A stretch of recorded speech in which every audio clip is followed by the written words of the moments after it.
Good Rest. afternoon, everybody, and welcome to a virtual meeting of the Town of Greenwich Planning and Zoning Commission. Today is Tuesday, April 9th, 2024. Before we start, I'd like to make some announcements. We have some postponements first. Items 7, 8, 9, and 11 have been postponed. Those are 103 Mason Street LLC for a final site plan and special permit at that address. That's for a 7-unit residential structure. Then Hodge Rock LLC for a final site plan and special permit at 17 Hemlock Drive. And we believe that one we've heard will be on either the 30th of April or the 14th of May, I understand.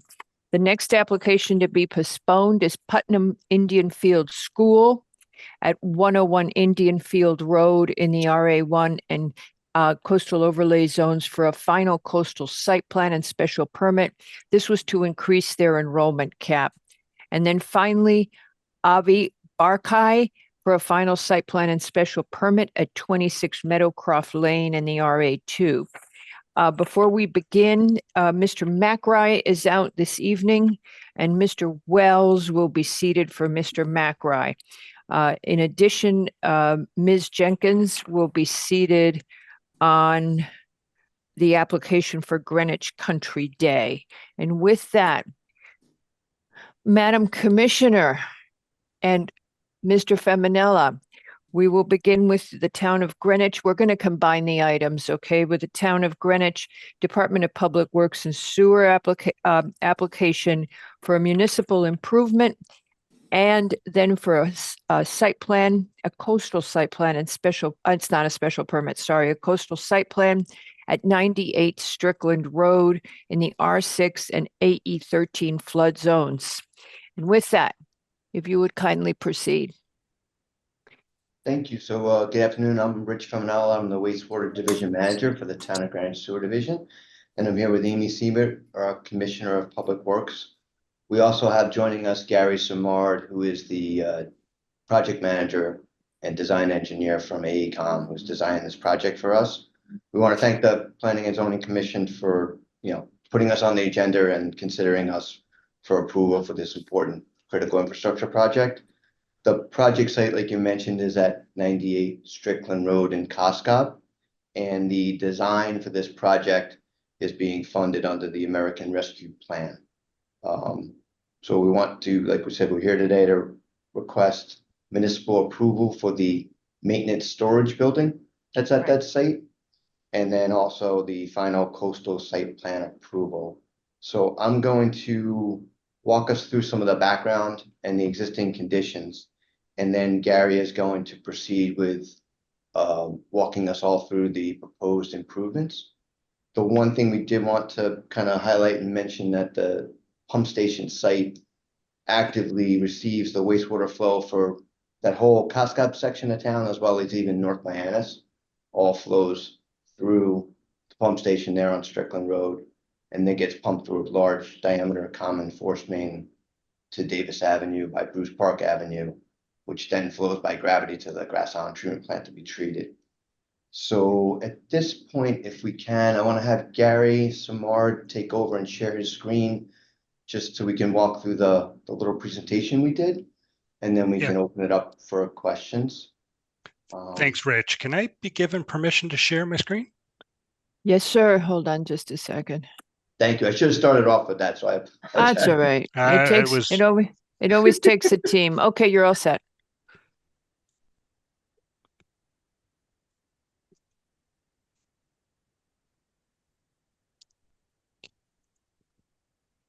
Can you see?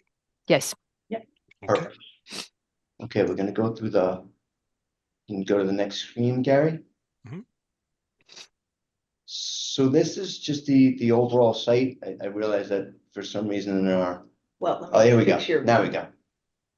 The text was delayed. So the first building closest to Strickland Road is the current Coscob pump station.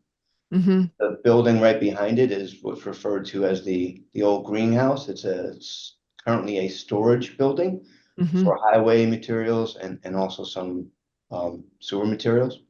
And then directly behind it, closest to the river, is the Mianus River Boat and Yacht Club. You can go to the next slide.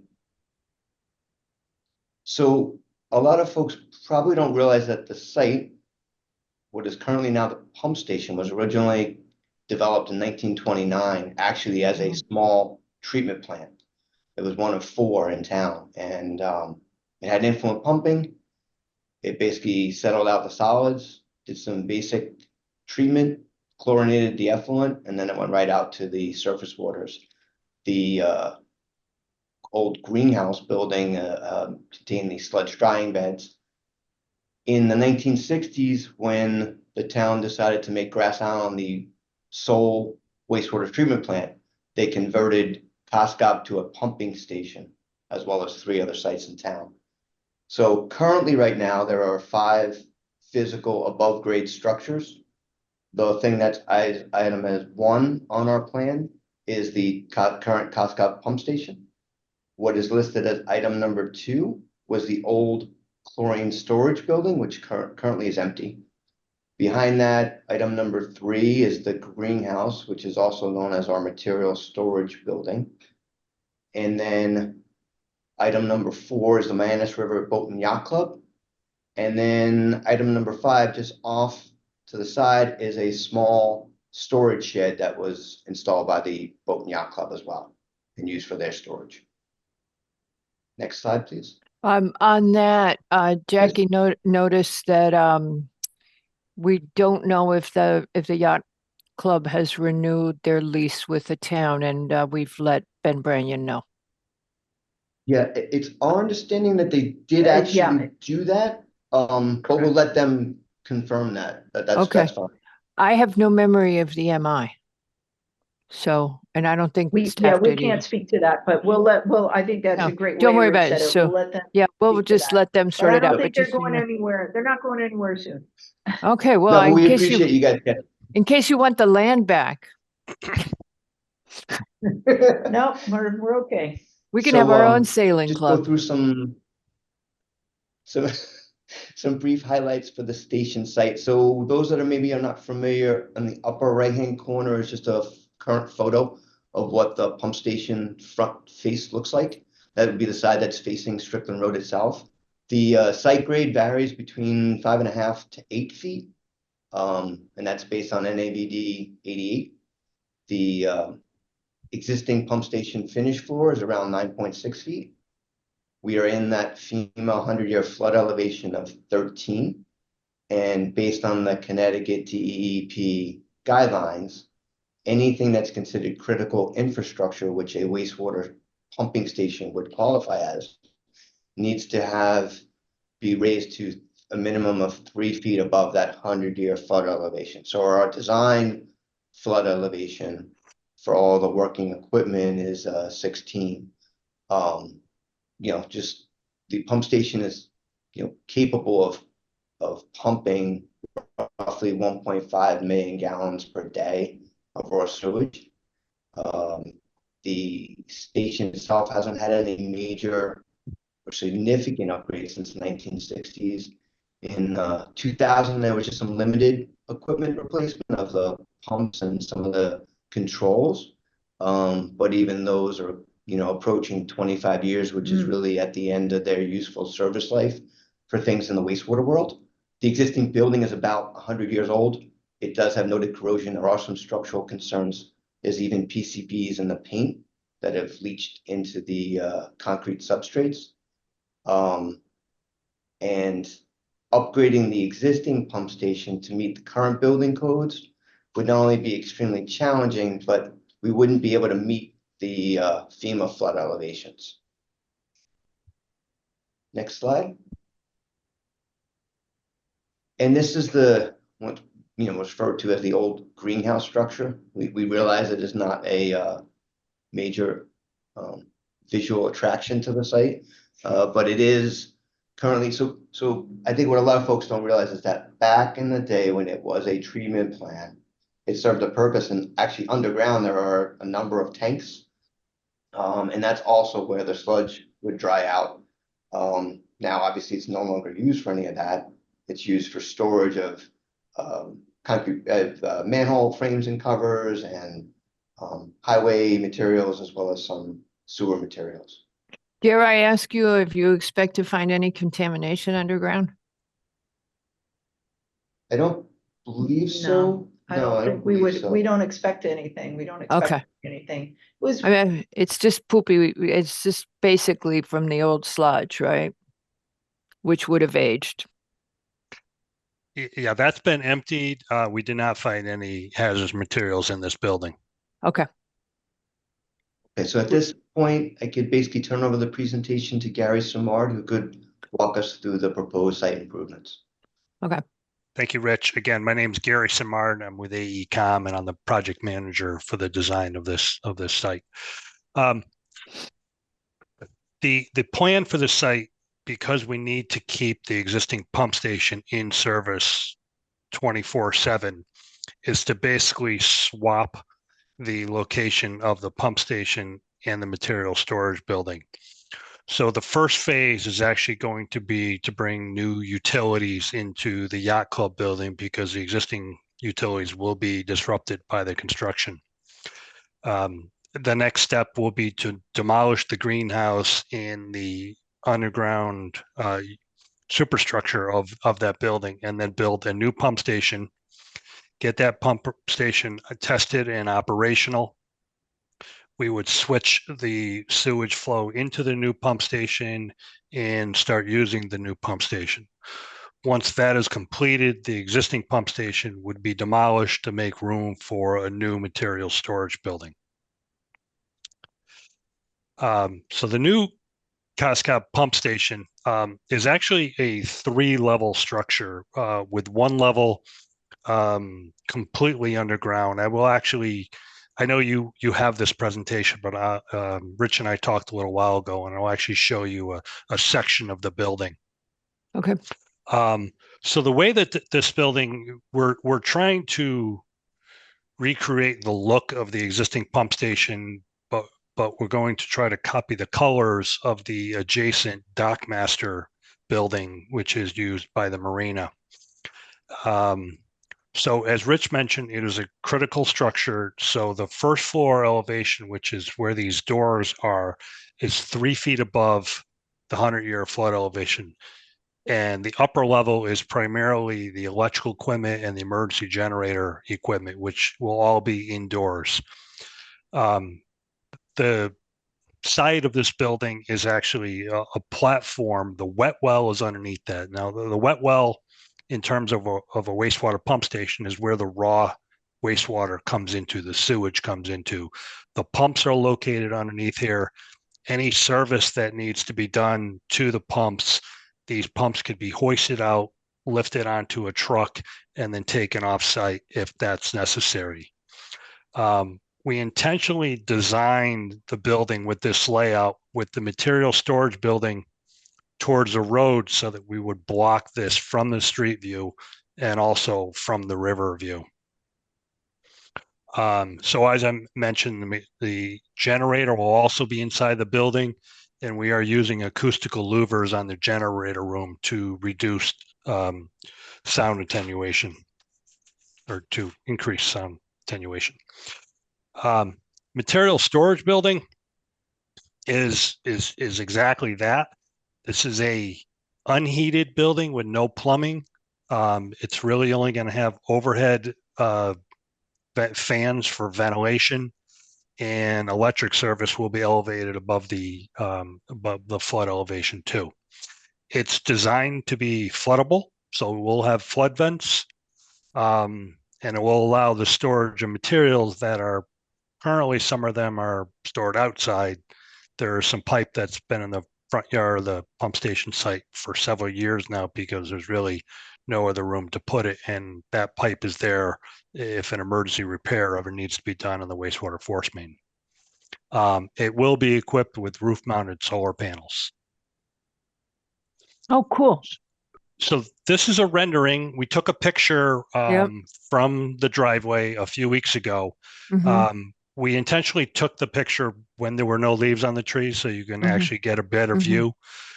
So as you can see, this is the Dockmaster building, and we tried to copy the colors as close as possible. We went with the arch windows that Great. the existing pump station has to try to mimic that look.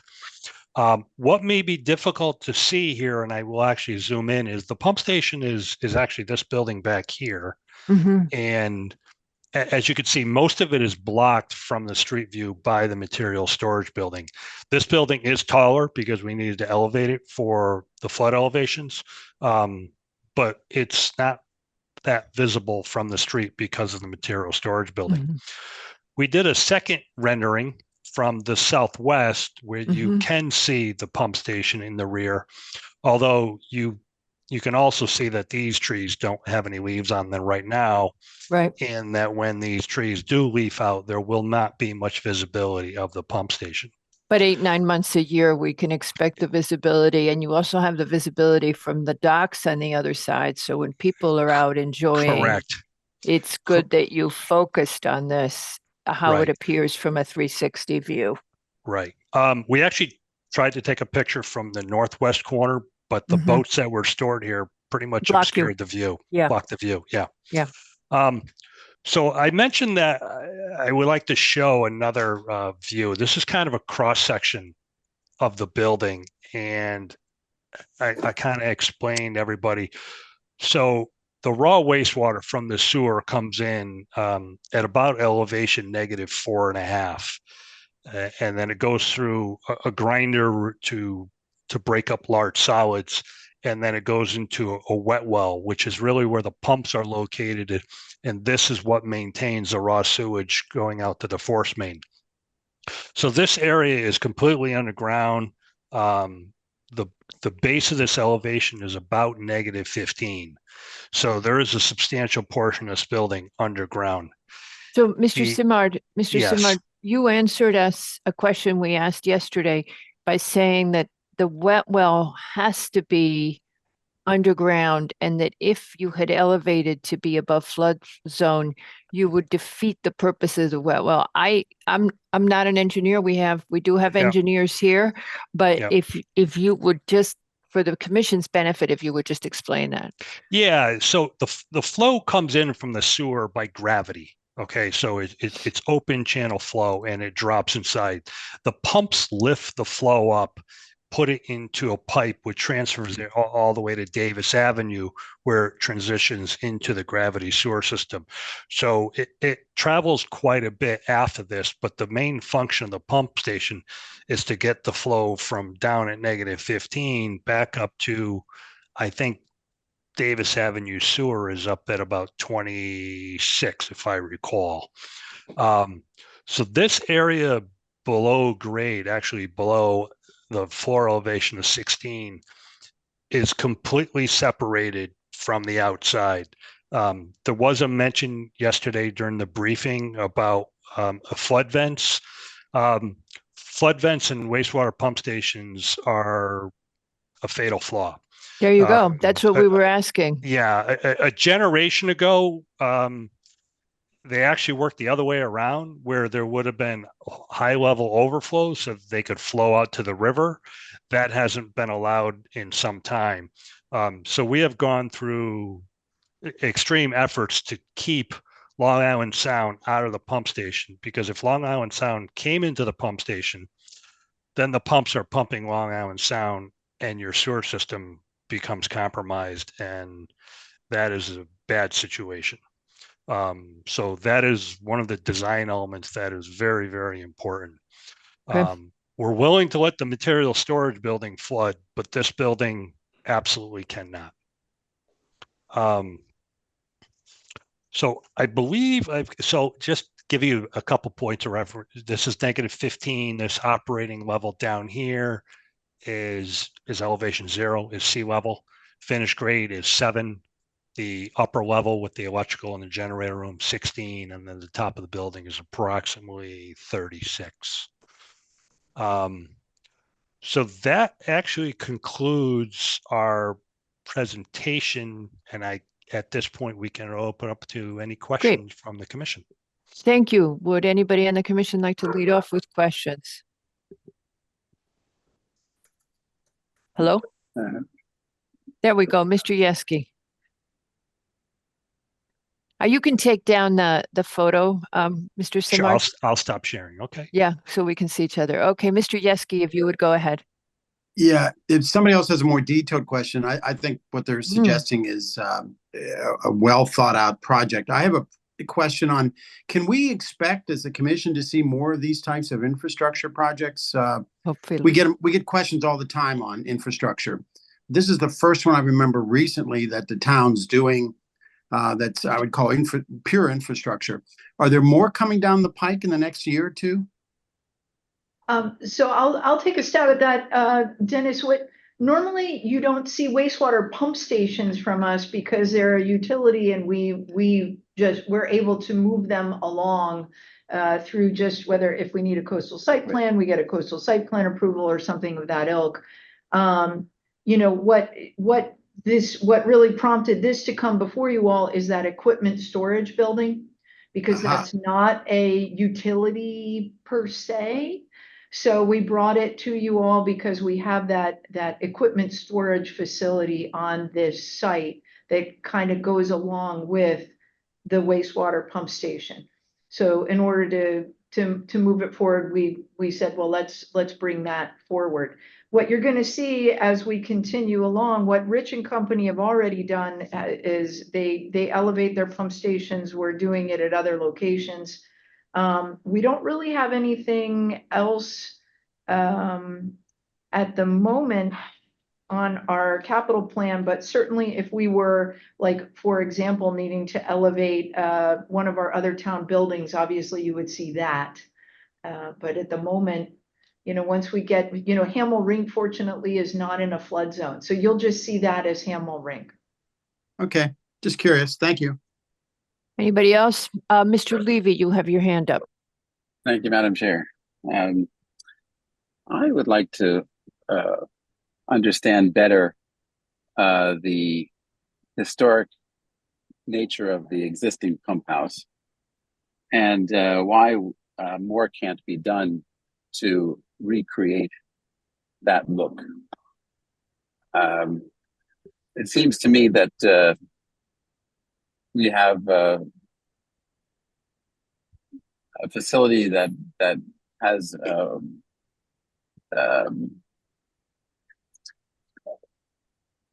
is one of the first kinds of treatment plants available, and the history is really quite remarkable, and it should be touted and preserved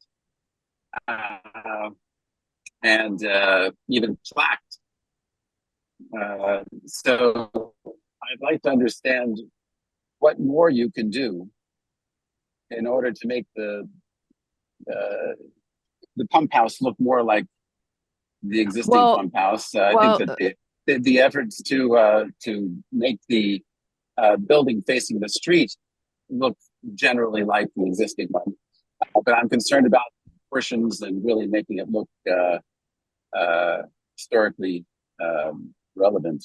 So what we decided to do at our recommendation to DPW at the briefing yesterday was that they meet with ARC, the neighborhood is, and discuss how it's going to look. The neighborhood is, I believe, will be very excited to have this updated because it does look in need of a facelift. But we can pass those comments on to ARC. DPW is going to meet with them, talk about adding some plantings. From what I understand, roots are an issue on the site. So so trees couldn't really be put in, but to improve the streetscape and then to leave it to ARC if there's any design ideas they have. That said, I'm guessing that the amount of waterproofing that you have to do and the engineering involved with this make this a relatively costly project for DPW, and that the efficiency of the project, I believe, would be the very highest priority. Am I incorrect in that? No, I think you're absolutely correct. And that's a I think good the other comment. thing, to keep in mind is that it has to function and meet the current standards. Yeah. That existing building doesn't even meet the current standards. The Right. wet well by having the gases into the area that has the electric and controls is an explosion hazard. The PCBs and the paint. Don't go telling us that, okay? Because I live really close by. You can't really see that building, Yeah. honestly, so. Yeah. Um, Maybe that plaque you showed us, I'm hoping you can put it on the new building. Sure. that could be done. Yeah, those are the Yeah. kinds of things we can certainly Yeah. do. We enjoy the history as well, but we also enjoy Yeah, new efficiency. technology.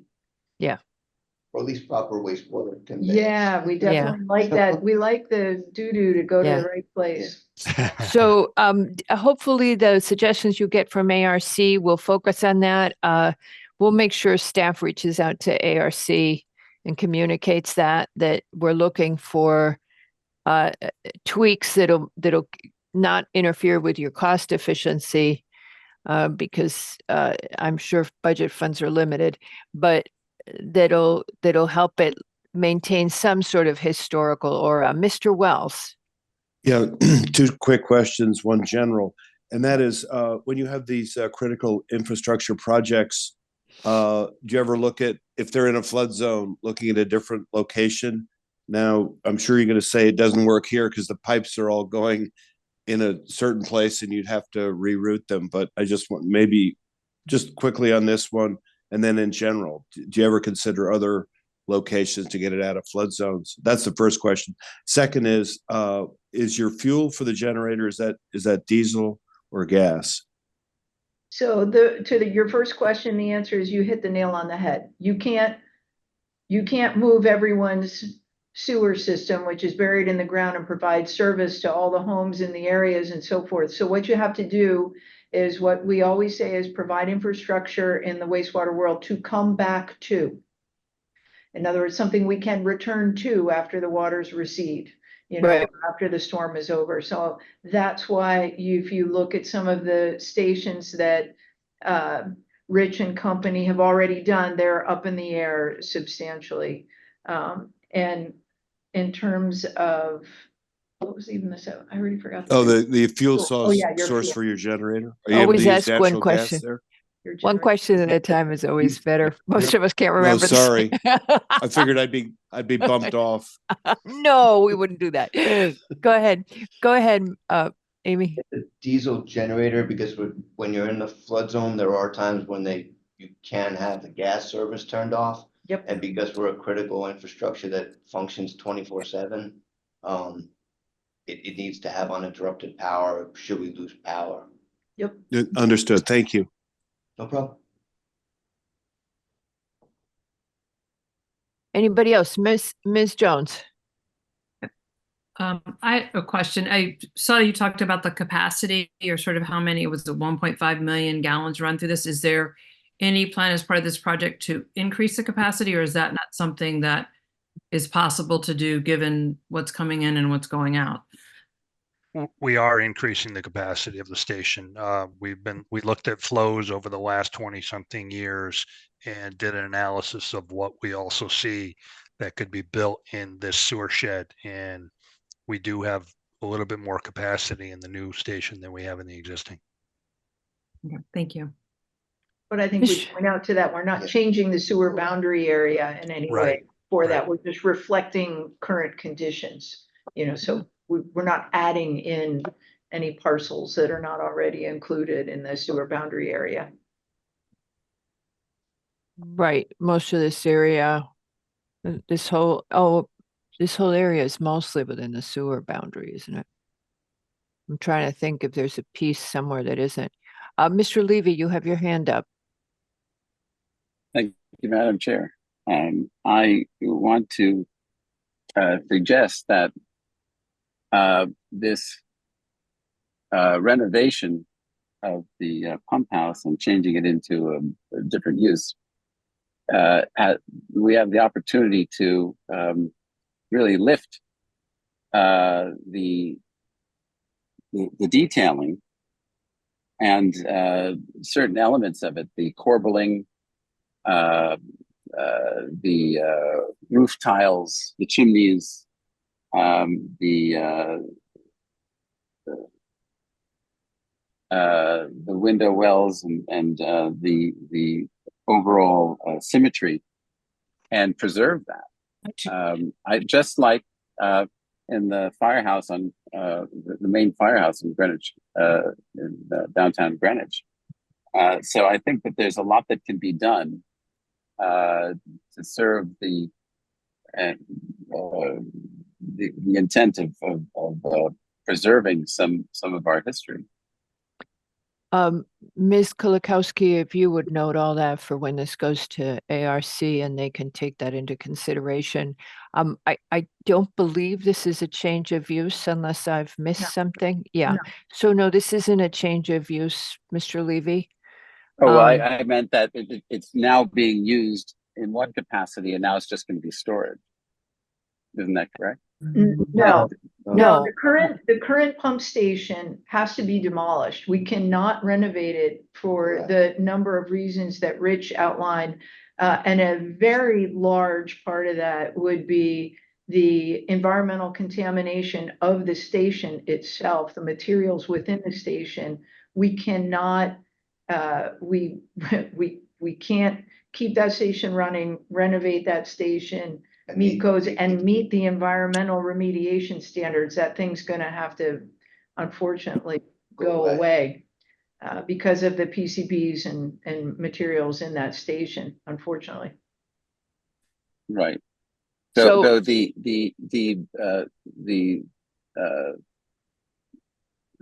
things that are important about and significant about the historic design can be reproduced and incorporated, and specifically the scale. So it's a very nice soft detailing, and I think it would go a long way to creating a very nice story about what's important to the town. Mm-hmm. Okay, well, we'll pass the feedback on to ARC.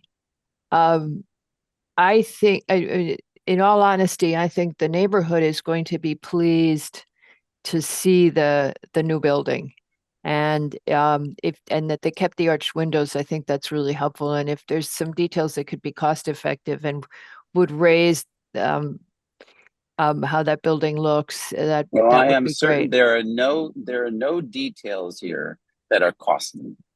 Yes, that's what I was emphasizing, was that it would be that there were probably tweaks that could be made to enhance the appearance. I don't have any other questions. Does anybody else? No. That was an excellent and very informative presentation. We actually love learning more about what goes on in our processing systems, because we spend so much time on it with applications, as you know, as both of you know. So I enjoyed learning more about what goes on and how it works. Yes, go ahead. Can we just ask a question? I think we want to make sure we understand, Rich and company, we're all under the gun with getting this done with the timeline on the ARPA funds and so forth. I was concerned about that. So do you have a timeline problem? Because we had gotten an email yesterday or today that it wasn't a problem to go to ARC. We could put you, I don't have any problem. No matter what, even if Tracy and Patrick beat me up, when does ARC meet again? We're actually looking to get this project done on April 17th. 17th. 14th. 14th? 17. Okay, so with ARC, so then they would be able to come back to us on the 30th. Does that work for you guys? That's certainly very helpful, because I think we were going to try to figure out whether there's, we need to keep moving. Yes, so we gotcha. All the help to keep it keep rolling as quickly as we can. Yeah. And get that. And I know at times in the past, I don't know the details for this, but in the past, you've sometimes been able to be like, overall good, we just condition you here, or condition you there, or condition you however where, so that we can keep rolling. So Can I get those dates again? You said the 17th with ARC and the 30th with us. Yeah. Oh, April okay. 17th. Okay. And we would decide it on the 30th. And if that works for your timeline, Mr. Yeski? It does, but I have a different question. I have a nerd question, if we can get it in, violating my Sure. rule of extending the hearing. But I have a really curious nerd question. Go ahead. Nerd away. The new pump station, we've had lots of discussions about operating levels, particularly on another sewer shed. When the new pump station is in, what's the peak operating percentage? How much over are these pumps? I mean, you say you looked at the sewer system, and we don't really anticipate a lot of new development. Do you have a rating on that? Because in other areas, it's 100+%, and that's dangerous. Is this one anywhere near that? The new one. I'm talking about the new pump. So I'm gonna step on Gary a second. And then Gary's gonna back me up with the better technical or more detail. But when you look at your collection system, Dennis, I always like to look at it kind of simply and go, you have all the pipes in the ground that have to get the wastewater to the pump station. And then you have the capacity of the pump station itself that's going to put it through the force main or the line under pressure to get it out to the treatment plant. So when you're looking at capacity in a given sewer shed, even if your pump station may have elbow room, as it were, or plenty of pumping capacity, you could still, within a given sewer shed, because of what's going, the size of the pipes under the ground, you could still have a capacity issue somewhere in that sewer shed that you have to look at. And then in turn, you have your pump station itself. So, you know, Gary, I think you were speaking to the fact that we look at the flows we've gotten in at COSCOB. We know how we've run in under various operating conditions. You looked at the sewer shed in general. You know, I think, did you guys say you looked at a little bit of, you know, you try to look at what's some expected build out in a sewer shed, if there's still expected build out under current, you know, existing zoning conditions, and you try to hit a sweet spot then for your capacity at the station. It doesn't mean that your collection system might not still have some hiccups out there, but that's kind of how I think about it. And Gary, I don't know if you need to add anything onto that. Yeah, I mean, I can actually give you some real numbers. I mean, the pump station is designed for 1.7 million gallons a day on average, but it has a peak capacity of about 6 million gallons. So we're looking at a peaking factor of about 3.5. Okay. And there are limitations even on the That's force right. main that. Right. Wow. And anytime you want to nerd out more on that, you just come on over here and we'll give you more about it. Cause I'm a nerd too. it's quite interesting. Well, yeah, we all are, right? Yeah. You know, like, it's why we're engineers. Yeah, I used to Well, be an engineer. Dennis But no, we had a case started as recently one. where the sewer capacity became a gigantic issue. And I can't talk about it because I think it's still an application. But it wasn't us. It wasn't our town. It was Westchester. So just curious. That's it. No more nerd questions. Okay. All right. Anything else for us? No, if so, I'm assuming you're okay with the 30th. If you have a problem with that, let us, I think that's probably the best we can do, right, Tracy? Because that's our next meeting. But you would be set to go ahead. Good. Thank you for that. Thank you. Appreciate So- it. Help it. Yeah, we All right. all appreciate your help with these. These are, Well, and we're excited to see this one, I think. At least I am. yeah. That would be good. I think it's All right. gonna look good when it's done. So, All right. all right. Thank you, everybody. Thank you, everybody. Thank you. so much. Thank you. And you don't have to give us a presentation the next time. Just, you know, one of you come in and say, here, we're back and we've tweaked it this tiny bit and we're good to go. Madam Chair, public comment? Yes. Okay. Does anybody from the public wish to speak on this application? This is 98 Strickland Road for the pump station in COSCOB. I'm feeling I didn't have anybody. Nope, no public comment. Okay, All right. please raise your virtual hand if you wish to speak. Nope, okay. All right, so we'll see you when you come back. Thank you. Thank you. All right. Thank you. you. Oh, it says Richard Feminella. Okay. All right. Thank you for that. Right. Oh, they just turned it. Okay. All righty. Okay. So our next application is 58 Shore Road for a final coastal site plan. Oh, is the applicant here? Oh, Mr. DeAndrea. All right. And Daniel Conlon. Is that correct? All right. Mr. DeAndrea, I take it you're with Mr. Conlon? Yes, and Dan Conlon is here as well as the architect. I'm with the architect. I think I'm not sure we need the architect right now. Hello, Mr. DeAndrea. Good evening. So then our next application is 58 Shore Road LLC for a final coastal site plan to construct a new residence swimming pool, driveway modifications, generator, and utility reconnections, site grading, and landscaping enhancements within 100 feet of a coastal resource. This is at 58 Shore Road, as mentioned, and it's in the R12 zone. The parcel is 17,500 feet. Mr. DeAndrea, if you would proceed. Sure. Presently on the site, there is a relatively small dwelling, and next to that is a detached garage. The first floor of that dwelling is presently 19.4 feet, and it does have a small crawl space at elevation 13.4. I do recall hearing one comment at the briefing that our proposed dwelling will be slightly lower, and it will be with a first floor elevation of 18, so a little bit of maybe about a foot and a half lower. But part of the reason here, of course, is to meet all the regulations for height and grade plane. It is a beautiful site, has magnificent views, and it is in the X zone. It's not a transition zone. It goes from VE right into the X zone. There was mention of it also being within a LMWA, limited moderate wave action. Yeah. And just not correct.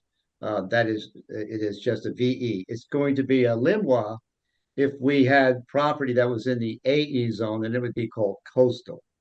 In this case, even that little bit of triangle on the very southern part of our property, checking the GIS website at FEMA, which is where you can find the actual overlay of the LMWA zone, even that little triangle is not in a LMWA. So on this side here, we have the VE zone and boom, right into the X zone.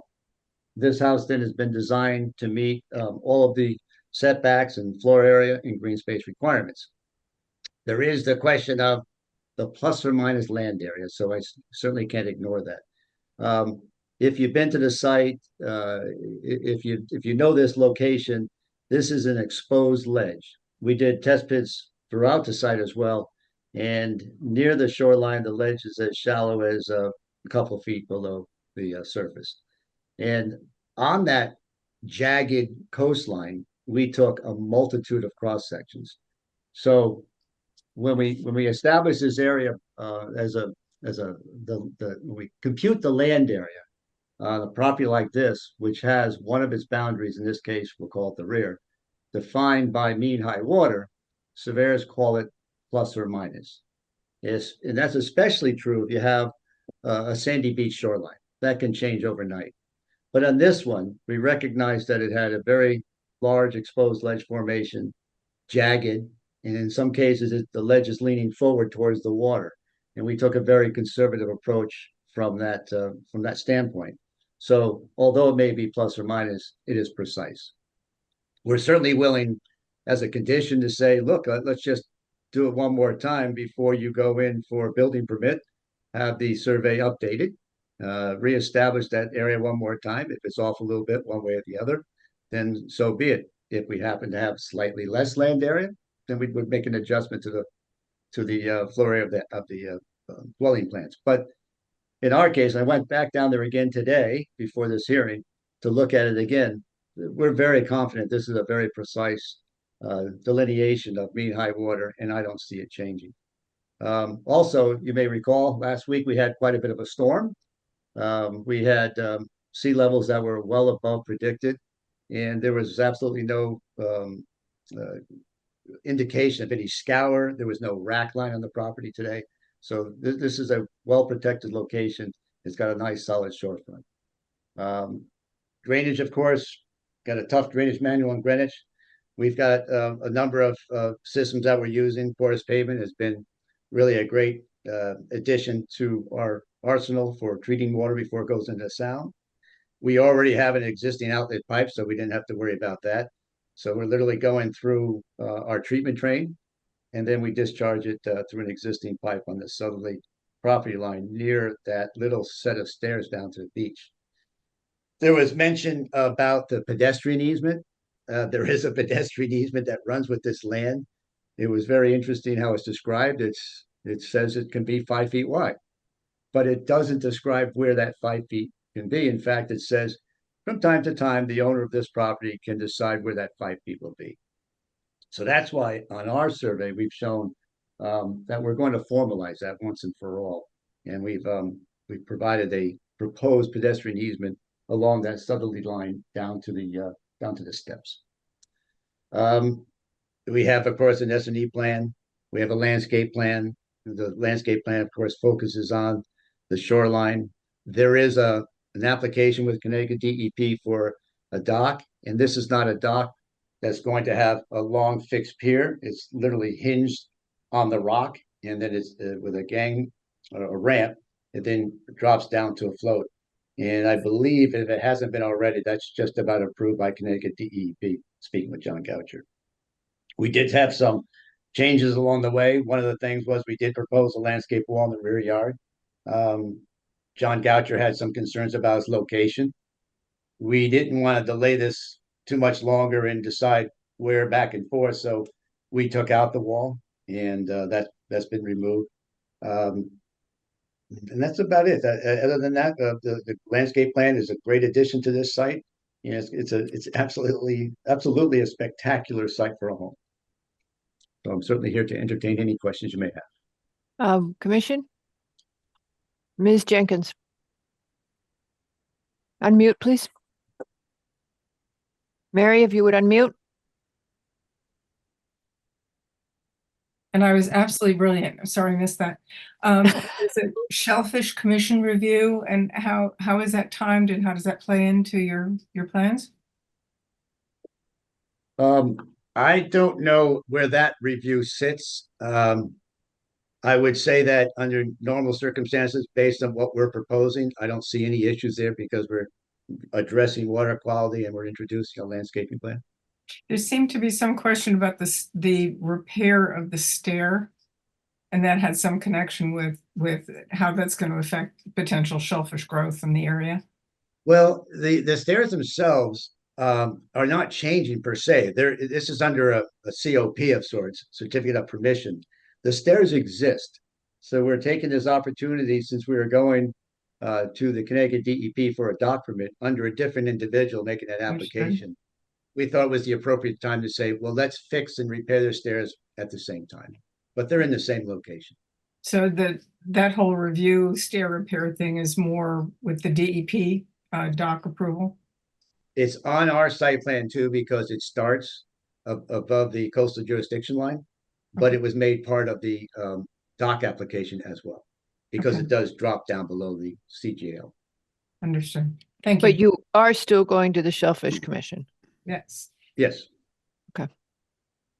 All right. Mr. Wells.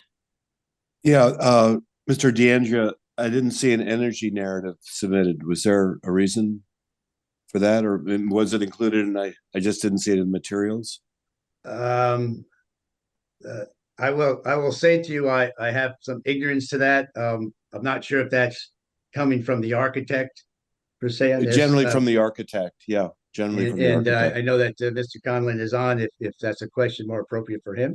Okay, thank you. Mr. Conlon. Yeah, I'd be happy to chime in. I was not aware that an energy narrative was required as part of this application. However, we have run all of our energy use calculations in preparation for filing for a building permit, and we have passed the res check with that software. So I don't anticipate any problems in that regard. Well, so Mr. Wells, what's your response to that? It is a requirement under the regulations that they file a narrative.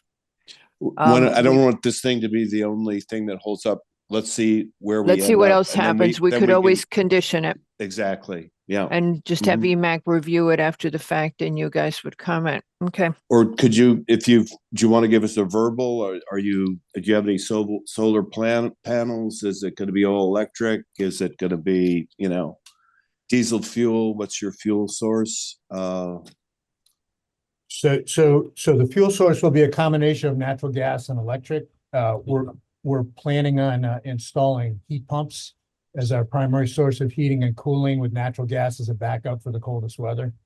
Because currently the heat pumps still in our climate do not function at peak efficiency when we get much below 15 degrees or so Fahrenheit. So that's our plan there. All of our light fixtures will be LEDs. So we'll have high efficacy lighting. All appliances and equipment will be compliant with Energy Star standards. So I don't know beyond that what you might be looking for. We do not plan at this time any photovoltaic generation on the site. Okay, yeah, thank you. Just a follow-up comment on heat pumps. Innovation's less efficient at, I guess, 15 degrees. I hear you, if you add a coil to it, I mean, it's one of the most current uses up in Maine now, and Maine's a lot colder than we are. Now it costs a little bit more, but maybe, you save more in terms of efficiency. So I would encourage you to look into the more efficient heat pumps that operate in colder temperatures. We'd certainly be willing to do that. We'd certainly be willing to do that. We're looking to provide the best system we can. Obviously, energy efficiency is an important factor in anything we're doing these days in our practice. So we'll have a look, and if there's a better way to do it, we'll certainly consider it. Great, thank you. All right. Okay. Anybody else? Questions? Right. One of our concerns and why there was discomfort about the plus or minus on the zoning area is just that you are so very close to all the maximums that are allowed for under the zoning regulations. It is always this commission's hope that people would not get that close, Mr. DeAndrea, and to leave themselves a bit more room. So what I'd like to ask you to do is that all of your calculations be verified prior to zoning permit. Absolutely everything. I think you would do that anyway. Certainly you have to validate your FAR, but that everything be re-verified, because you've got 8 feet on the square footage. I mean, that's so minor, and your FAR is so close. Everything is just so close. So we will ask you that. You've filed with DEEP for the dock, and you're showing that as an application to DEEP on your site plan, and you will submit an energy narrative as our regulations require. In addition, from what I understood from all your comments, you're renegotiating this easement so that it is more specific. Once you have completed that, it should be correctly reflected on the land record itself, on your deed, Okay. on the map that's filed, and you should correct if you're going to change or denote anything differently, that correct on the map so that people know where it is, because you can have a great agreement, but if you don't have it in the land records. We're also going to ask that land use staff go out and review your soil and erosion controls given your location. Does anybody have any other comments that they want to add to this? All right. Okay. Does anybody from the public wish to speak on this application? Please raise your virtual hand if you wish to speak on 58 Shore Road. All right. Seeing no public comment, does anybody object to closing this application at this time? In so doing, I'm noting and asking you this, I'm noting that Mr. Wells is seated for Mr. McRae and the rest is the regular seated. Does anybody object? This application then is hereby closed and I will make a motion. I hereby move approval of the final coastal site plan application to demolish an existing single-family dwelling and construct a new single-family residence within 100 feet of Long Island Sound below, with a below-ground garage with a car lift, carport, swimming pool, site development, and dock on a 17,475 foot square parcel in the R12 and coastal overlay zones. And in so doing, the following whereas is that first, as has been commented, the zoning data submitted for this application indicate a very small margin relative to the allowed maxima of development regarding FAR, green area, and the setbacks. Actually, I think you might be okay. I wrote setbacks, but I think you're actually all right. IWWA has issued a permit on February 22nd. The sewer department issued its comments on the 28th of February, and you have submitted a signed letter of acknowledgement on the 25th of March. DPW has signed off for zoning permit on the 30th of March after its comments of 228 were addressed. These comments pertain specifically to the staging and material storage measures for better erosion control and for retaining the current gravel driveway. DEEP issued an email on 3/28/24 noting no comments for the Commission's consideration at this time, as the application has been revised to address earlier comments from DEEP by removing the scope of the shoreline wall and elevating the infiltration system below the proposed patio. The site plan shows a proposed dock, which will be the subject of a sign-off by DEEP. A 5-foot wide pedestrian access way from a private easement agreement along the western property line is also shown to be free of vegetation. Conservation has issued revised comments on April 1st and requested that the applicant consider more shrub species within the planting plan to help with erosion and stabilization on top of the cliff. The Commission requires the following conditions be met in this approval. All zoning statistics are to be verified by the ZEO prior to zoning permit. The applicant shall comply with all IWWA permit associated requirements. All necessary approvals are to be obtained from DEEP, particularly as regards the proposed dock. Soil and erosion control shall be reviewed and inspected on site by land use staff prior to zoning permit. The applicant shall submit an energy narrative as required by the building zone regulations. The maintenance of the pedestrian easement should be indicated on the landscape plan and filed correctly in the land records. Applicant shall work with the P&Z staff towards adding additional shrubs to address conservation's comments. And finally, the applicant shall address any outstanding staff and departmental comments, including feedback as received from the Shellfish Commission. Any comments? Do I have a second? Second. Mr. Wells? Yeah.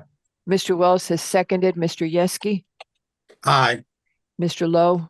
Aye. Mr. Levy? Aye. Mr. Wells? Aye. Albin is also aye, and with that, the motion passes 5-0. Thank you, Mr. DeAndrea. Thank you, gentlemen. Thank you. Are you staying, Mr. DeAndrea, or is Tony? You get my brother. Yes. Okay. Well, thank you very much. I'll call him in. All right. We'll wait for Mr. DeAndrea to come in. Did you bring him in? No, there he is. Okay.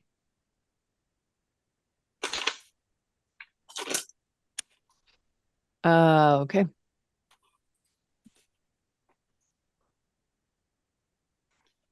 Our next application is Deanna Kirkpatrick Stackpole for a final coastal site plan to remove the existing dwelling stone patio and a portion of the driveway and construct a new residential dwelling, including a parking courtyard, driveway, pool patio, subsurface sewerage disposal system, underground utilities, and associated site grading and landscaping on a 1.14 acre property located at 46 Corriglia Drive in the RA1 and coastal overlay zones. The first question I'd like to ask you, Mr. DeAndrea, we have this as a must decide tonight. Are you planning on converting, or are you planning on having us decide it tonight?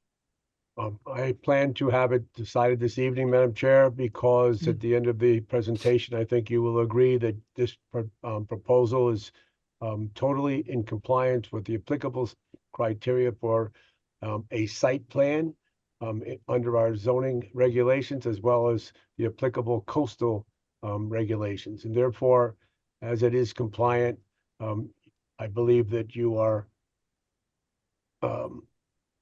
appropriately considering approval as a compliant site plan. Therefore, if I may say it in a different way, we are in total compliance with applicable regulations for development of this property, and therefore we are, I will use the word loosely, entitled for an approval of this site plan. Therefore, at this time, we are not proposing to extend the application because we believe it's in total compliance. If I may proceed, perhaps after my presentation, you will concur and there will be no more questions. I am representing Deanna Kirkpatrick Stackpole, and she is the owner of number 46 Corriglia Drive. With me this afternoon are Lauren Zucker from the architect firm Barnes Coy Architects. Carl Carlson is the landscape architect from LaGuardia Design Landscape Architects. And we have Azure D from Race Coastal Engineering, who did the analysis of the wave action relative to this property. I also believe that Deanna is here present on Zoom, and each of them may be called on to answer questions that you may raise or to strengthen some points that I will make. The property is located in the RA1 zone, has a total area of 1.1389 acres, which is different than what you read in the call. The property is accessed. I'm sorry, what did you just say? 1.1389 acres is the total, and I think you read 1.4. 1.14. I read 1.14. Okay, very good. Thank you. I heard it to be something else. Thank you. But there is an access way strip from Corriglia Drive. It's 20 feet wide in accordance with our standard zoning regulations.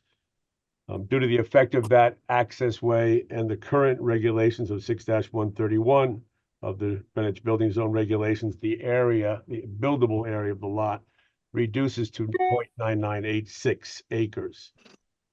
Under the current FAR criteria, we would be allowed to construct 5,872 square feet of floor area. However, this proposal is for only 5,346, a much greater factor of safety compared to the application you just heard. For those of you who've been there, I'll be somewhat repetitious, but as you know, the property is currently developed with a single family home that has a large driveway parking area on the north. The site is served by public water. There's a septic system to the rear side of the house on the south side. And there's a large patio attached to the west side of the dwelling. There's also a dock and a seawall that define the westerly border along mean high water. They were constructed in accordance with a permit around March of 2015. And I might also add that the site is served by propane gas at this time, although natural gas is available in Corriglia Drive. It's certainly important to consider the topography of the lot for your reference. The elevation ranges from about 4.2 on the westerly side along the seawall that exists, as I mentioned just a moment ago, as part of a prior permit to construct the dock and a patio. And then it averages around 6 along the northerly boundary adjacent to the extensive growth of Phragmites. Above the culvert that leads to the parking area, above the culvert under the driveway that leads to the parking area, that elevation is about 9. And then finally, as you move to the south of the existing house, the pork chop end, if you will, or the hammerhead of the lot is a standard elevation of around 5.5. It's outside the building envelope, and that area is pretty much described by dense Phragmites. First floor of the existing house, for comparison to our proposal, is 12.3, and all the elevations that I've referenced are NAVD 88. I would also like to point out that under current conditions, all of the existing development is landward of the coastal jurisdiction line, which is defined as elevation 5.5 under NAVD 88 data. When elevations affect any part of the lot below 5.5, a state DEP review would be required. In this case, we have nothing proposed below 5.5. Now, there are currently 5 very large and significant trees located on the south side of the home. They will be preserved, so no questions about that. They were a key element of the design development, very important to the owner, and I say it again, they will be preserved.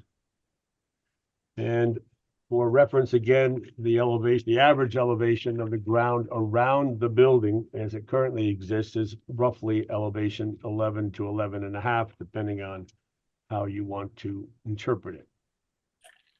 We know that the property is located in a coastal flood zone.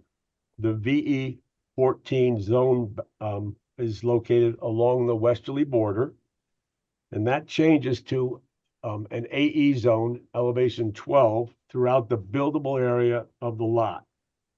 Ultimately, as you move eastward up the access way toward Corriglia Drive, the zone converts to X. As the strip of land is only 20 feet wide, there would be no development there. So all of the activity will be is proposed within the AE 12 zone. Those limits are plotted using state plane coordinates as they are taken from the FEMA map number 09001 C0514G. That's important as a reference because that's the official map that we're obligated to use in our design analysis and design. The official FEMA map that I just referenced does not describe a LIMWA over this property. However, we recognize that it exists on some state and federal websites related to coastal flood zones.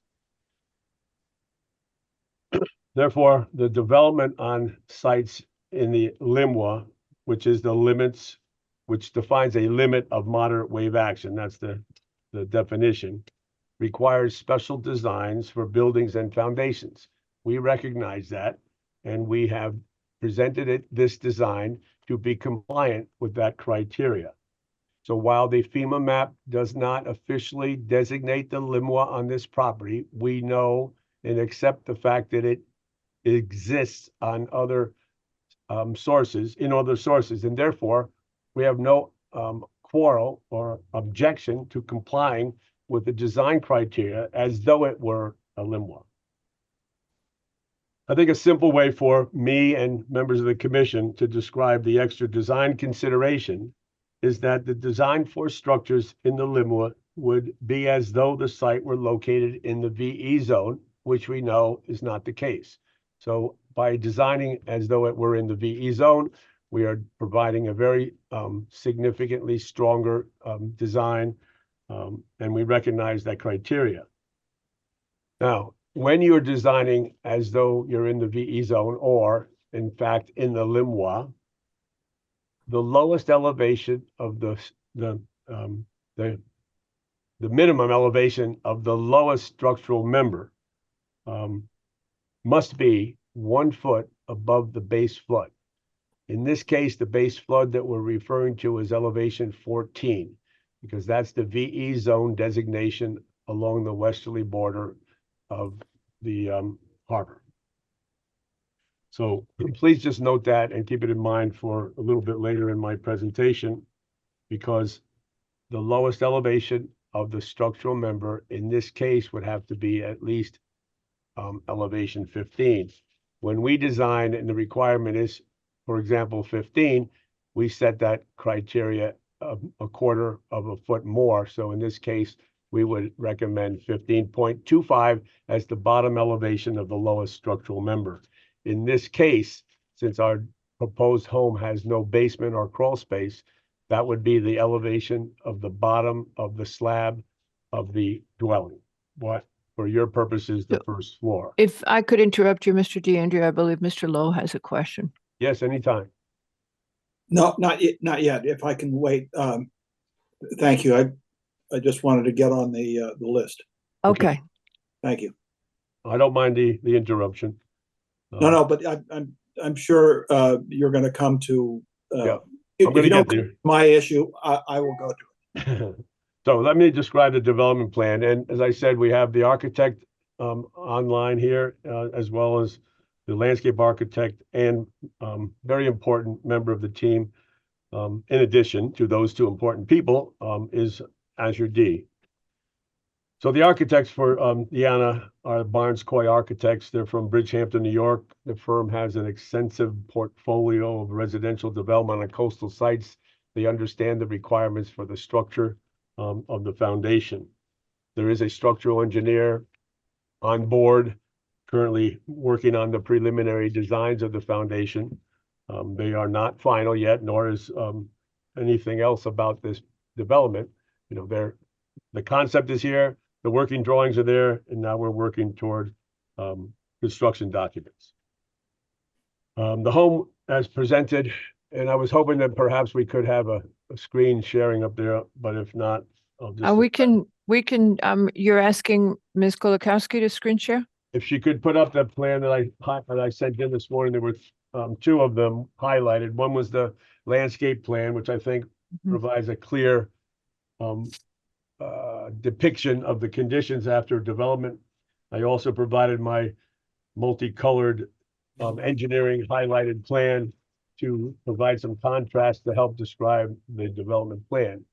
And if that can get on the screen, I think it would be very helpful. Yesterday, there was a comment that the plans were difficult to read.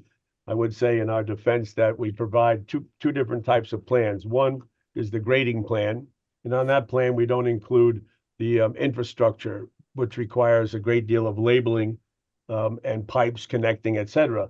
The second plan is the storm drainage and utility plan, which is designed for the construction and the review by DPW.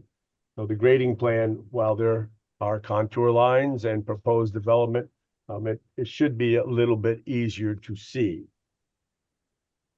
But as Tracy's bringing up that plan. Yeah, hold on, let me try and track it down.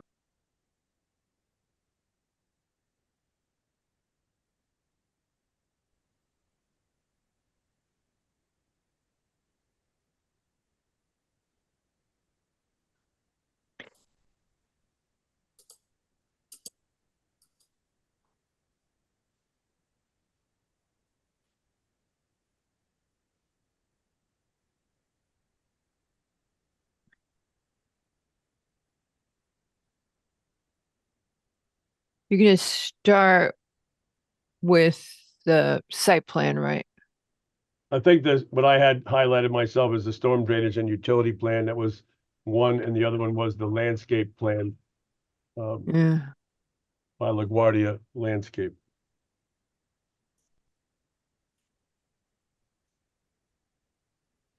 She's talking to herself, but she'll get there Oh, eventually. yeah, sorry, I'm trying to find the email where it came this morning, Tony. All right, I'm sorry. Maybe I could assist you. Hold on a sec. That could be. It did not appear to get uploaded to the OneDrive, the commission's OneDrive. And there was a lot of material that came in today. Yep. There's a point at which it's just so hard Oh, to. wait, I think I've got it. Hang on.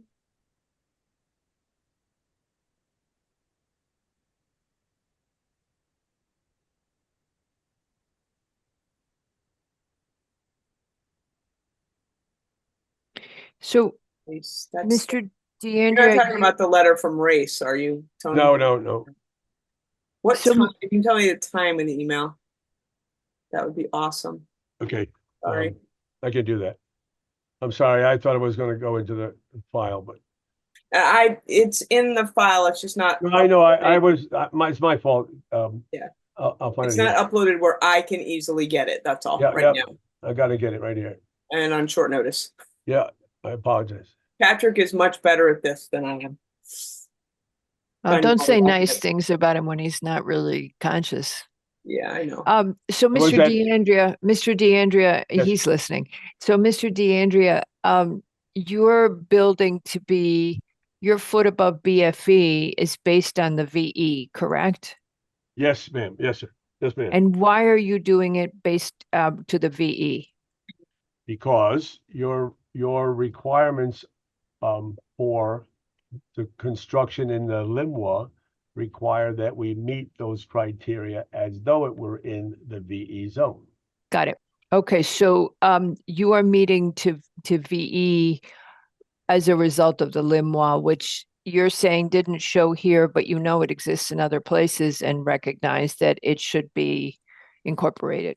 Yes, and this is Okay. following what we had developed on another plan a couple of years ago on Twin Lakes Lane. Same situation existed while we were not in the LIMWA. We designed. Tell me where that is, Twin Lakes? I'm Was- blanking on it. That was 33 Twin Lakes Lane. The name was Parkin. It was an elevated structure there because of elevation, but the lower level was designed with breakaway walls while it would not have been.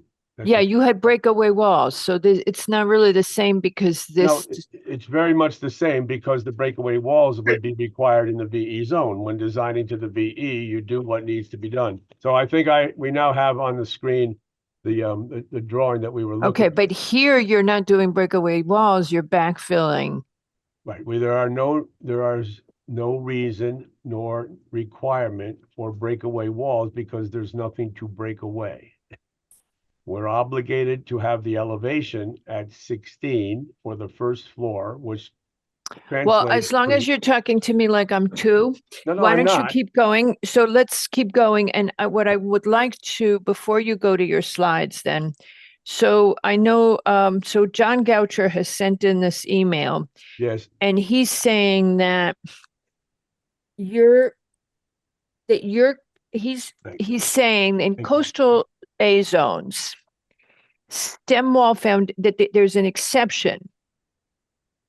That in coastal A zones, stem wall foundations supporting a floor system above and backfilled with soil or gravel to the underside of the floor system are permitted, provided that the foundations are designed to account for wave action, yes, etc. Now, you have raised it to be a foot above VE, and you are also accounting for the LIMWA action, correct?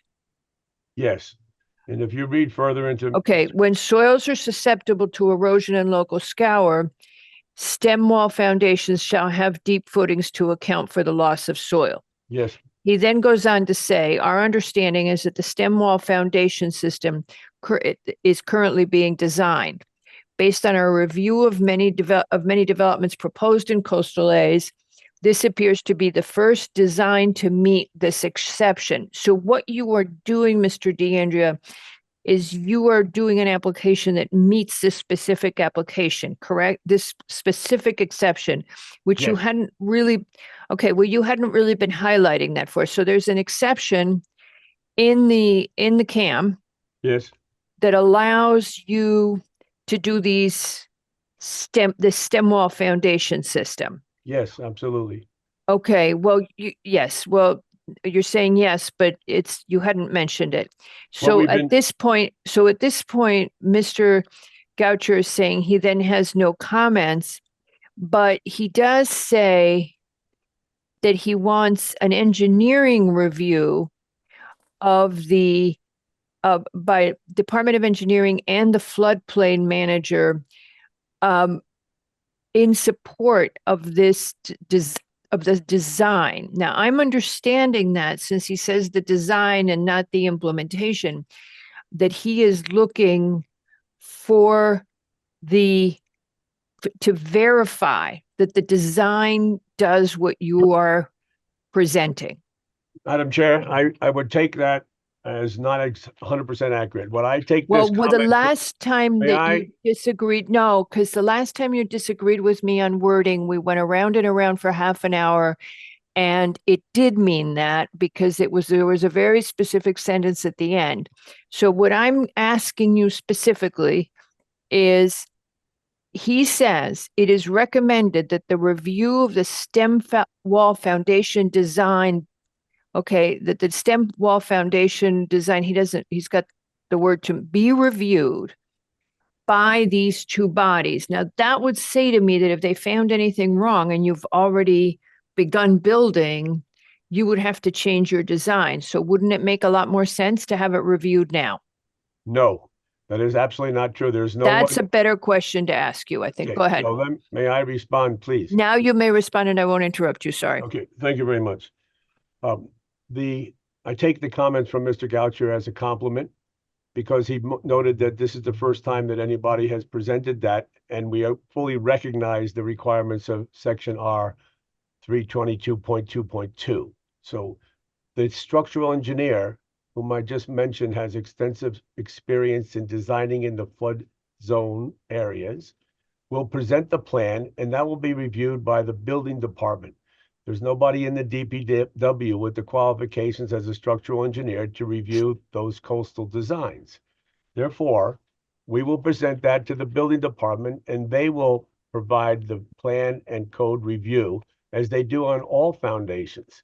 There's also a process in the town and in the state for special inspector, so that the building department is relieved of that requirement for review of those designs and of the construction. This is nothing unusual. What they're pointing out is that the building code allows for deep stem foundations and backfilled within the foundation to meet the requirements of the wave action. So this is a compliment and a recognition that our design proposal is permitted under the current regulations and the building code. So I think that should be very clear as part of the record. We wouldn't be presenting it if it were not. I think that the comment from Mr. Goucher at 4:02 this afternoon was very timely, and I appreciate the fact that he was able to do that. If I may continue for a moment, we'll probably answer some of those other concerns that were raised yesterday. Now, what I have on the plan on the screen right now, I trust we can all see that. It's the highlighted version of our storm drain and utility plan. And what you see on the site is that the house as proposed is in the center of the buildable area, and it's primarily over the area of the existing dwelling. You'll also notice that the septic system is highlighted in yellow to the south side of the house. And we also notice the preservation of the trees along that southerly or southeasterly border. We've highlighted in pink the overhanging element of the upper floor. The proposal is for a 2-level home with patio underneath an elevated second floor. The highlighted in the area highlighted in light tan between the two dark modules of the building, one of which is a garage and the other one of which is the bottom floor of the 2-story building. We are applying R20 setbacks in accordance with our zoning regulations because of the deficient lot area created by the implementation of the lot-shaped circle on the access way lot.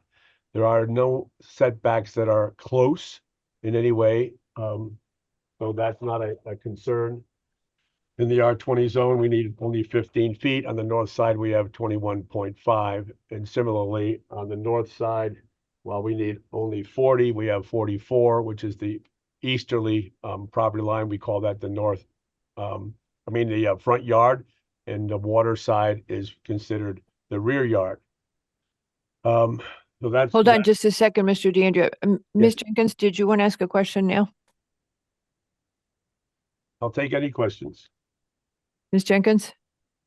I don't mean to go back, but I'm still looking at Mr. Goucher's letter. I have to say that the idea that this is the first time that this exception is being used, and the design, if I'm reading the letter properly, says it's currently being designed. So it's not even that he's looking at a design and saying, gee, it looks like it works, but it needs more review.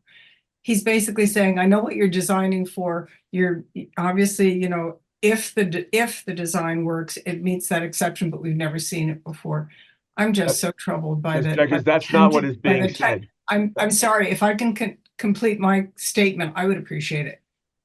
What I am saying to you is Mr. Goucher is basically saying we haven't seen the design yet. According to him, it is being designed. It has been designed and we've seen it. And it's a first time and it's a significant concern because from his point of view, clearly, if yours works or doesn't work, that's going to impact his regulatory approvals going forward as well. I'm just saying to you that it makes me uncomfortable because it sounds like, yeah, there'll be a great design and somebody will look at it at some point before it's built. But DEP, from the sound of Mr. Goucher's letter at 4:02 this afternoon, is very provisional, very provisional. So I'm sorry, I'm just going to make that statement. I'm very concerned about the tone there. And you can respond to that as you wish, but that's my response to Mr. Goucher's letter. It is my hope that the other members of the commission read it differently because this is nothing unusual. You are not a structural engineer, nor am I. We've hired a structural engineer who understands and knows the codes. And I am a member of the commission and I read things that are presented to me, sir. I'm sorry, I don't have to be an engineer to read and have a reaction to a letter. I want to bring the temperature down a little bit, so I'm not going to comment any further. You understand my concerns here. Okay, I appreciate your interpretation of the letter that was written by Mr. Goucher to complement the fact that we're doing the design correctly. And I want to make that part of the record. Let's go back to how this type of development I shouldn't have used that. Let's go back to how this site was developed and how the design concept is managed.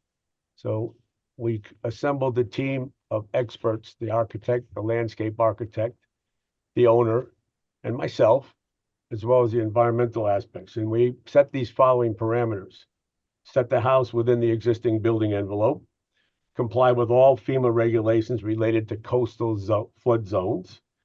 Of course, for the owner, we wanted to maximize the view lines, but that's a given. Anyone on the commission would agree that that's an appropriate parameter.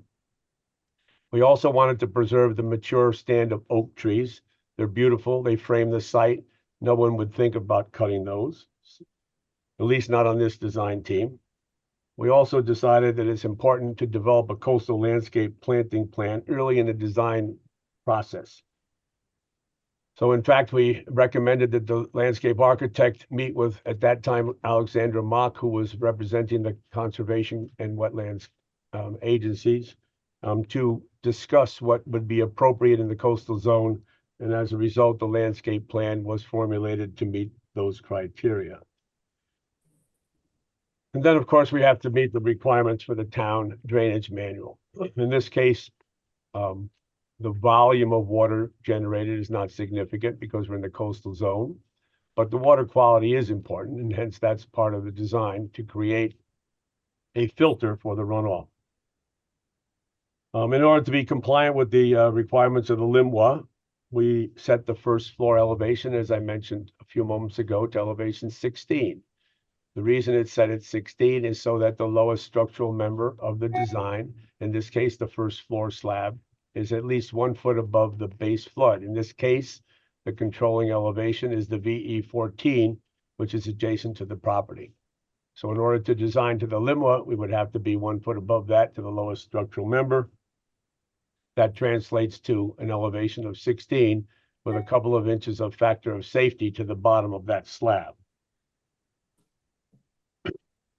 We also recognize the requirements of the building code, which suggests that in addition to the structural design in the coastal zone, we also have to maintain a separation from wood or the first floor framing of the building to the dirt that's around it. So that usually translates to about 2 feet below first floor. And that's the way we set the elevation around the building at elevation 14. As I mentioned, we did have an initial conversation with Alexandra Moth to set forth the parameters for the planting. The filling around the house is not structural, okay? Let's get that clear. It is not structural. Nothing in the way of the filling has anything to do with the support of the house or the pool. And there are no walls, as you can see. That was another parameter that we decided was appropriate here to minimize the number of walls. For aesthetic purposes, we wanted to keep a natural environment, and that's something that the landscape architect was very important to that design. And again, the limits of the filling were designed to stay within the existing grading on the site. So as you notice on the north side, the toe of the filling is down to the edge of the existing pavement. On the westerly side, within about 10 feet of the proposed pool, we're right at the existing grade. I estimated that on this site, the total earthwork or filling would only be about 500 cubic yards. A significant portion of that would come out of the excavation for the footings of the foundation for the building. Hold on a second, Mr. DeAndrea. Mr. Lowe, you have your hand up. I think this is what you wanted to get to. Yes, if I may. I was just going to comment. This came up yesterday, Mr. DeAndrea, that this development does seem to include the use of substantial fill, and I recognize that you're addressing yourself to the type of fill or how it's being used and where it's being used. But I wonder if you could comment on how this development comports with the intent of the regulation, given the proposed 2 to 6 feet raise in the site height and perhaps I believe up to 9 feet, which I read somewhere. You read that you read the 9 feet in the conservation comments, and I just pointed out that that's just not accurate. You can see anywhere you look on this site plan and compare the dark lines to the dashed lines below. There's nothing and nowhere. Okay, fair enough. Yeah. But in general, the comportment with the intent of the regulation, what your sense is there? I believe that what we're doing is creating a functional and aesthetic development on this property, which has no adverse impact on any coastal resources, and it also maintains the limits within the current development envelope. And in addition, by doing the filling the way we're doing, we're eliminating structural components. We know that Mr. Goucher's comments are constantly in the line of try to minimize and eliminate wherever possible any structural improvements for shoreline protection. So we have a very soft aesthetic here, a very functional grading plan, and it stays within the limits of the current development envelope. And I think, again, that's to the credit of our design team and the landscape architect's proposal, as well as meshing that with the architectural design. So this is what I'm struggling with here is that if you read 6111, in subsection A5, it says to limit the potential impact of coastal flooding and erosion patterns on coastal developments, et cetera, so as to minimize. So what the commission was struggling with yesterday is by the amount of fill you're using, you are changing how water comes, what happens with water and wave action as it comes on shore, because you're essentially spreading it so that it would have a different impact. And where I'm caught is same thing as Mr. Lowe. I'm not understanding. I could understand if your design meets this building code exception that allows you to use this much fill. but that means your design has to be satisfactory. If not, I'm struggling with the first point of you have, same thing Mr. Lowe's saying, you have all this fill and you are changing the water flow. Okay. And I believe that's what we were all asking about yesterday. Go ahead. Okay. But So can I just add to that? Yeah. Just to, in 6111 A5, there is the phrase to minimize damage to and destruction of life and property and to reduce the necessity of public expenditure. So are there specific steps that are being taken to minimize potential, I'll add the word potential damage to, et cetera? yes, sir. May I address that? Please. Okay. So another key member of the design team who has been involved from the beginning is Asia D. Slicer, and Asia D is prepared to address that comment now, if you wish, or a little bit later after I finish my overview. But the fact of the matter is here, and what maybe you don't know, but if you had visited the site, you would have noticed that along the southern and western portion of this property, there is a seawall, not on our property. It surrounds what's known as the park area, the beach area on map number 4837. So there's a seawall, and it continues south and east, circular, counterclockwise around that beach area. And that itself is a protector, if you will, of this site. When the tide rises around this particular site, you can see by elevation, once it gets above elevation 5, portions of this property become inundated. And similarly, the portions of the property to the east and the north are also inundated by tidal conditions. So our filling has nothing to do with that. We don't affect that. As the tide rises, we're not pushing water in any other direction. And I'll ask Asia D to comment on that based on her analysis. She is the well-known and well-regarded expert, and there are few of them in this field. So I will ask her to. I think I would, at this point, we're going in, I would rather have, and I know you've sent some emails, and I see that Azure D. Sliker, that the hand is up, but at this point, I believe that I would like to see something in writing that explains to me better how you are meeting the intent and purpose of 6111. I'm stuck on what this is doing and how it meets, and you've had 3 of us ask you the same question. I'd like to see something that explains that you are not deflecting water, that you are not changing how it impacts surrounding bodies, surrounding properties. There's also a point about a low point in on this property. And by the way, we several of us have visited this property. So if I were you, I wouldn't assume that we have been lax, but I'm not getting, you're not getting me there. And we keep asking you the same thing. It's, how are you meeting 6111? And I see the owner has raised her hand as well, but I think we're struggling to understand this. There are 2 things. We want to understand this issue with the code, because what I'm hearing, Mr. DeAndrea, over and over again is you are able to use this amount of fill because of this exception in the code. If you don't satisfy the requirements of the exception in the code, you would not be consistent with CAM or our 6111 relative to all the fill you're using. I'm just stuck.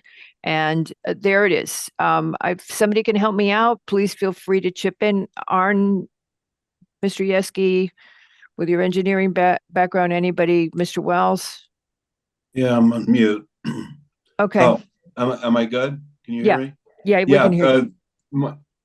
Just a related point related to Phil. My major concern here is that the scouring effect. So we've got waves coming in, Mhm. scouring out the fill. They're ending up in wetlands, degrading wetlands, which everyone knows is really important. And so how can we be satisfied that all the fill you're putting in, 500 cubic yards does not end up in Long Island Sound with an Ida or a Sandy event? Would it be, I think, well, let me voice my opinion. I think it's appropriate now, since you're raising issues that you are not allowing us to respond to. I think it's time. Mr. DeAndrea, I'm sorry, Mr. DeAndrea, we let you talk for 15 or 20 minutes nonstop. We didn't say a word. We have let you respond. And when you had talked for a while, we began to ask you questions because when you're answering us, we're just not getting our mind around this. Hello, folks. Hello, Ms. Kirkpatrick. Hello, Ms. Sliker. We're trying to get our brains there and we're struggling. Mr. Yeski, then go ahead, Mr. DeAndrea, you can try answering us again. I would like to introduce Asia D. Schleicher, professional engineer, well-renowned expert in this field, and she will address your questions as no one else can. May she proceed? Yes, ma'am. But before you start, Mr. Yeski, did you want to ask a question or are you okay with Ms. Schleicher going ahead? I'm okay with her going ahead. I want to hear it. On the other hand, I didn't read the 4 o'clock memo that came in, which, by the way, is Tuesday. We started our hearing at 4. We had a briefing yesterday. So some of us work and we don't have full time to read memos that come in as we start the hearing. So I would like to dig deeper into that whole thing, including maybe we need some, this is kind of, we're all saying the same thing. It's unusual. It's experimental in one way. And none of us are comfortable. We want to understand it, but getting it verbally, that doesn't cut it. We need some of our own people to take a look at this and say, hey, we're comfortable with this. And so far, I agree with Ms. Jenkins. I don't hear that in the letter. So, this is a very specialized area. It deals with the coastal management. We're setting a precedent here that could be carried over. I would love to hear more about the soil erosion. It definitely is a diversion, and that's why I was asking about the seawalls. So, I mean, we could go on and on all night verbally, but I think we need some time to absorb all this. So even if we closed it, I'm not ready to vote. No, we don't have a choice. If Mr. DeAndrea doesn't convert to preliminary, we have to decide it tonight. We have to close it. We have to decide it or close it. We have to decide it tonight unless Mr. DeAndrea converts to preliminary. I don't know if, or they could withdraw, but I don't think he has an appetite for that since he hasn't had an appetite to convert to preliminary. And I think we're all saying the same thing. I'm sorry, Ms. Schleicher, you're probably thinking that you could explain it all to us in a nanosecond if we just stopped talking, but I don't understand. That happens to us a lot. Yeah, but why does it say must decide by April 20th?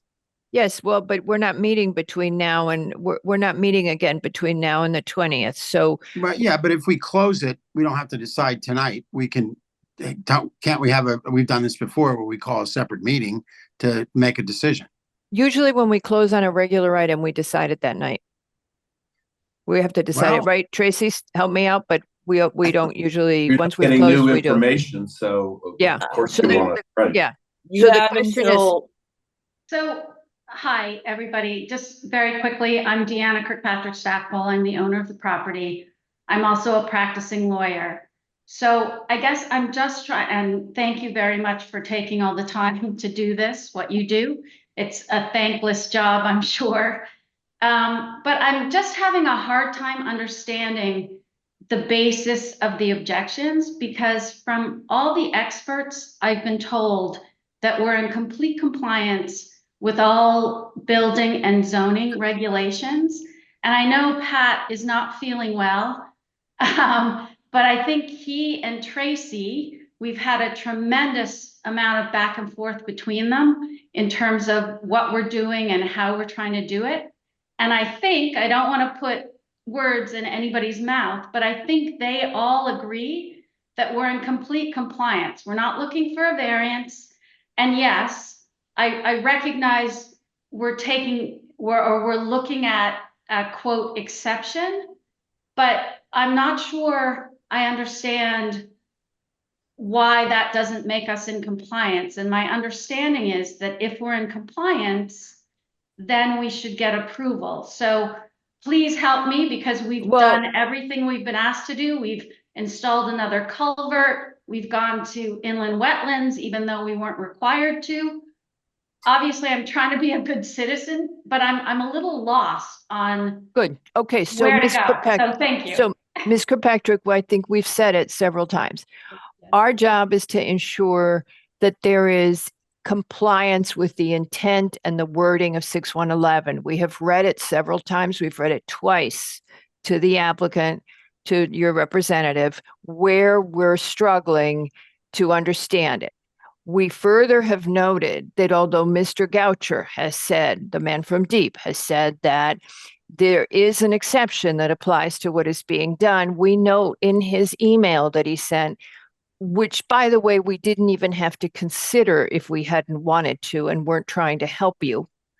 We opened his email. We have all been reading it, even though it came in after this meeting started. And he says in the email that this design requires review. Two of us have been, three of us, I believe, have interpreted that as exactly as it's written, that it requires review and he cites who he wants it to review. So where we haven't said you're not in compliance, you're asking for a variance. We're saying Phil is discouraged where you're building.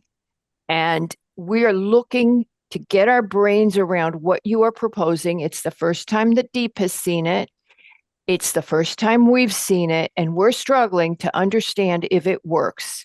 And we're asking for a more complete, ma'am. We're asking, I appreciate that you're a practicing lawyer. That's nice, but we're asking for a more complete understanding of what is being proposed to us so that we can make a good decision. That additional time has not been given to us. This is the first time that we have heard your application, that you've come before us. And so we're saying, we're looking at all this material, some of it sent to us past the last minute, and we're trying to digest it so that we can be helpful.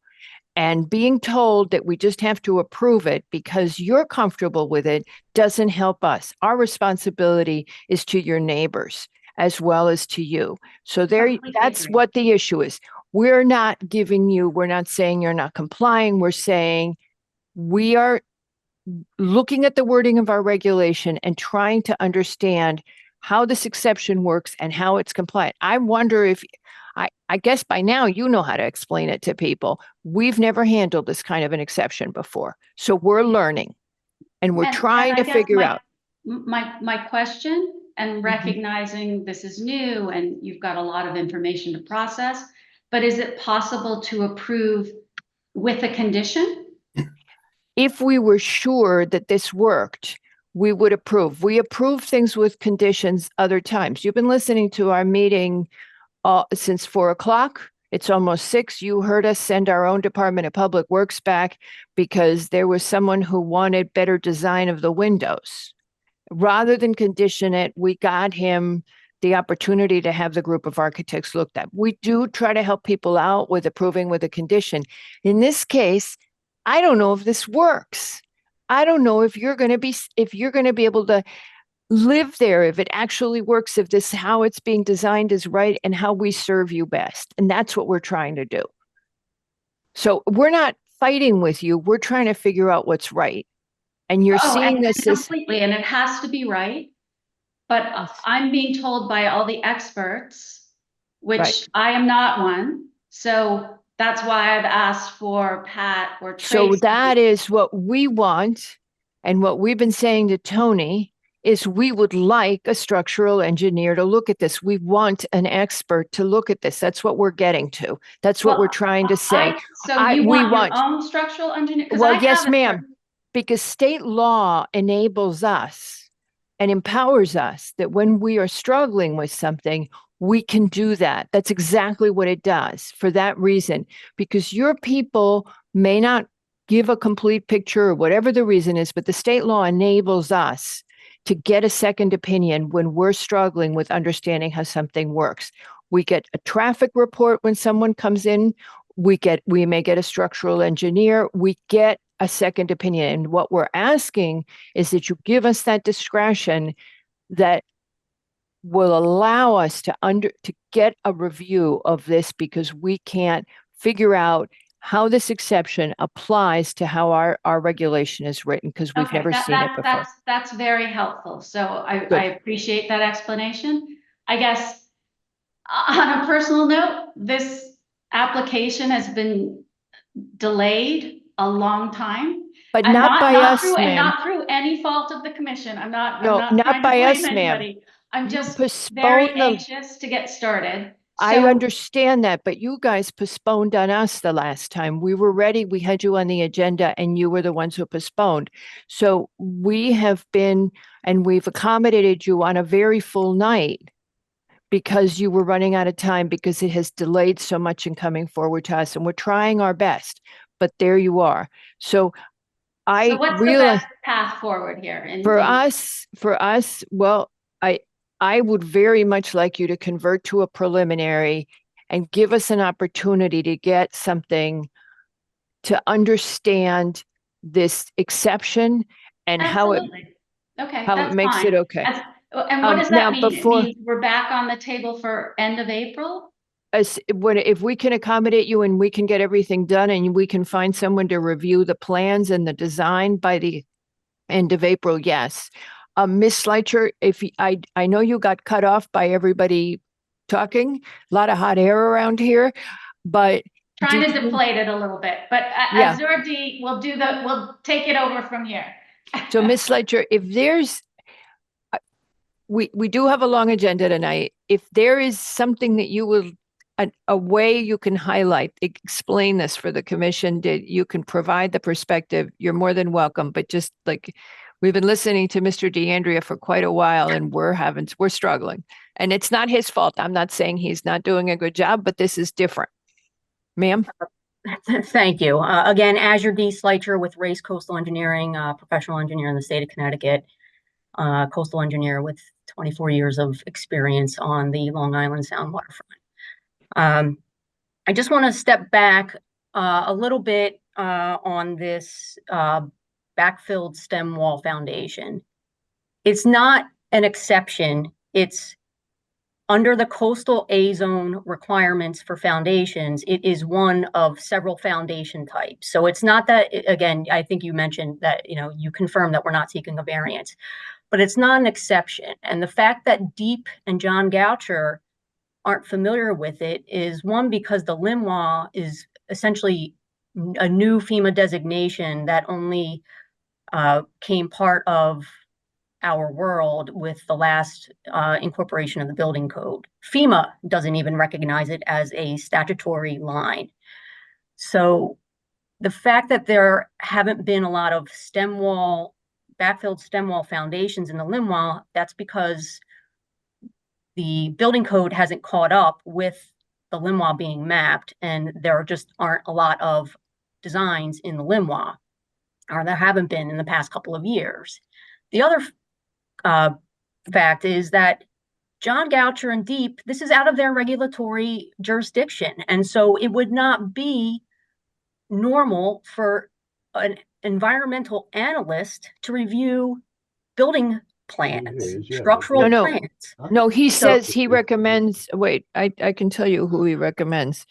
He says that the stem wall foundation design be reviewed by the Department of Engineering and the floodplain manager in support of the building department. Now, we don't have internally somebody with that expertise, so we would get someone external. That's how I understand what he's saying to us, that we need to get someone who can explain this to us and look at your designs and say, yes.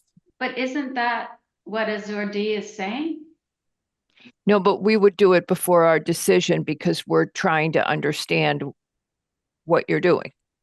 Because our concern comes back to does your amount of fill, even though it's not structural, does it meet the intent to limit the impact on the coastal? And I can't, Mr. DeAndrea, you handed it over to Ms. Schleicher. Sorry. And Can I jump back in? yeah. I want Yeah. to be next because you No, make Ms. Jenkins is next.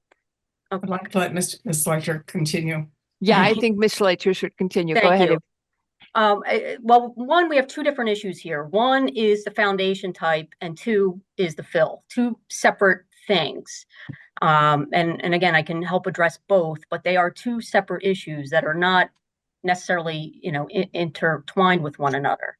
So we have, again, a backfilled stem wall foundation, which is allowed in the coastal A zone, LIMWA, they're synonymous, per state building code. Again, if someone needs to review that, it's typically done when structural building plans are submitted to the building department. If the town building department doesn't feel comfortable in reviewing it, that's when they should go to the state building official. The state flood zone manager is not qualified to review structural building foundation plans. Okay, but typically it's done at that building department submission. So that's one issue. And again, we can, if something needs to be reviewed, as a coastal engineer, I'm providing all of the loads, the scour assessment, the wave loads, all the hydrodynamic loads that the code requires, and the structural engineer will design that accordingly. And again, there's checks and balances between the two of us. And once it goes to the building department, if additional checks and balances are required, again, it would typically go up to the state building official, not someone at DEEP. Okay. Related to the fill, I race analyzed the amount of fill, and we look at specific things regarding wave, reflection, run up and overtopping, dispersion and deflection onto adjacent properties.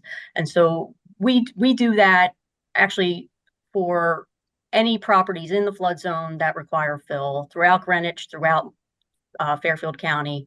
That's what we do. We look at the preliminary plans provided by the DeAndreas and the landscape architects, and we look at it, we analyze it, compare it to existing conditions, compare it to the existing base flood elevations, still water levels prescribed by FEMA, and we work cooperatively. And not everything passes, our tests on the first try. So, typically, we look at it, we redline it and say, you know what, these slopes don't work, these elevations don't work, we're impacting neighbors, go back to the drawing board, so forth. So we do that full analysis.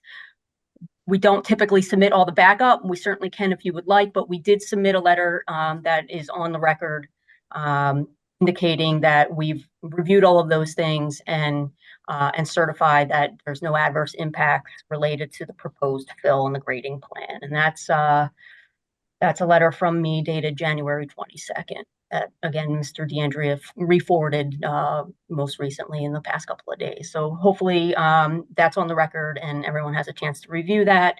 But basically, again, as a coastal engineer, as a professional engineer licensed in the state of Connecticut, we've looked closely at the proposed grading and determined that it will not cause those adverse impacts in flood. Okay, Mr. Wells. If I might, Madam Chair. Oh, yeah, I'm sorry. That's Your okay. hand came back down, and then Arn. I'm sorry, I didn't realize you'd been up and down. People are so used to my being quiet. I really appreciate the expertise that's involved here. Just a timing question. We still do not, though, have a design for anyone to look at. Is that correct? You were going to have the design after the approval and before the building department approval. Is that my understanding? That's typically the process to get through the site plan approval and then continue to develop, the structural details of, the foundation and the building elements. That's typically how that process progresses. If we take a structural design too far before we even have site plan approval, we're constantly reinventing the wheel. Okay, I guess I can understand that if there had been, again, the point that Mr. Goucher makes that makes me concerned is he hasn't seen it before. So your studies, I'm sure, are very thorough and scientifically valid and everything, but no one has ever used it before. And therefore, to some degree, there's hypothetical risk here. And we have to consider, to some degree, we have to consider whether that's a risk that's acceptable before approval. But the fill, I think, is problematic because there's a lot of it here. It is waterfront. And again, if there is a small problem, it's going to be a big problem with respect to sound because you're going to be drawing a lot of loose material back into the water. I think the concern is the volume here is so big. We're not talking about a small part of a property. We're talking about the entire property. And I'm looking for the term here now, stem wall foundation issue is a new one. So appreciating your expertise, as Madam Chair says, we get wonderful opinions about traffic, and the traffic expert says, don't worry, it's de minimis risk. But we have to evaluate it not only with respect to this property, but with respect to the next 3 or 4 properties that are waterfront that are going to run up to the same issue. So I appreciate and respect your expertise, but we have to be satisfied probably at a different level because it's not only, again, variance is the wrong term to use. We're not a board of variance here. We are setting zoning criteria going forward as well. So our concern level is elevated more than it would be if it was just a board of a zoning appeal saying, oh yeah, somebody else did it once. In this case, we're dealing with 2 unknowns, the volume of fill right up against the water line and also the foundation design. So again, I think I'm expressing my concern because these are big unknowns for us to go forward toward the building permit and have them unresolved. And I hope that isn't an insult to your expertise. It isn't meant to be. No, but I would just urge the commission to consider that John Goucher, it would not be typical of him to have seen these types of foundations as an environmental analyst looking at stormwater impacts and in his other, wearing his other hat, looking at docks and seawalls. Why would he have seen backfilled stem walls as a building foundation in his role? Again, and as with most projects, the detailed design of such foundations are typically not included in a coastal site plan review package. So he wouldn't see these things. I don't believe he's saying that. I believe he's saying this is the first time the exception is being used. And I would say that's probably not true. Again, it perhaps maybe in Greenwich, but it's a common foundation design practice. Yeah, and it's interesting. So, but it seems to me that if there are things outside of Mr. Goucher's view that would help the commission understand, again, I think what we're looking for here is more information. I don't mean to sound so negative. It's just these are serious questions, and the commission has to be satisfied that the information we have is sufficient to make a good decision. And what I'm sorry, Mary, go ahead. No, I'm sorry, Madam Chair. I'm done. I think I've talked too much. And what we're looking at is, you never talk too much. Some of us do, but what we're looking at is, again, the purposes of 6111 and just, are we meeting 6111? Obviously, some of them don't apply here, but others do. Mr. Wells? Yeah, thank you. Earlier, you indicated that you'd done a scour analysis. However, your letter of January 22nd says, Race performed the following analyses of potential flooding impacts: wave crest analysis, wave run-up analysis, wave reflection analysis. I see no mention of a scour analysis in your letter, and we're crucially interested in that, the impact of scouring on the fill and the potential negative effect. Now, it sounds like you have done that analysis. I'm surprised it wasn't included in the letter, but if you do have that analysis, we'd appreciate receiving it. I also want to make a separate point, but you can respond to my first point. Yes, in response to the scour analysis, that was specific to design of the stem wall foundation. Again, the code says The design shall consider all forces resulting from flooding, including wave action, debris impact, erosion, and local scour. And my intention in saying that was that RACE would work cooperatively with the structural engineer in the design of the foundation so that it meets those criteria. We did not do a scour analysis of the rest of the site. And again, Well, I think you need to. I mean, personally, that's what our major concern is. You know, it's your call, but this is our big worry, that the fill ends up in the wetlands. That's our big worry. We've got big storms coming in here. So my second point is, you say you're going to be in compliance with LIMRA, no fill in the structure, except for this exception. But there's another LIMRA impact in the Connecticut Building Code, which says minor grading and placement of minor quantities of fill shall be permitted for landscaping and drainage purposes under and around buildings and for support of parking slabs, pool decks, patios, and walkways. Understand you're going to have fill around the structure through the exception, but why do we have all this other fill on the property?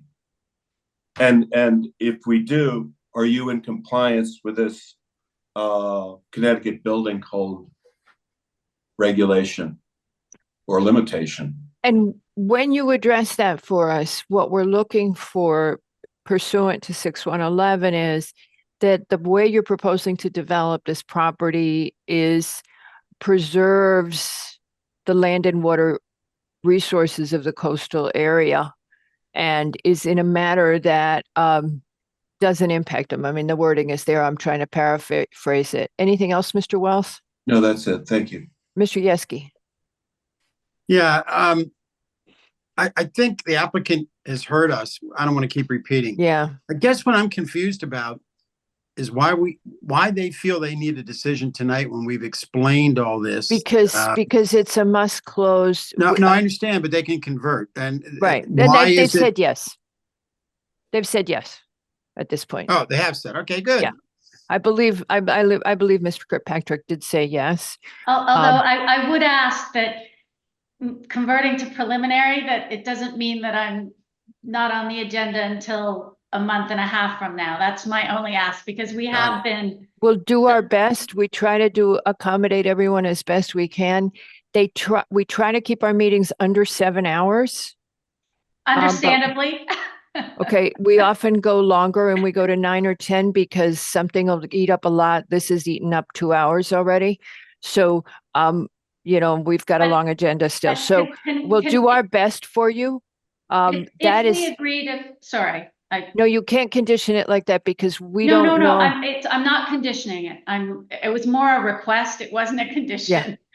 I was hoping that if we convert it to preliminary, would it be possible to get a very specific list of what you need? Because we did this before and we had a list that we thought was fairly specific. We put in a culvert. We went to wetlands. Right. And now we're back here and okay, but you have two different, no, of course, but you have two different regulatory bodies, and one of them is inland wetlands and the other is us. And wetlands loved your extra culvert and they thought that was great, and conservation said my point is we weren't required to go to inland wetlands. We went to inland wetlands because we agreed to put in a culvert to upgrade. So we're trying to be good citizens. I think you have a wetland. Keep getting pushed back. That's my only request. Are you not in the upland review area? I thought you were in the URA. I'm sorry, Mr. DeAndrea, we're going to give you a second. That you're dominated right now by other engineers and attorneys. Go ahead. You went to wetlands out of your kind heart, Mr. DeAndrea. Is that what you're going to say? I will address that, please. We went to the Wetlands Agency after DPW made an initial comment that they had a plan that they may or may not ever implement, but they asked us to install an extra culvert on the driveway. As a result, that would have affected the wetland section of inland water course, and therefore we applied to the Wetlands Agency. Got it. So in order to get your DPW sign off, you had to do the culvert and you had to go to wetlands. So Okay, so in other words, it Well, got I'm complicated. not sure we had to do it, but yes, we did it. Yes. We had to we do did it. So That you had to do it, ma'am. Your engineer just told you had to do it, ma'am. He's told you that you would not have gotten the DPW sign off for a drainage if you hadn't gone to wetlands for the culvert. That's so you did. I'd like to just summarize one more thing before we close. Okay. And I think there's a consensus between Deanna and our office and Asia Z that we're going to convert to preliminary to continue this discussion. When we first had a discussion with, as a result of a comment from Mr. Goucher, he raised an issue as to whether or not we should be designing as though it were a LIMWA. We took heed and we had multiple discussions with staff and decided that, yes, we will concede and agree that we should design to the LIMWA. Now that we've done that, we're being second guessed in some way. Not quite. But can I just please finish the thought? But you're telling me, you're making a conclusion about my thought process and telling it to me. And I'm not going to accept that, Mr. DeAndrea. You may feel like you're second guessing, you're being second guessed, but you have no way of knowing that that's what I am or am not doing. At this point, I have not even been able to make my presentation, but we're You going to continue the presented for presentation. 15 minutes, 20 minutes. You presented, we let you talk. Now that we have addressed the issues of the design of the foundation, that is we believe that should be behind you, and that the structural engineer has to satisfy the building code, and that will be done through the building permit process. I don't think we should continue down this thought process that this is in some way an unusual design. It is not. But we're going to grant an extension, a conversion to preliminary, and we'll attempt again to respond to those issues that have been raised tonight. What I hear you say is that you would prefer that there's less fill. You also said that you want clarification or confirmation that the fill, whatever it may be, does not have any adverse impact on neighbors. In consideration of that, I would hope that you would look at this property as we have and notice that the elevations of the homes that are adjacent to this property are approximately 25 feet above this property. We know the access Okay. to this property. We're aware of the access. we'll We've summarize seen the that. driveway. So now, Mr. DeAndrea, we haven't actually, I think the fill question is this. We want to get comfortable that this amount of fill still meets, having this amount of fill still meets the condition, what the purposes are of 6111. We're particularly sensitive because every time we meet with anybody, this is the first question residents are asking us. Are you protecting our town? So our first responsibility is that. If you could address the compliance with the purposes of 6111 and the specific wording as it applies here, that is what we're looking for. As you know, LIMWA doesn't fall within the zoning regulations. I'm going to stop talking because I see 3 hands are up, and I think it's time to let everybody move on. Mr. Levy. Thank you, Madam Chair. I'm going to probably cover some old ground, but I'll just mention it because I'm looking at the conservation comments. I just would like to get some clarity on the 30% grade of the fill. And that's the thing which kind of keyed me into this conversation. I don't know if you really need to talk about it now because we had a lot of discussion about it, but I mean that just sounds to be as we're adding 5 feet of fill to the property and at 30 grade, and it's so close to the marsh area. It just I'd love to just understand it better in section, but that's how I am looking at the problem. And so your question on that is? So the question is I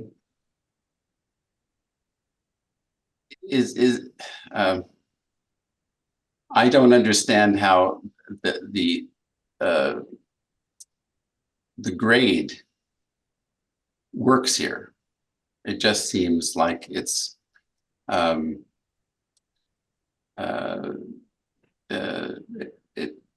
it's very steep, and it seems as though that in itself, given its proximity to the marsh, is a red flag. Well, but okay. All right. Okay. So that's something else, Mr. DeAndrea, that a commissioner is asking you to address. Mr. Wells, and then Ms. Jenkins, I assume that's the sequence because I know your hand goes up and there's something funny with her virtual hand. It flops around. Mr. Wells, go ahead. Thank you. Yeah, before we go away and narrow down our, what we want responses to, I want to just briefly summarize the key points in Adam Mock's letter dated January 16th and revised March 25th. Just some key points that I'm particularly interested in. Point 3, the applicant proposes to add an additional 30-inch pipe to the existing driveway culvert. This will increase the opening for the tidal water being pushed upland during coastal flooding. So I'd like something in writing indicating that if you've got this pipe going into Long Island Sound and we've got an Ida or a Sandy, the water from the Sound doesn't end upland.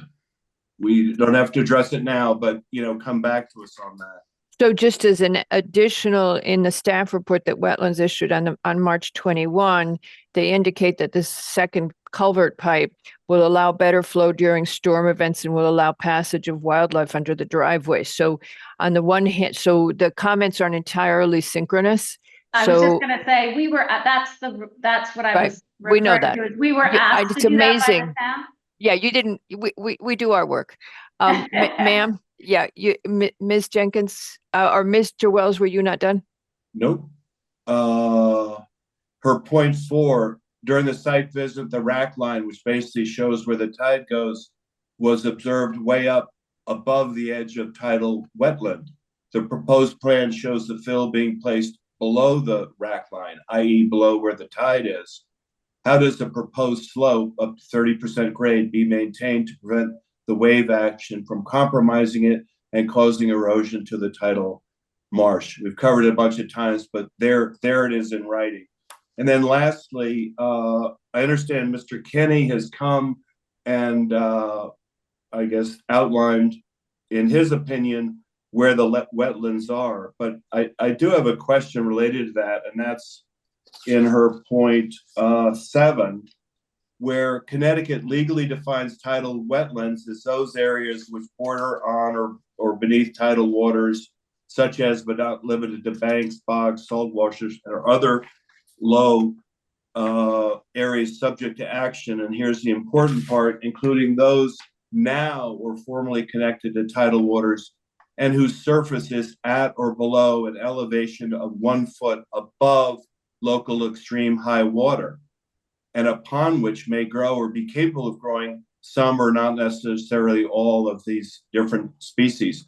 I'm hoping Mr. Kenny didn't go out to the property and just look at where the plants are growing to determine where the wetlands are. I hope this took into account what type of soil is there and what type of soil supports the 62 different plants. And I guess Alexander Mock has asked on numerous occasions for the applicant to provide the elevation of the extreme high water mark for the area. To my knowledge, we haven't seen that yet. So those are other points that need to be addressed before the next meeting. Thank you. I'm done. Okay, thank you, Mr. Wells. Ms. Jenkins. And I'm just going to be a broken record one more time. That's okay. I think, all right. If I understand Mr. DeAndrea's last statement, with said basically as I understood it, Mr. DeAndre, you were focusing on the fill, on the understanding that you were not going to respond to Mr. Goucher's comments with respect to the design issue before the building permit phase, based upon your expert advice. If that issue is not more specifically addressed, I'm going to feel like that is a big question mark. And I'm sorry, it's the fifth time I've said that. May I ask for a clarification of what that statement was? I had, all right, you're talking about what I'm thinking, so I'm going to respond to your response. Yes. When you were summarizing just now, just Yes. 2 minutes ago, it sounded to me like you were focusing on the fill issues, but that you were not going to, you consider the design issue to be something which does not have to be addressed adequately before we make our decision. Before the commission makes a decision. Is Mr. Goucher's letter not going to be addressed at all? Is that the satisfaction of the exemption? Do you consider that a closed issue and that you have satisfied it? Okay. How I would respond is that I'm going to have a conversation with Mr. Goucher tomorrow morning, and I'm going to ask him for a clarification of what his intent was, number one. And number two, I think it suffices for this commission, lacking expertise in structural engineering, to allow the structural design of the foundation to be part of the building permit. This commission never requires foundation designs to be part of your approval. Any number of sites. I'm understanding that Ms. Fletcher was making that distinction before. And I'm hearing that. I would actually rather if you had a conference call with Mr. Goucher and Ms. Kolakowski participated in it as Mr. LaRose out sick, just so that everybody hears it and then he sends a follow-up email, because this thing about this is what the email says and doesn't say is a waste of time. Make sure we're very specific. I understand Ms. Fletcher was saying to us that it's two completely different issues. One is really a building code issue, and the other one is that we're stuck on the 6111 thing. And are we correctly interpreting it, applying it, and serving the community? And that distinction's fine. If that's what you want to communicate to us, Ms. Fletcher, I'm okay with that, as long as it's real clear. If you can send us something that makes it real clear. And I know Mr. Kirkpatrick hates that you have to come to the Planning and Zoning Commission, but yeah, we're a pain in the neck, but we try to fight for you. And the next time we'll be fighting for you and not asking you a jillion questions. We'll be trying to protect you from somebody else not quite trying to do something with that before we understand it completely. Very much appreciated. Thank you. So, yes. I will work with Tracy tomorrow to determine the form of the conversion. And remember that she has incredible credentials, so she will understand you. She's our jewel. Mr. Lowe. Just going to say I appreciate the frustration from the applicant and the experts, and unfortunately, it's a bit of the nature of the beast. We are volunteers. We're not all experts in the same things that you all are experts in, but unfortunately, the onus falls on the applicant to educate us to some extent, which we appreciate you doing.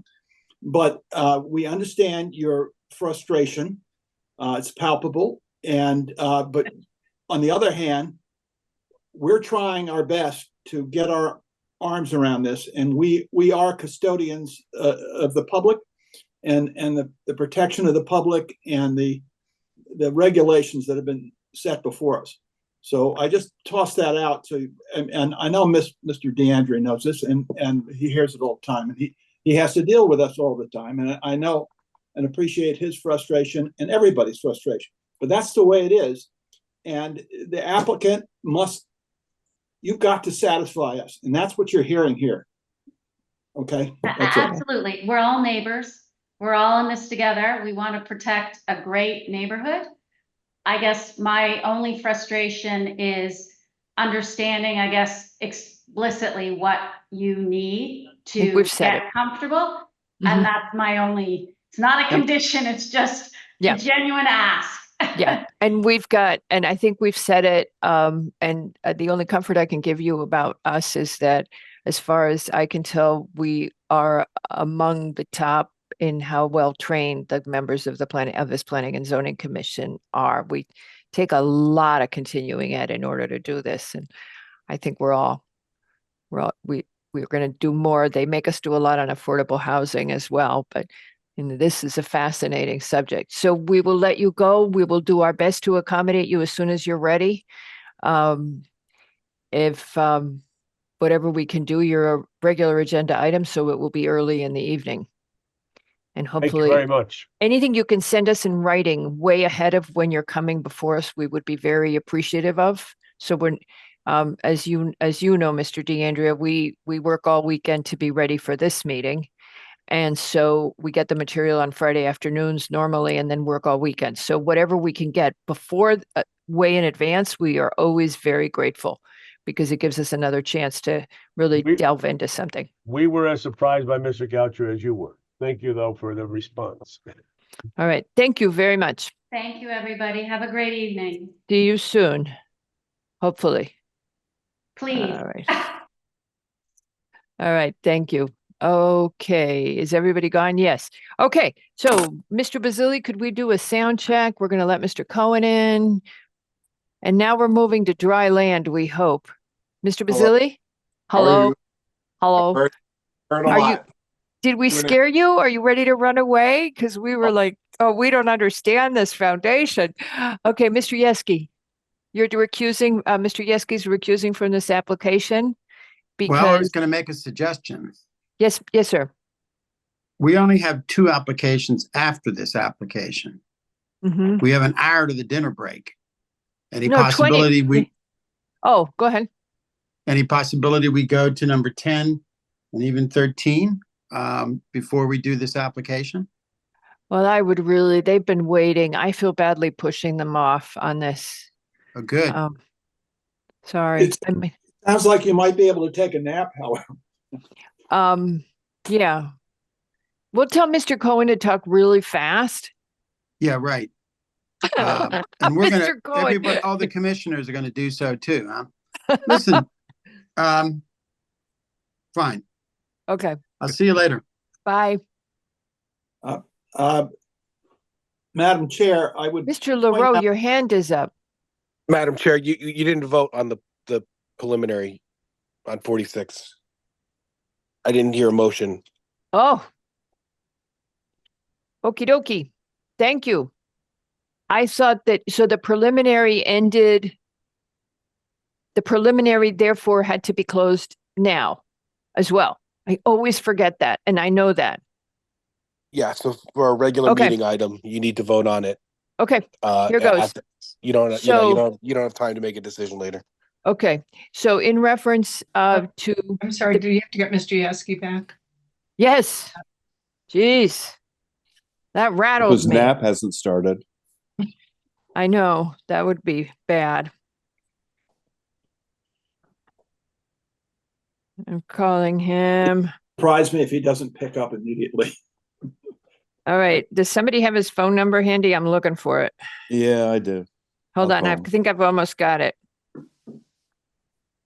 Thank you, Patrick. I got it.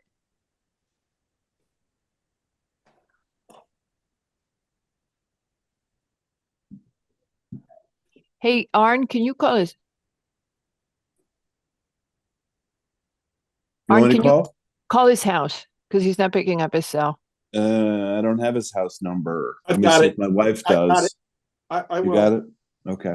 Sorry. Sorry, Mr. Cohen. And there we were trying to accommodate you. He's not answering.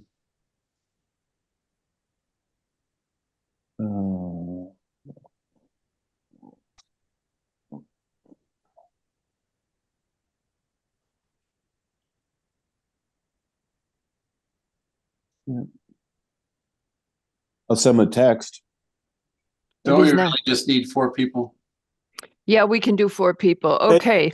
Peter Lowe, apparently we forgot to vote on the preliminary for the Corregula application, so we were hoping to Marguerite was hoping to capture you just for a moment to come back. Is that, did you just get, and Mr. Basili, don't start the public hearing yet.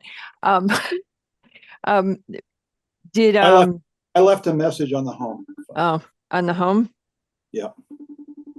But somebody's phone's ringing. Calling back. No. All right, let's just, I think we're just going to go ahead. So seated on this application then are going to be Mr. Wells. I'm actually seated for Mr. Wells, right? No, not on this one. This is de novo. Mr. Levy, Mr. Lowe, and Albin. Okay, Wells, Levy, Lowe, and Albin are seated on this application. And we'll just do the four of us. Okay, so as to the preliminary coastal site plan application to demolish an existing dwelling and construct a new dwelling, associated drainage, septic and modify an existing driveway on a 1.1389 acre lot at 46 Corriglia Drive in the RA1 zone. And we note that this is 0.9986 excluding the access way. We further note that this, as a result of being undersized, that this application is allowed to go to the setbacks of the next zone down.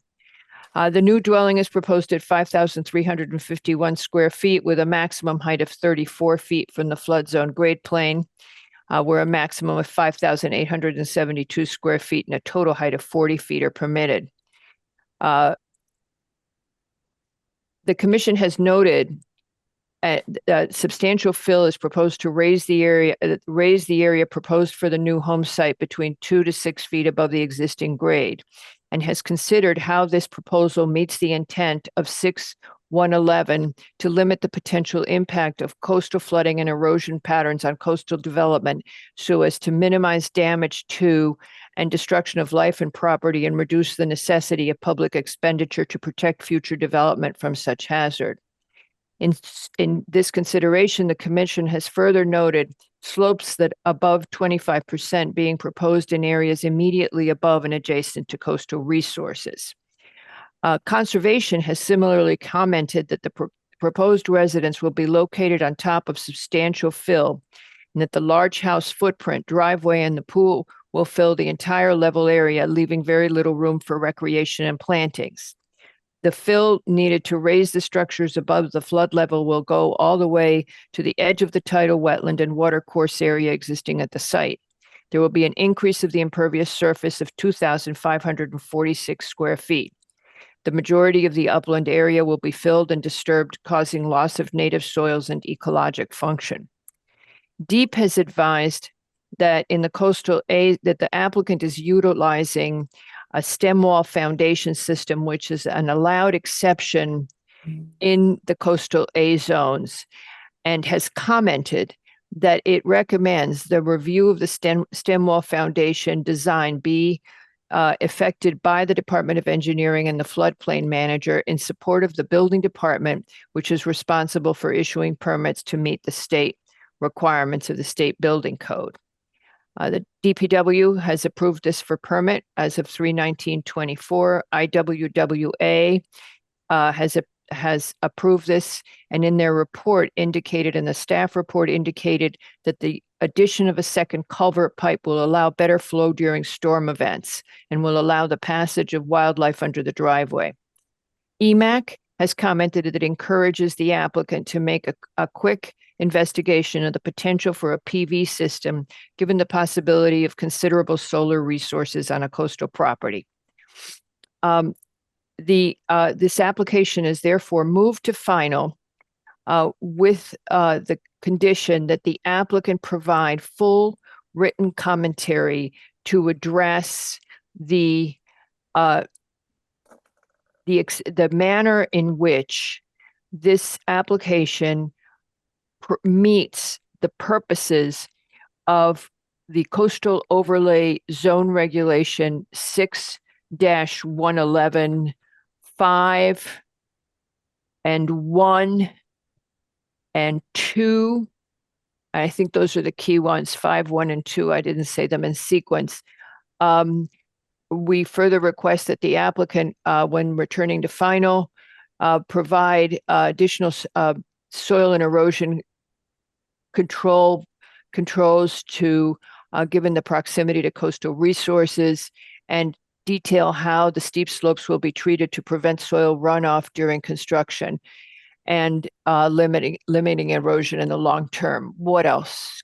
Because you guys mention, did you say move to final? Did you Yes. mean move preliminary? No. No, they've now filed a preliminary and we're moving to final. We had to decide it now, and I always forget that. It's just like a Got it. thing that. Thank you. Sorry. Yep. Anything else? Mr. Wells, Ms. Jenkins? Second. Okay, wait for it. How about, and also address the comments provided by conservation in their Okay. letter. Whenever that was. Right, well, yeah. it's January. Yeah. You know, And they're in where our is it? letter. Okay. Okay. All right. Can't find them right now. Okay. Anything else? I got it. January 16th, revised March 25th. Mm-hmm.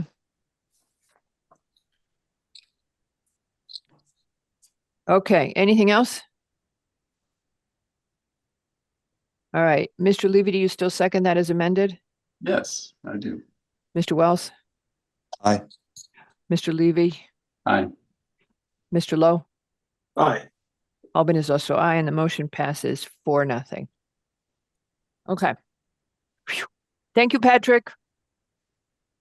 Wasn't I just saying how well trained we were? All right, Mr. Cohen. Thank you for all the patience. I don't know why you didn't vote on that motion. So we now finally open the public hearing, and we would propose to combine. Yes, you have your hand up, Mr. Lowe? I do. Earlier you mentioned that I think Mr. Wells was Yes. for Mr. Yes. Okay, so the way this is going to work is seated on this application is Albin, Levy, Wells, Jenkins, and Lowe.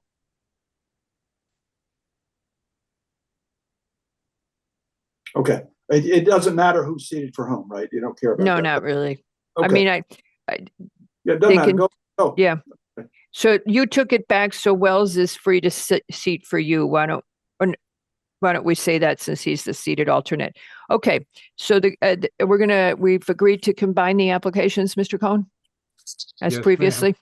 Yep. So the record will be combined, Mr. Basili, the Greenwich Country Day School for a final re-subdivision to consolidate 235 Stanwich Road with 247 Stanwich Road and 257 Stanwich Road. The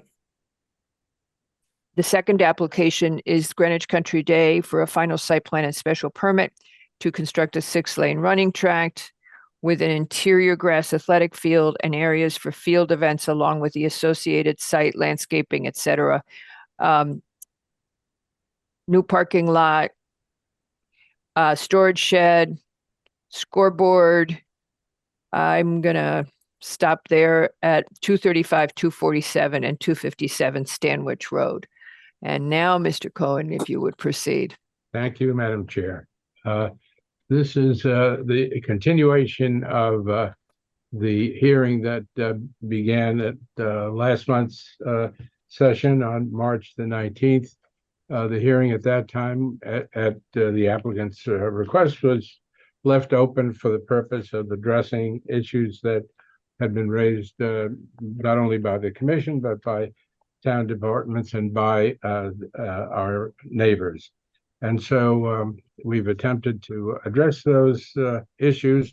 We provided a written response to the commission last week with a number of exhibits attached, which deal with those issues. In the meantime, I believe that the commission has heard back from a number of town departments, including DPW traffic, DPW engineering, conservation, fire, police, and I believe that no further issues have been raised by any of them, including, by the way, a report from the town's traffic consultant, Beta. We provided a number of images and to Tracy, and if she'd be good enough to open up the first one, I can sort of They're take spinning. I'm trying. take you to where we left off. The file is quite large. It's still spinning. I was trying to get ahead of you on that, and I did not succeed. I'm sorry. So oh, here we go, I think.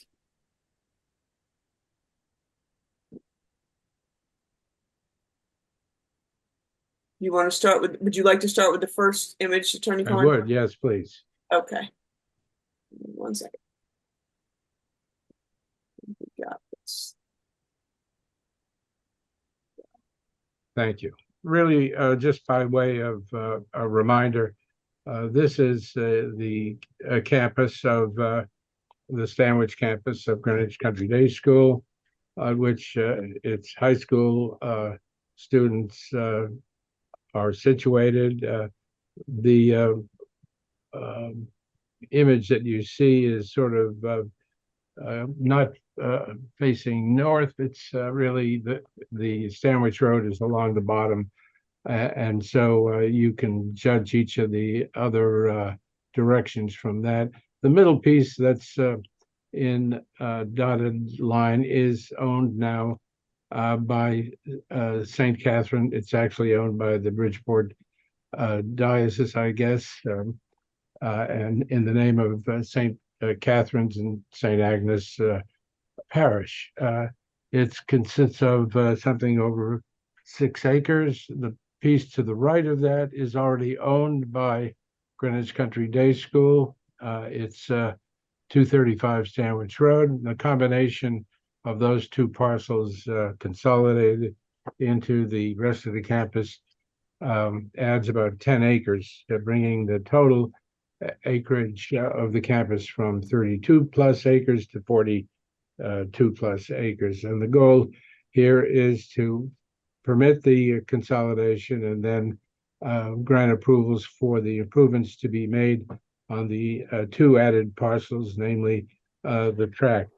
At the conclusion of the hearing last month, the commission indicated a number of interests that it had in seeing more details about the earthwork that we're proposing to install, as well as the new earth berm along the southern boundary of the property for the purpose of granting some protection, some additional protection to the property owners to the south, and allowing the landscape plan to extend within that berm. And so what we've done is, first of all, Tracy, if you could show the next image, we've asked Redness and me to prepare kind of an interesting exhibit showing graphically in color those areas of the site of the new track that will be excavated,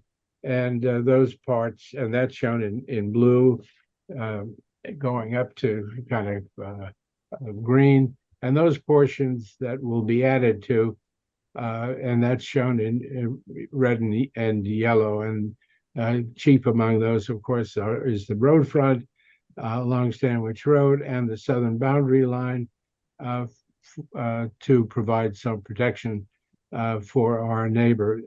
Essentially, our goal here is to try to balance the cut and the fill so that there is not a lot of additional fill that needs to be added.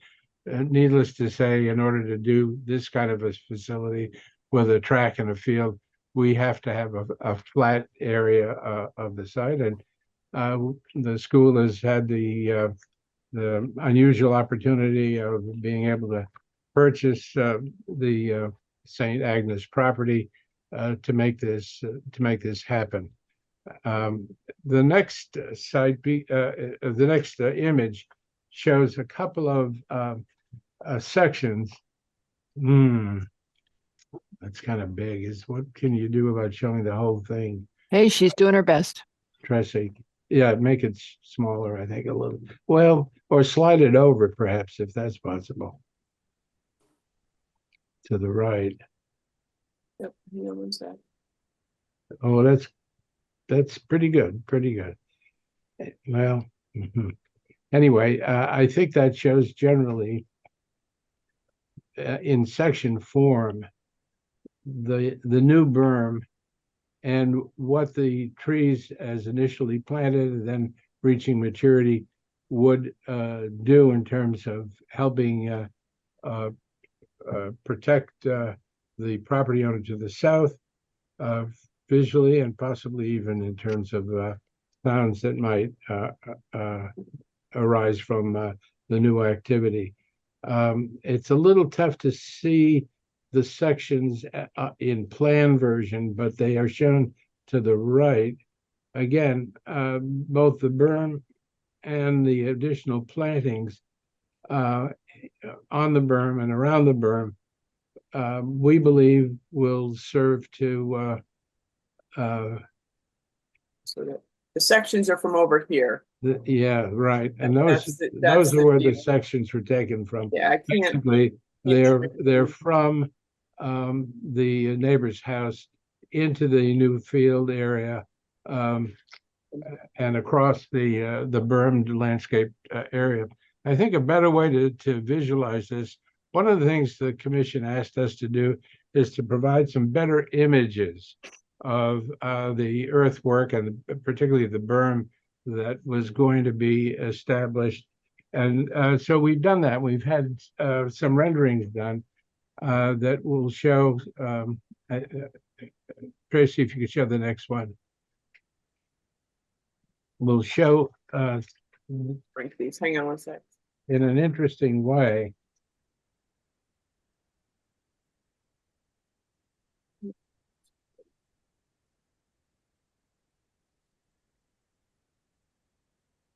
They froze. This is the highlight of my presentation. The blue sky, we like the blue sky. I'm coming apart. Can you try the next one? Yeah, I'm trying to see it's because the file is so large that they are. Oh, no, Mr. Cohen, you sent a large file. What a surprise. I'm also trying not to lose the Zoom meeting here while I play with this. Hang on one sec. I'm going to stop sharing for a second. Play with it.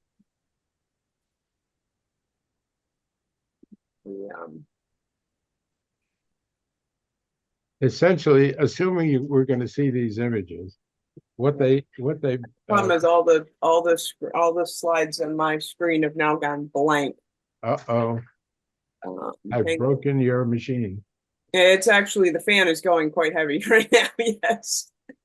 What they would show, if you could see them, are three views of the new berm taken from various angles and showing what it would look like when the landscape is first installed and what it would look like after maturity. And these images were created by our landscape architect, so they are as accurate as he could make them. But sadly, we'll never see them. Yeah, I apologize. I am not sure what is going on, but I now have 32 white screens. Oh boy.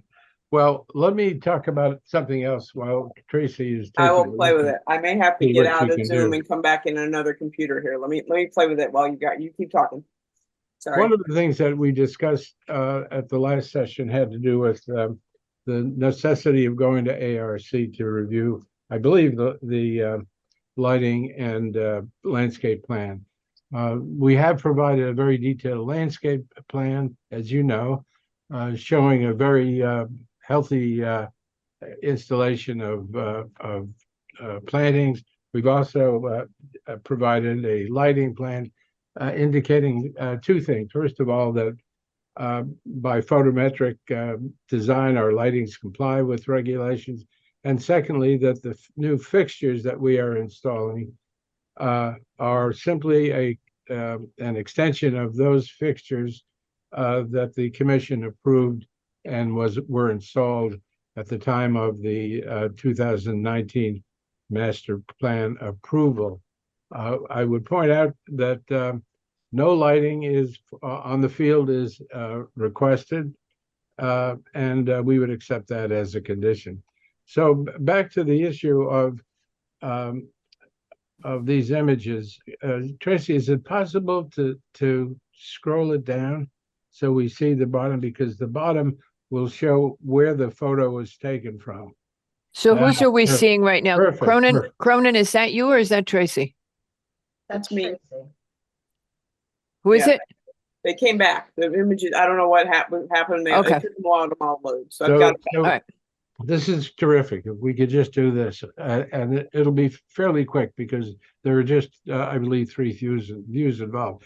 The bottom legend shot shows where this photo was taken from. Basically, it's the end of the straightaway on the east side of the track, and that shows the planting area on the berm. The next shot, if we could do that, Tracy, simply shows the same view, but as the, no, that's not it. Can you go back up? That teeny little one in the middle Let's see if I can blow that one up. is the one I'm looking at. Basically, yeah, that's good. That shows the same view with plantings at maturity. The next image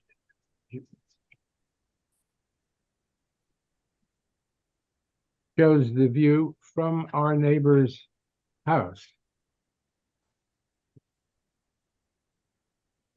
Could you reduce that a little bit, Tracy, if possible?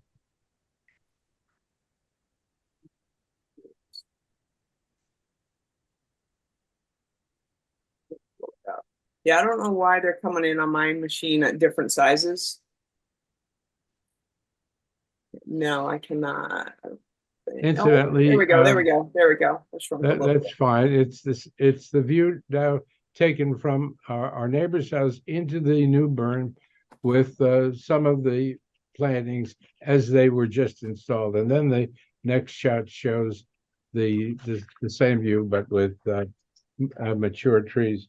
And I guess we could just scroll along, Tracy, if that's possible, to show the view from across the street, looking a little more. Yeah, that's a view from our neighbor across the street, across of Sandwich Road, and looking into the area where the track is going to be located. There is no particular berm here. There's just some fill that's been put in for the purpose of creating the flat surface behind it. And of course, the last picture will show the same view, but with the mature trees. So we believe that the installation that we're proposing by way of landscape improvements serves a couple of purposes. First of all, it more than replaces on a 2.3 to 1 basis the trees that are going to be removed. And secondly, it provides quite a bit of cover and protection to our neighbors. We've been in discussion with our neighbor to the south, who's most impacted by anything that may happen on this site, and we have reached an agreement in principle with him about his support of this application. There are a total of over 430 new trees versus 188 being removed. The plan has been reviewed and now approved by conservation. The tree warden had a look at this and had really only one comment, which had to do with trying to replant 2 mature holly trees, which we've assured him that we would try to do if it was possible. So based upon that, and based upon the information about lighting that we've provided as Mr. McRae had requested. We hope that this doesn't have to go to ARC. If the commission nevertheless feels that a review by ARC is necessary, we would really hope and appreciate that it be done post-approval, with the understanding that we are confident that the school will adopt any further recommendations in addition to those that we've already dealt with. The next issue that I'd like to talk about a little bit had to do with traffic issues, chiefly the issues that were raised by Mr. Lowe. We have tonight with us not only representatives of the school, Adam Rohde is here, our landscape architect, but John Canning is attending for the purpose of addressing any questions that Mr. Lowe may have. I would point out a couple of things about our traffic situation. First of all,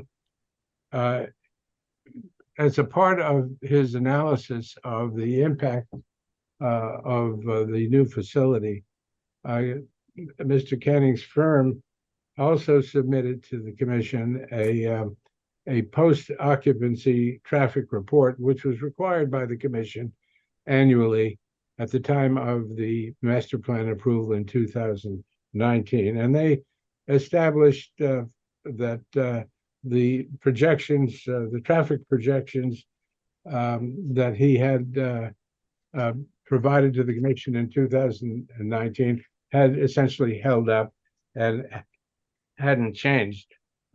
We also had a condition in the 2019 approval that inter-campus driving by the high school kids to athletic events would not be permitted. That would also apply now, so that those conditions that were established to help monitor the situation in 2019 would continue and would be incorporated as part of the expanded campus. I'd also point out that Mr. Canning has submitted a report determining that he would anticipate no adverse traffic impacts resulting from this new facility. Those conclusions were approved by both DPW traffic and Beta, and they had no adverse comment about those. However, because it was clear at the briefing that questions remained in some of the commissioners' minds, I do have John Canning here to address any specific questions that you may have. And I'd sort of like to turn it over to John at this point for that purpose. John, please tell me you're there. He's there. I just getting him in. Just while we're waiting for John to get in, on the ARC question, it was the only issue we really had was about the lighting. And because obviously you applied before we changed the lighting regulations, but you're also trying to make it consistent with what was previously approved for the high school. But as I recall from the staff report, some of the lighting would not comply with the current standards. If you were amenable to, Tracy, do you recall where that was that you made that comment? If you would be amenable it's the to new lowering, standards, not the current standards. I meant to say new, but The some new. of it, if we know you're trying to make all the fixtures the same, so got that. But then if where you don't have to have the sameness, whether you would be willing to comply with the new dark sky. And I figure this is a value the school has, and that we understand you're trying to keep it consistent, but then if wherever you have some flexibility, if you would go to the lower, now somebody help me out here, the lumens. I struggle. I know what you're saying, Ms. Alvin. It's the parking lot lights. There are two of the fixtures are at 4,000 Kelvin instead of 3,000 Kelvin. Can I ask a question on this? What is the downside of going to the ARC? Is this just a time thing for you, Mr.? It is. We have a closing with St. Agnes coming up, which is contingent on approval. So a delay is, puts that in some jeopardy. Not terminally, let me say that, but moving this project along is kind of important to everybody on all sides of the transaction. In answer to Ms. Alvin's question, we'd be willing. We believe that the new fixtures do comply with dark skies, but to the extent that they don't, we can absolutely take a look at it. Yes, just for the record, Michelle Cronin, Tracy did pick up on the 4,000. That's actually a typo. So they are 3,000. The existing lights are 3,000 Kelvin, and all the photometrics were based on 3,000. And those pole lights are dark sky compliant. Can we condition anything on this with regard to consistency, or using whatever terminology we want to help the applicant with the timing issue, but also cover the lighting concerns? Well, let's see where the rest of the night goes, but the rest of the presentation goes. But the other thing is, they're not required to use the new lighting regulations at all, because they should encourage it. Yeah, we can just encourage it. Yeah, that's all we're doing, and just letting them know that we're encouraging them to. Okay, so now we have Mr. Canning, and there were people who were concerned about the traffic and the trips. So who would like to lead that off? I thought Mr. Canning was going to make address himself to the comments. Okay. But if not, I'm happy to reiterate some of what I've said in the last two meetings. We'll let him decide. In the interest of good evening. Mr. Canning has submitted his reports, and there still remain questions. And I thought it would be best to just put them in front of you and let you ask questions based on your open issues from those reports. Okay, I suggested a simple quantitative table would be helpful. So this is maybe the third time I've brought this up to demonstrate with actual numbers rather than a blanket oral assurance, but with actual data and numbers or assumptions or whatever they are in a table showing the net effect of whatever increases are occasioned by the changes that are being made and how they're offset by decreases because of certain economies of movement and transfer of bodies, etc. Do you have such a table? Madam Chair, Commissioner Lowe, we do not have such a table to a good extent because it's difficult for us to prove what is not happening. We can show what is happening, that people are riding the bus and that we've got 22 round trip buses. But if people were not riding the bus, then we can't specifically say what would happen in that regard. I do have, though, I was listening to the briefing yesterday, I was informed about it, and we do have a couple of slides that might help you get to the bottom of where you want to be. They are based on tables which I could provide. Tracy, would you be so kind, or could you be so kind as to bring up the charts? I believe. Oh, come. Yeah, keep going. We're letting Michelle drive. Oh, okay. Thank you, Michelle. So one of your questions, I believe, Mr. Lowe, was if 64 trips is not significant, what would be significant?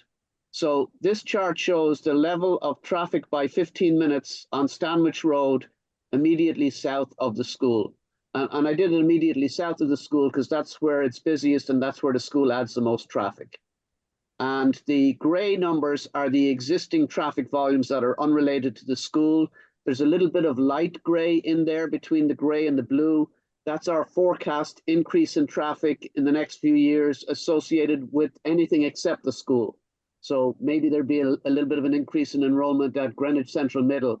or maybe there'll be a few homes added up the line a little bit.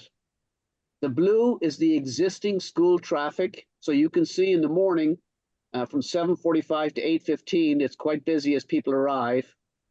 And combined, the volumes top out, I'm going to say at 2:25 in 15 minutes.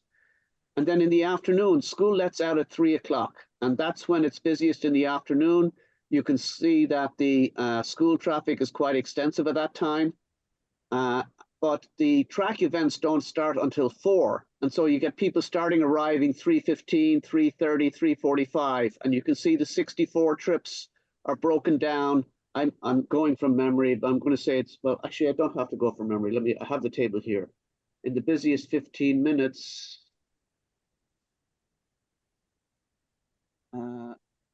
it is 23 trips. Let me come back to Zoom so I can see you all. So the busiest 15 minutes is 23 trips, and then you've got like 13 and 15 on either side and 6 on the end, so that's 64 in a minute. So that's the impact of the track for a dual meet, which is 1 day a week typically. And the question really was, what would be significant? Well, it would be significant if the dual meet started at the same time that the school ended, because you'd take that 23 trips and you'd put it on top of the already substantial amount of school activity at the dismissal period. Or it would be significant if the track meet had 3 times as much traffic or 200 trips, but it's not going to have that. So I think that may answer your first question from yesterday, which is what would be significant. The second graph shows the net changes from 2018, before the school was converted to a high school for Greenwich Country Day School. So it was the Stanwich School at the time. And the gray numbers are the 2018 volumes. And so went through a whole study process with drop off and pick up, which was a redo of a previous study process. And you can see the increase in traffic volumes around the 3 p.m. pickup hour, but you'll notice that except for that 15-minute period, traffic volumes are more or less the same. At 2:30, they're 25 less, and at 4 o'clock, they're 20 more. If I may interrupt, Yes, just quickly. Of course. These bar charts, are they suggesting that the degree of traffic and congestion dissipates within 15 minutes down to those levels? Yes. I mean, so within a 15-minute period, and where are these traffic volumes being measured? Have they just moved away from the school so that they're more congested toward the south on Stanwich Road and to the north? Or what happened to these? Well, so it basically what this chart is saying is that from 3 to 3:15 on Stanwich Road, immediately south of the school, so let's say in front of St. Agnes, there's a high increase in traffic at that location, which we studied and which is in line with our projections, as was documented in our post-occupancy study. But there's a peak in that 15-minute period. And yes, it takes time to go from St. Agnes down Stanwich Road to Indian something or whatever it is road, and down further down to Fairfield Road. It probably takes you maybe 15 minutes to get down as far as the Post Road on a busy day. But you know, as you get further from the school, some people turn off at Dublin Hill Road, some people turn off at other roads, so the volumes tend to dissipate as well. And right. I guess what I'm suggesting is that this may not. It's a nice table bar chart, but it may not provide us with the true impact of the holistic impact of traffic caused by the new situation at the school, up and down. I appreciate that this may dissipate right at the school when the last car pulls out, but you've essentially dispersed them to create more congestion than normal in other parts of Stanwich and other, ancillary arteries, if you will. So we're not trying to pretend that there's no traffic at the school. We know there's traffic at the school. we have studied it. We studied it when it was approved by this commission, and we were required to do, post-occupancy studies. And the latest post-occupancy study showed that our projected volumes at all of the studied intersections were plus or minus 25 to 30 vehicles of what we said back in 2019. So it's within range. I think we also have a slide that shows the shuttle. I think there's actually 2 shuttles. This is the shuttle route. They have, I guess, an alternate route. You can go down Stanwich and then go over Fairfield, or you can go over Dublin Hill Road and then down, I think that's North Street. And they go back, and they're called a shuttle because they shuttle back and forth between the 2 campuses, and they can stop off on their way to Cardinal Road Fields. Sometimes they go out of their way a little bit to the Rowing Institute of America, if I'm getting it right. And there's something else down, there's a tennis club somewhere that they go to as well. If you go to the next slide, this just shows you the schedule. There's 2 shuttles, and they have a spring and a fall schedule because they have different activities that they take them to. And so basically it starts, starting at the top left, it starts at the middle school. It leaves the middle school at 2:50. It goes to Indian Harbor. It gets there at 3:10. At 3:15, it heads back to the upper school. It gets there at 3:35. It leaves at 3:45 and heads over to the middle school, leaves there at 4 o'clock and goes to Cardinal Road, and on and on and on until the end of the day. Yeah, with all due respect, this is a schedule. It does not provide my idiot brain with any kind of an appreciation for the impact. Okay, this is just giving me a schedule. I understand that. And unfortunately, at this point in time, that's all I can tell you is that they have the shuttle. Students are required not to drive and to take the shuttle, and the shuttle brings them back and forth between their various activities if they need to go there. And I know that does not give you numbers on what the impact of that is. And there was one other question you had, because I indicated that our traffic study indicated that the addition of the 64 peak hour trips for the dual meet later in the afternoon had a de minimis impact. And I do get this a lot, is, how many de minimis impacts do we have to have before we have a minimus impact? I want to play around with words. The answer really in theory is a de minimis impact is de minimis. So if you had 10 or 15 of them, it shouldn't matter. But in practicality, if you have a dozen de minimis impacts, maybe then you're talking about something significant. Okay, I think one of the other things I mentioned was that, and I believe I'm quoting here, is that in your summary of traffic impacts on page 9, that it will reduce the need for off-campus travel to 401 Old Church, 47 Fairfield, et cetera. And I'm just saying, by how much? How have you're essentially telling me, I think, tonight, that it's impossible or difficult to quantify the number of trips. Is that correct? Yes, but I think specifically to that quote, and if I'm not mistaken, and you can correct me if I'm wrong, this was related to having Greenwich High School soccer games. Right now, they have to have them over at Cardinal Road Fields. And so when there's a soccer game for the high school over there, all of the parents go there. They watch the game. It's very exciting. And then they all go home. But Fairfield Road is much busier than Stanwich Road. So when the soccer games don't have to be at Cardinal Road and they're back at this new field because we have a soccer field inside the track, those trips will be taken. And it's slightly less than the 64 trips. In the study, we said that we studied a dual track meet because it was busier than a soccer meet because you have more kids in track than you do in 2 soccer teams. So it'll be slightly less than 64 trips, would not have to go down to the Cardinal Road Fields and be on Fairfield Road at that busy time. Instead, they would be up on Stanwich Road, which I think, by the way, when this commission was reviewing the application originally and there was discussion about the fields, they said they would like to see a field and more activity at the high school. So I think it's consistent with that. That I remember this. If you're talking about the earlier applications several years ago, correct? Yes.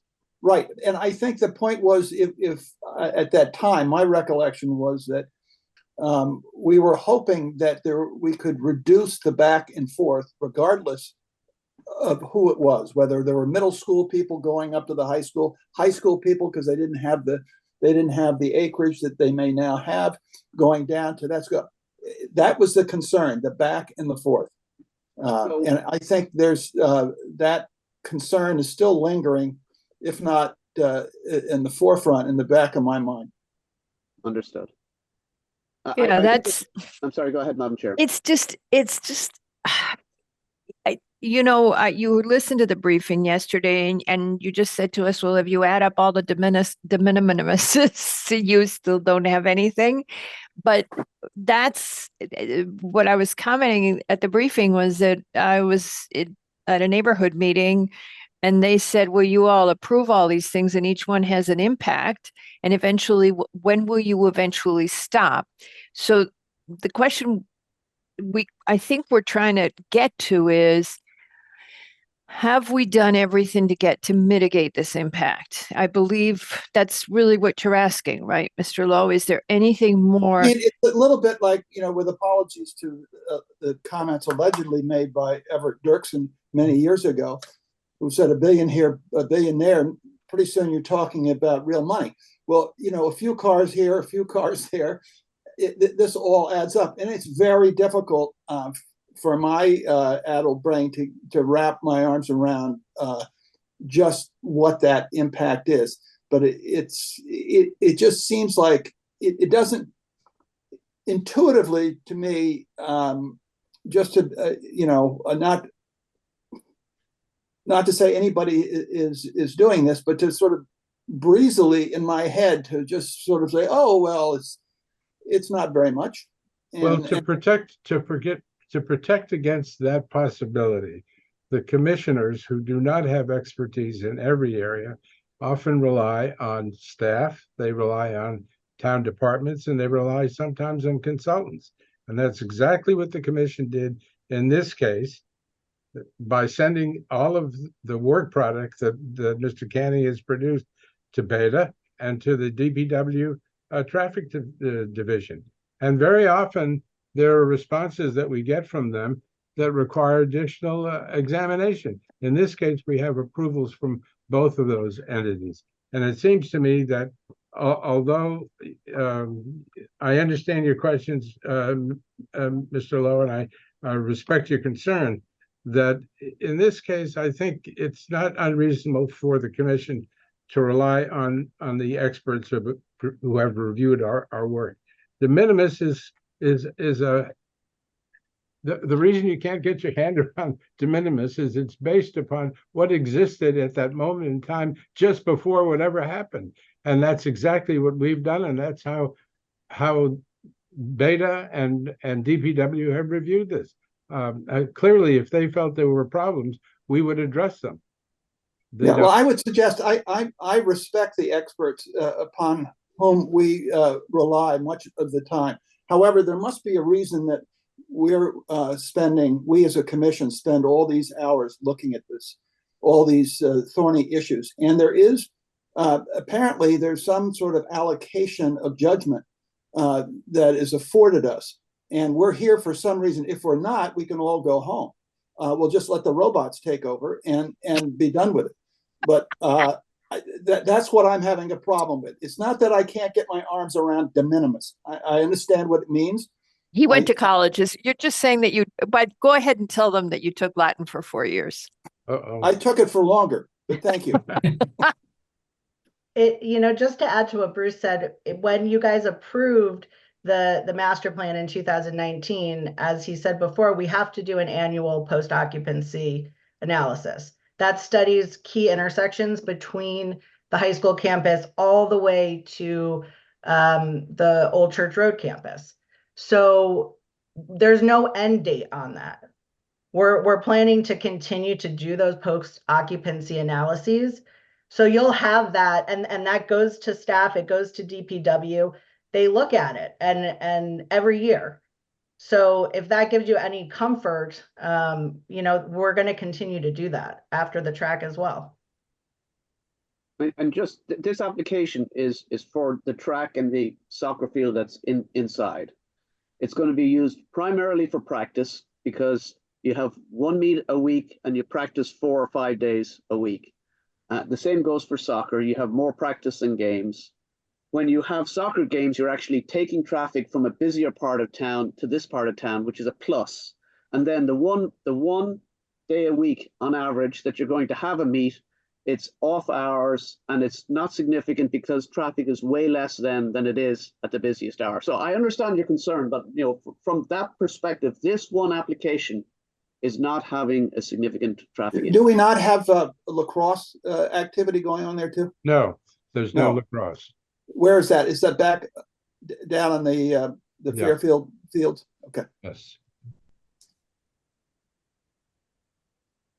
That was clarified between the last meeting and now. So Madam Chair, that sort of summarizes, that's the end of my comments. I'd be glad to take any questions.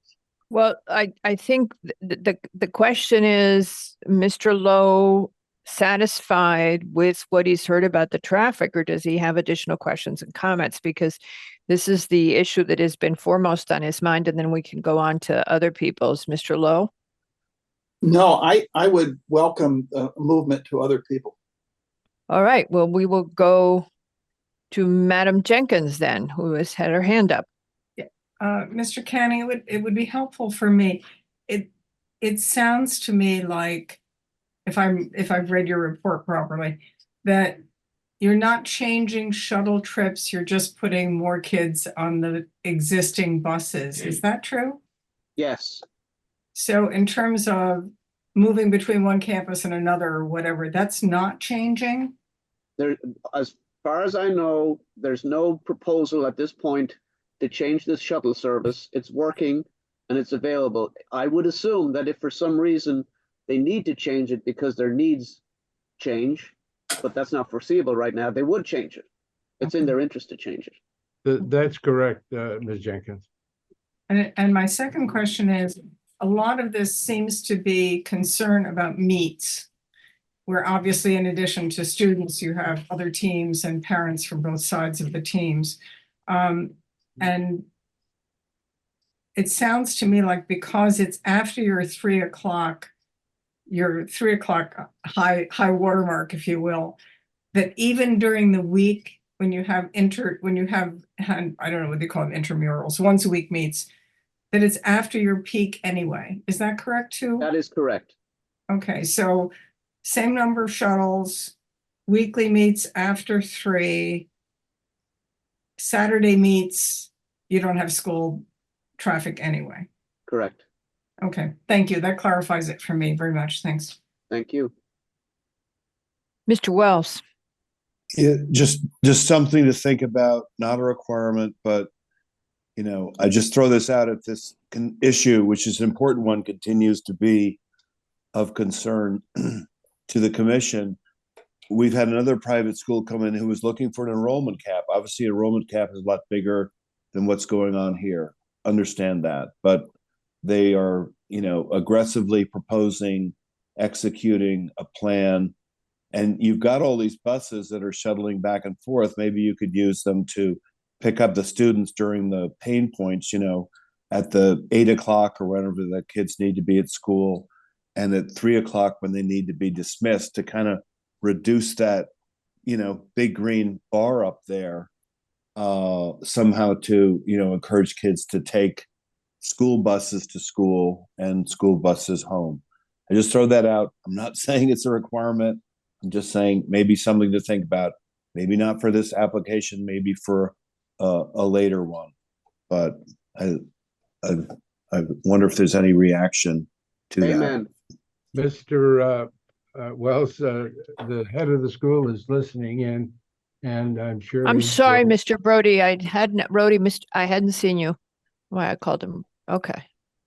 And he's heard what you have to say, and he'll be alert to that possibility. No, Mr. Brody has his hand up. Oh, he wants to talk. He is going to talk. Uh-oh. Oh, yeah. Hello, Madam Mr. Brody. Chairperson, hello, members of the commission. It's great to see you. Thanks for letting me talk for a second. Mr. Wells, great comment, and we're actively engaged in that process right now. Pre-COVID, we were running what we called the the Tiger 1 and Tiger 2 buses, which had centralized pickup points, one in Old Greenwich. We had an after-school one that dropped kids off at the YMCA. When COVID came, everything went haywire. We're in the process of dialing that back up again. I would say, and feel comfortable saying this on the record, I've tried now for 20 straight years to work with the town on town busing, and have met nothing but really harsh bureaucracy in trying to find a way to better execute the use of town busing to help our students move to and from Greenwich Country Day. We've solved for that in part by using these specialized buses. We'll continue to do that. We hope to have some of those ready to roll in 24-25. Thank you, Mr. Rohde. What are you going to have exactly ready to roll?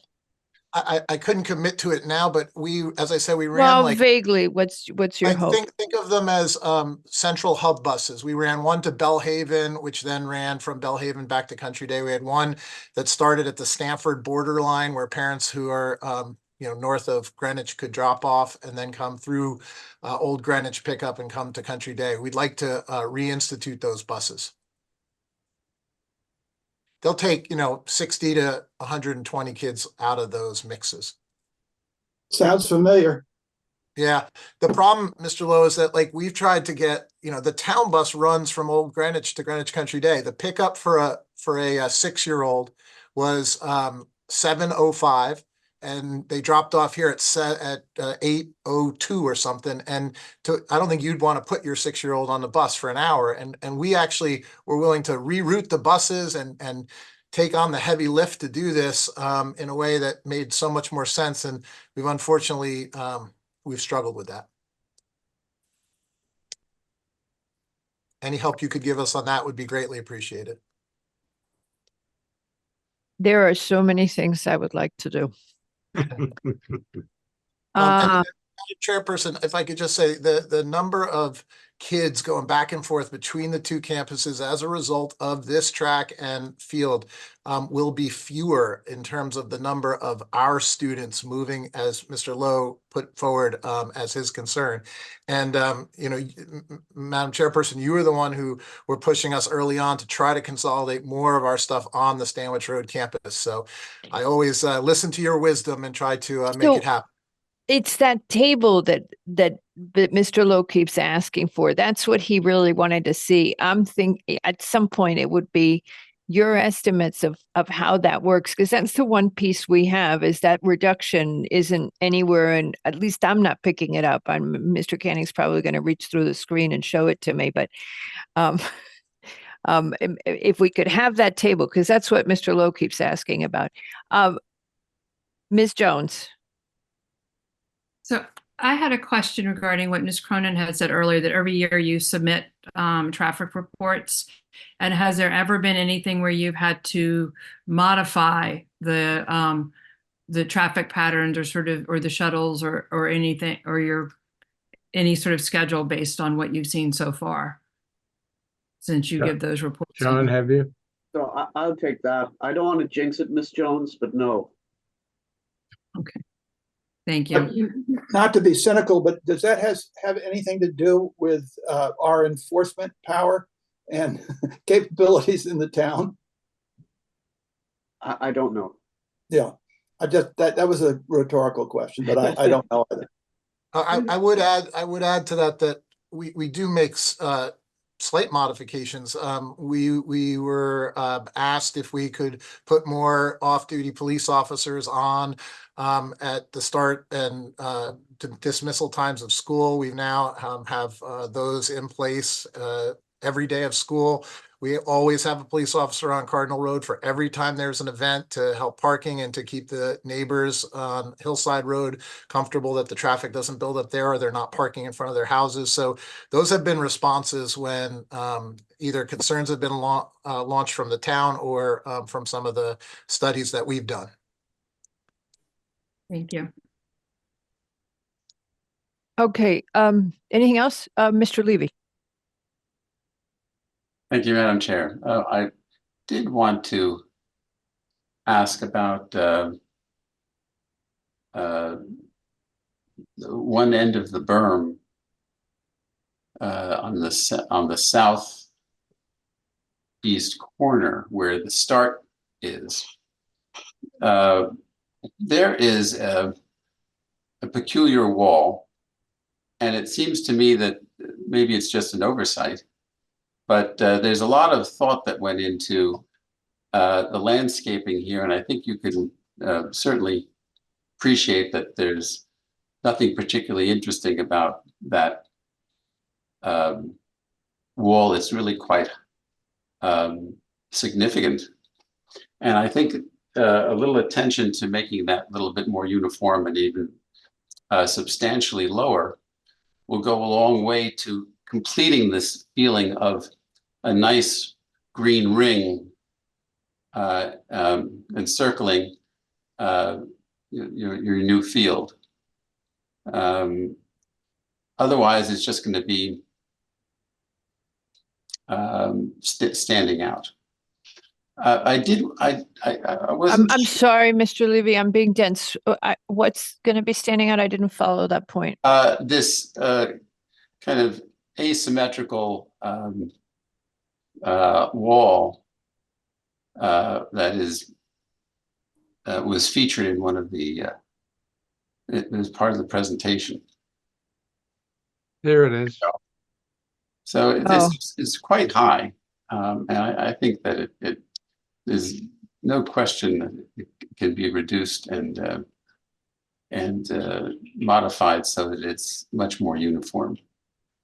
I believe that we need that wall to achieve this height for the berm, but I'm sure that we could talk to the landscape architect to potentially, put a vine or something. I am confident that you can reduce the height of that wall substantially, and that berm doesn't have to be that high at that. They're looking for the berm to be high because they're trying to screen the neighbors. Yes, but not at this point. This point is curving back in. So I've looked at it pretty carefully. Okay. And I'm sure that the point is not lost on the applicant.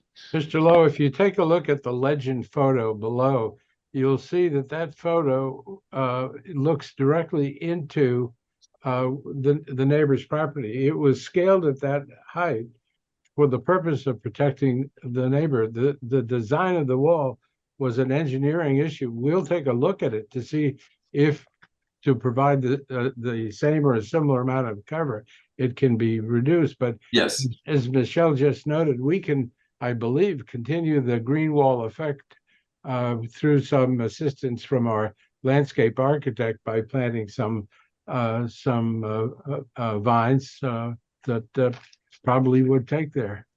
Yeah, maybe some vines or even something in front of it, or taking off the top two coursings, whatever, you can, there's plenty you can do there. Yeah, just a suggestion. I mean, I don't think that will serve you well, but that's a kind of something that stands out. And yeah, a little bit. You're right. It is a retaining wall, and we've got to get the engineer involved. But if possible, we'll do it.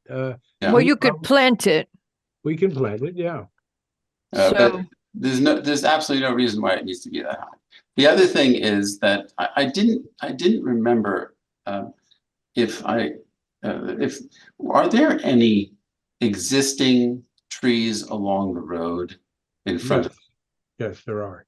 Okay, so those existing trees, I think, get pretty close to the berm gets pretty close to them. Do you know how close the berm gets to them? This is not near the road. The road is to the west of the track. There's existing plantings that will be replanted along the road, but this berm is quite a distance away from that location. Well, I understand I'm calling the entire ring around this a berm. So this is a substantial amount of fill that's encircling I guess the east side of the track, also as a screen. And I didn't know how close that fill gets to the existing trees. If you take a look, Mr. Lowe, Mr. Levy. Mr. Levy, at the that exhibit that we showed you at the beginning, the colorful one, it Yes. shows pretty much, and there's a table to the right of the image that shows you exactly amount of fill that's being put in. And you're quite right. It's not exactly a berm, but it's being filled at that location. Right. So to my point, the thing that I'm kind of a little concerned about is just raising it, because I think that it looks like this fill is really within feet of these existing trees. And I know that if you put as much as 12 to 18 inches of fill on top of an existing mature trees root system, in this case, it looks like it would be close to half of that root system. It will diminish the longevity of the tree. Yeah, you're right. That's one of the reasons that whole area is going to be replanted. Okay, so you're not keeping those trees. Well, some of these trees are going to remain. This blue color here is actually a cut. Yes, I see that. Yeah, so but you're right, because when I was looking at the renderings before we decided to use them, in the image, I was like, wow, those trees are so close to the front trees. So you're right, there are front trees, these maples here, and we're going to continue that line, and then the new landscaping actually starts pretty close to that. Let me see if this. Anyway, I just bring it up because it just seems like you're doing all of this nice landscaping, and then you might put some existing trees in jeopardy. That's all. I think that our landscape architect has taken that into consideration, Mr. Levy. Thank you. Thank you. Okay. Mr. Levy, you still have your hand up. Did you have another question, or you just didn't lower it? I assume somebody lowers it for me. Okay, you assume someone lowers. Sometimes your chair gets, like she's thinking about other things. You must have a lot of assistants in your office. We don't have that. I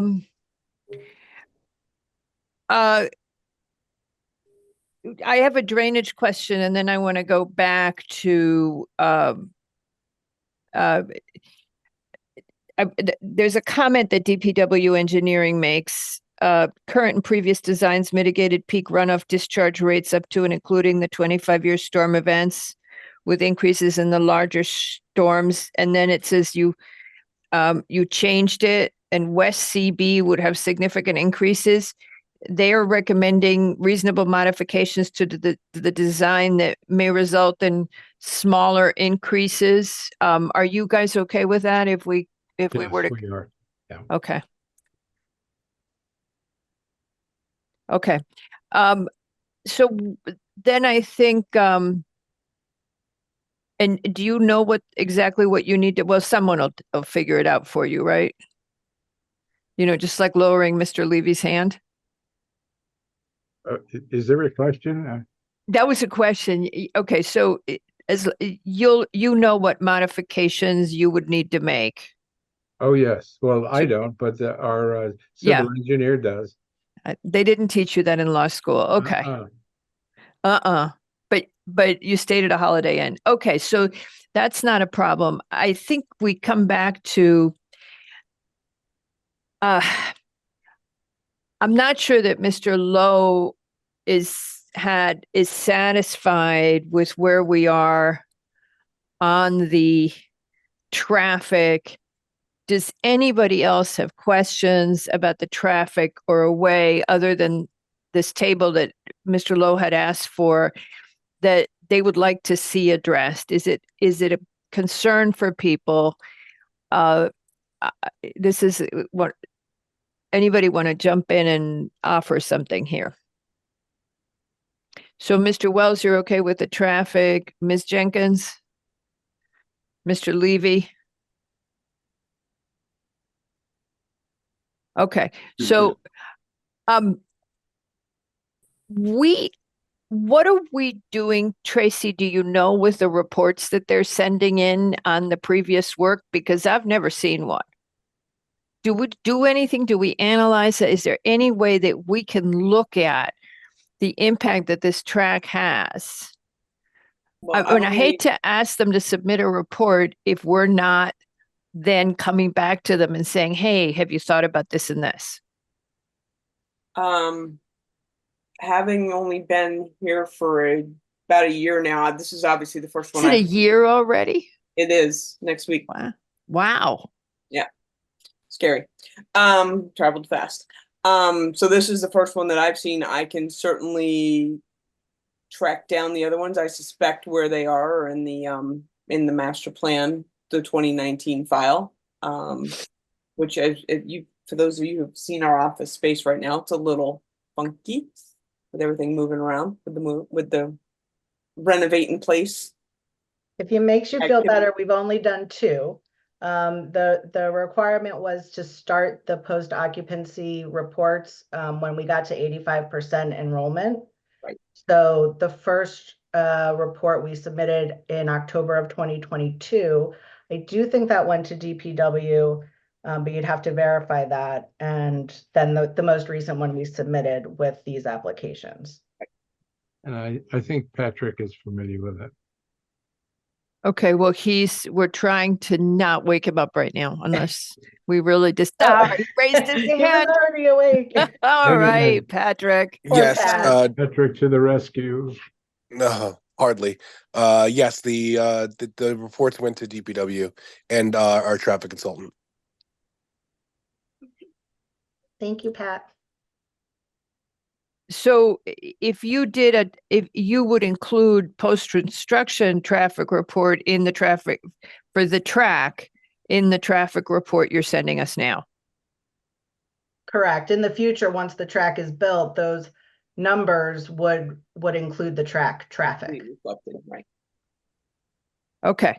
So that would address some of we could then look back. I think the thing to do is for us to have a hold of that and not have it just go to DPW, because we're the ones who whine all the time, to be honest, about traffic, because we're the ones who hear people complain. It's the most right now it's one of the most frequent things we hear, that and development and flooding. Why are you letting people build so close to the water? And why is there so much development and why is there so much traffic? Okay. There was one more thing on the ARC review. There is a fence, Tracy. A fence at the property line that was what was that fence made of? Chain link. It was a chain link fence at the property line, and that the question was, would ARC have agreed that as being something visible from off-site? I don't know if that the chain link fences actually extends all the way to Stanwich Road. It's sort of, the intent is for it to be nestled within the trees, because the neighbor to the south was a little bit nervous about students just, accidentally walking over and trespassing onto their property. So that we had originally had actually like a post and rail fence, but they didn't like that. So we made the chain link fence really for their security comfort. And it's sort of, we tried to place it in a place where you're really not going to see it. And I think it has one of those like black little mesh things on it. So it really just blends into the evergreens. Okay, well, you're really It's intended to blend in. It's not intended to stand out, but yes, it's a to keep people from walking across onto the private property to the south. Yeah, I can understand why that's a concern with high school kids. Right. I mean, not that many of us were ever in high school.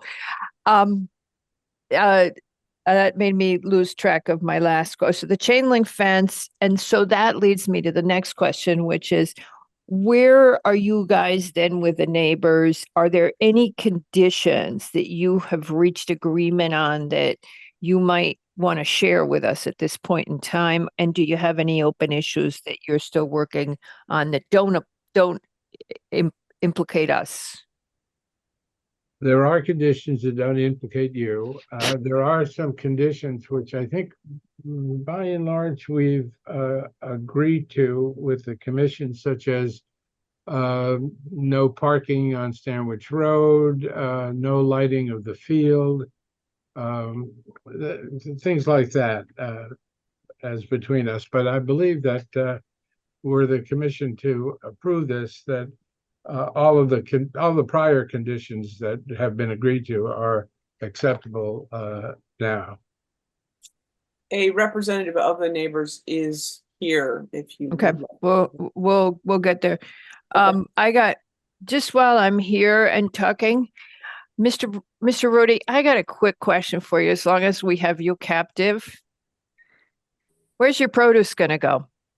My what? The produce. Mike's Organic. Poor Mike's. Yeah, It's this poor Mike. terrible, and Mike's a parent at the school. This is a sad day. We are. I eat lettuce for breakfast, lunch, and dinner now. It's the only thing we feed the teachers. We're gonna have to curtail production for a little while. Well, you know, I did wonder, and as long as we have you trapped here, there is always neighbor to neighbor. Oh, we already do. We give a large amount to neighbor. And Great. we'd be happy to put you in a lifetime supply of lettuce delivered to your And- house. And We don't all wanna the mess with the other, and all the other food bags, all the other food bags in the area. Yes, thank you. As okay. you know, we have the Center for Public Good, and they've tackled this as an issue.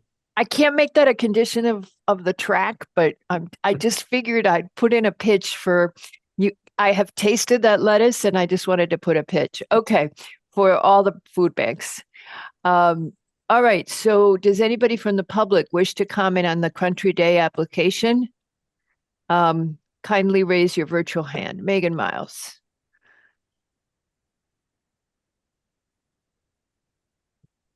Oh, she's in. You can tell how many thousands of Zooms people have been in by how quickly they join a meeting when you promote them. With the people who haven't been on as many, take several requests. Hello, Ms. Miles, if you would please go ahead. Good evening. For the record, my name is Megan Miles. I am a land use attorney with Carmody, Torrance, Sandak, and Hennessy, and our office is at 1055 Washington Boulevard in Stamford. To refresh everyone's recollection, my firm represents Stephen and Jenny Forty, who are the neighbors directly to the south at 229 Stanwich Avenue, and whose property has been referenced various times this evening during the presentation. I think I can just independently confirm everything that Attorney Cohen has reported. We have used this time to work and discuss privately with the school our concerns, and it was reported to me that an agreement was reached in principle earlier today, and now I think everyone's looking forward to getting it papered and wrapping this up.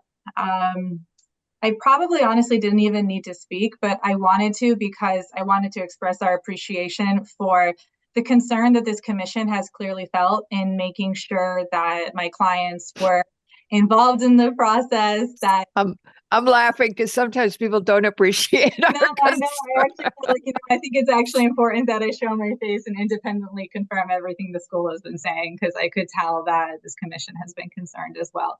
Maybe not lower the berm at the starting line of the track if I was to. Yeah, I wondered if you might comment on that. I think, why don't we just say for now that it'll be planted and made less prominent. Yeah, the aesthetics of it, I think, makes a lot of sense. And candidly, I'm also not a civil engineer, so to the necessary height of the wall to support the berm, I don't know if that can be revisited, but again, it seems like that's more an aesthetic concern from the side of the track. Yeah, if I were neighboring this use, I would want a high berm. there's another reason. So Mr. Levy's raising the visual point. The huge advantage to the berm is it will deflect the sound as well. And so the higher the berm, the quieter it'll be for you. So I think for us to take Mr. Levy's point and just say, to make it less visually prominent, which is what Mr. Levy was objecting to, that it was, he has an architect's vision and it was slapping him. So to make it less visually prominent, but living near loud uses, I once lived next to a school myself. It's nice to have something to absorb it. Mr. Levy, did I not capture your thoughts correctly? I think that was very well put, but I would say that it's worth looking at the berm and how it curves back away from the property line, and I think that if it were continued straight across the property line, it would be much further away and reducing the need for such a high wall. So I think there's plenty that could be done there. Okay. I just thought I would mention that it's probably worth getting a second look at it. Okay. And it should not impact the neighbor at all. Okay. All right.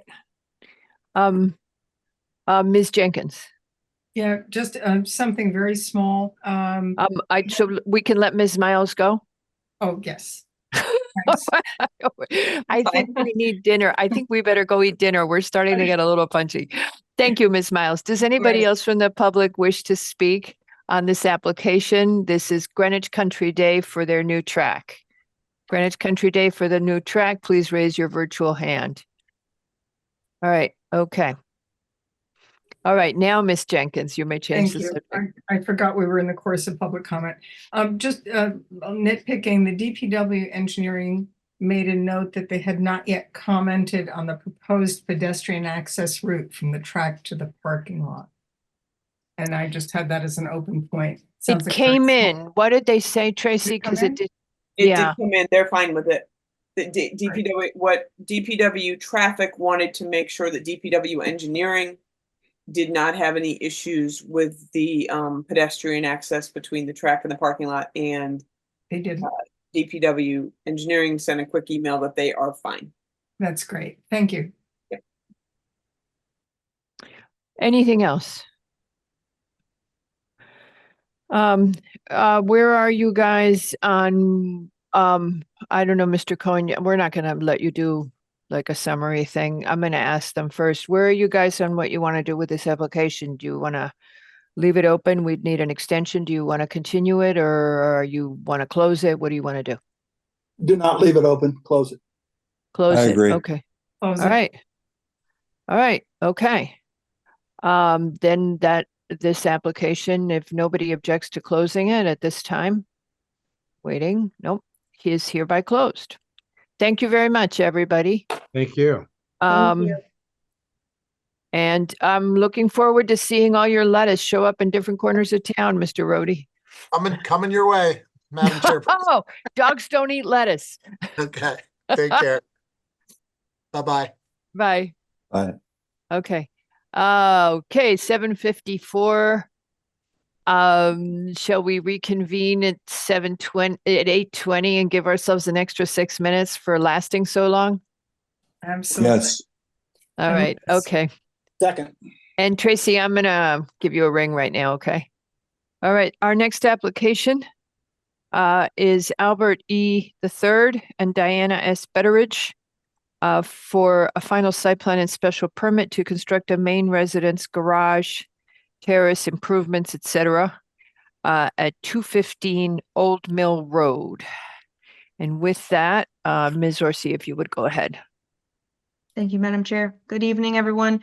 Rachel Orsi for the record from SE Minor on behalf of the applicant.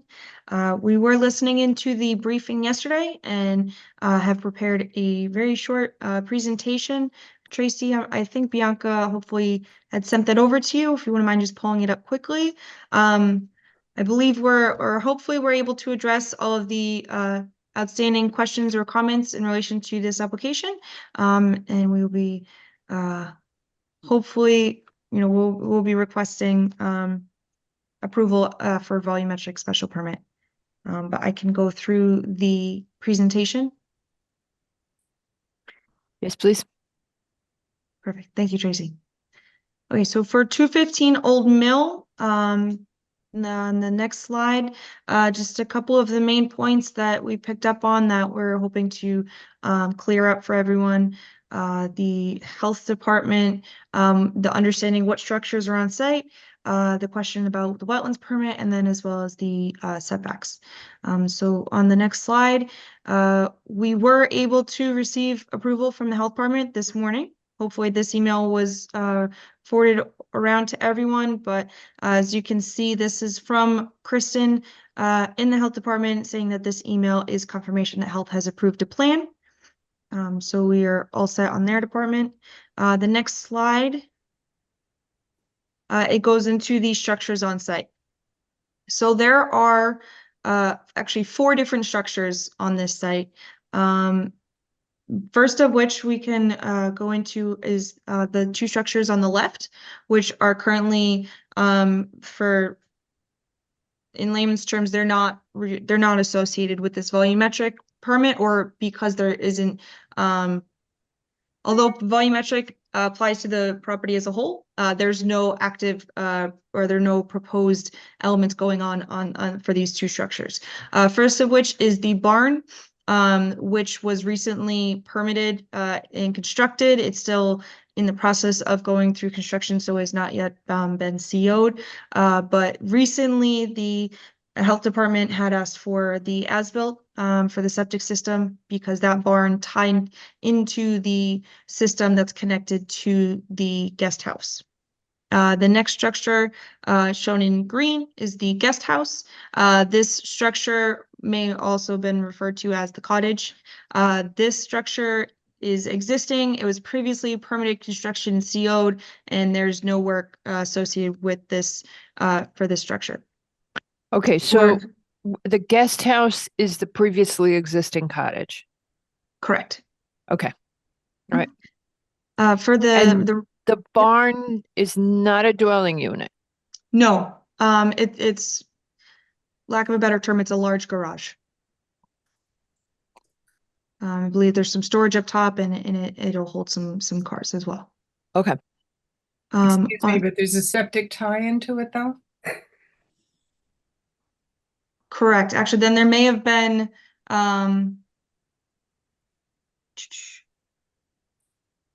there may have been a bathroom. I don't have because the barn has already been permitted through zoning. I don't have that, the floor plan with me today, but to answer your question, yes, there was a recent septic tie-in for that.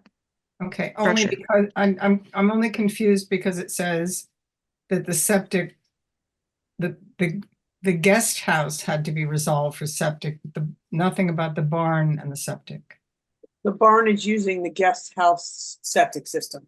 Yeah, the barn tied into the barn is tied into the existing septic system So for it's covered. So it's covered by the health department approval. right. They would approve any tie-ins. Okay. For different accessory structures. Great. Sometimes they require them to have separate systems. Sometimes they allow you to tie in to existing systems. So there probably is a bathroom or at least a sink in the barn. Thank you. Thank you, Tracy. On the right side of the property, there is the pool house, which actually, my mistake, it says existing structure to be demolished and rebuilt. That structure is actually staying, and there's just internal renovations being proposed. So it is the same footprint or square footage taking place on that structure, but there's no external, the structure is remaining. And then finally, the main residence is currently demolished. The homeowner is actually currently living in the guest house while they're going through the permitting process. And the proposed residence is larger than the original, which is why we're here requesting the site plan special permit for volumetric. On the next slide, I know there was a question about wetlands permit. We actually, I think this is the first time we're actually able to present this project. I know it's been postponed a few times as we were wrapping up everything with the various departments. So we had actually back in January had requested an extension on this permit because we knew it would be expiring and we wanted to make sure that everything was valid going through the permitting process. So the wetlands permit that's currently on that currently involves the proposed development on site per this volumetric application is included on this wetlands application. It has been extended through 2026. This wetlands, there was a question on a couple trees as well. And those trees have been covered through the wetlands permits on site. And then the final slide is in regards to the setbacks for RA4. As you can see, we are meeting here. I tried to highlight, and for those numbers that were a little bit smaller on the screen, I tried to, we show them, we try to enlarge them so that way everyone could see the dimensions, but we are meeting both main and accessory setbacks for for all structures and all development on site. I believe those were the main questions or comments that we had noted during the briefing yesterday. And at this, we also have received, I believe, positive comments from all the departments in town in regards to this application. And if there's any other questions or comments that the commission has, I'd be happy to answer. But hopefully we've tied everything up nicely for you guys. Thank you.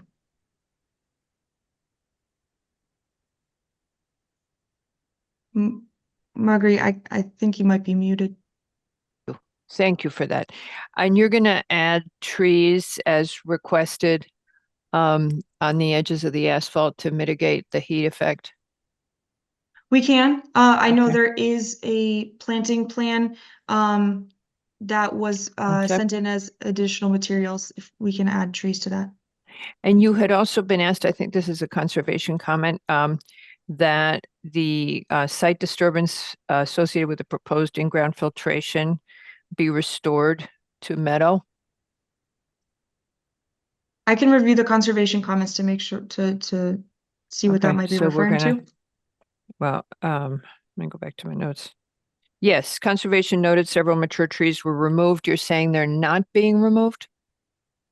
If those trees are referring to, there were a few trees that were taken out that unfortunately resulted in a violation through the wetlands department through miscommunication with the for multiple parties. There was a violation with wetlands, trees were removed, and that has such been taken care of. There's been a robust mitigation planting and proposed plantings being installed, and that is currently in process. Actually, I believe the plantings are being installed this upcoming week in regards to the tree removals. These were mature trees, correct? So yes, majority of them were diseased and or dying. I know the client and homeowner actually is has a lot of experience working with arboriculture, and he appreciates trees on site. So this was, this was a case where he saw them as a risk and took them out. Sorry. Yeah, no, go ahead. And so conservation has also asked, I was reading their comments too, recommended additional trees be added to the edges of the asphalt to mitigate heat island effect. Okay. Yeah, and our client would definitely be open to planting trees. He along the driveway. Yes. To replace those taken out. Yeah, I'll make it. Okay, Mary? Yeah, are there kitchen facilities in either the guest or pool houses? The guest house, yes, so that's a fully permitted CO'd, the guest house, yes, the pool house, I do not believe, has kitchen facilities. So the guest house is an accessory structure? Accessory dwelling unit? It's got. No. So if they meet, again, they don't have to be an ADU. Could If be, they it's have, like a if residence. it could be, but they don't have to be because they have enough land to have 2 full dwellings. Okay, They can't have 3 full dwellings, but they can have 2. so the kitchen in the guest house is not an issue. No, and it was previously permitted and approved Okay. Okay, I think. Okay, anything else, folks? Now, there's a different setback, but I'm assuming that the guest house was approved with the setbacks, not of an accessory structure. Why don't we just ask for confirmation? Confirm whether the guest house, because it's bigger than 500 square feet, is a separate building, it can't be an ADU. Right.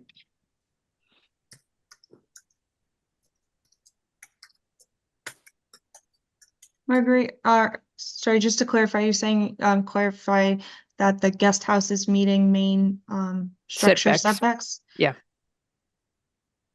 Yeah, we'll tell you that. Okay. Okay, anything else, folks? No. All right. Anybody from the public wish to comment on this application?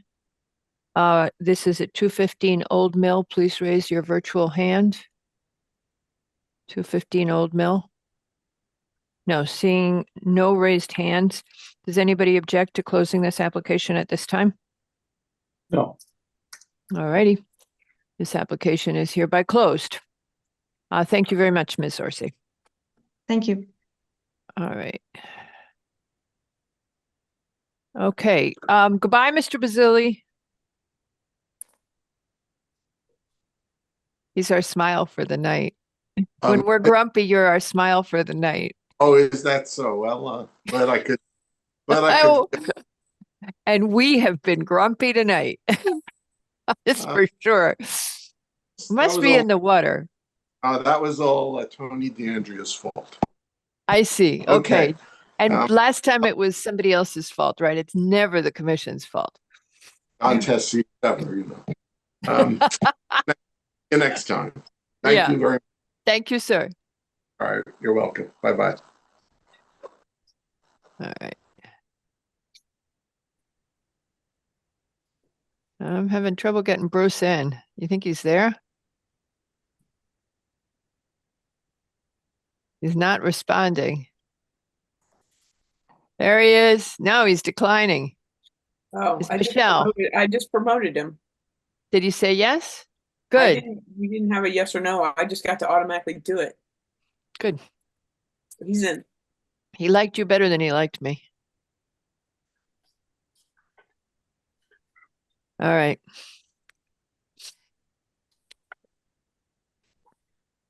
All right.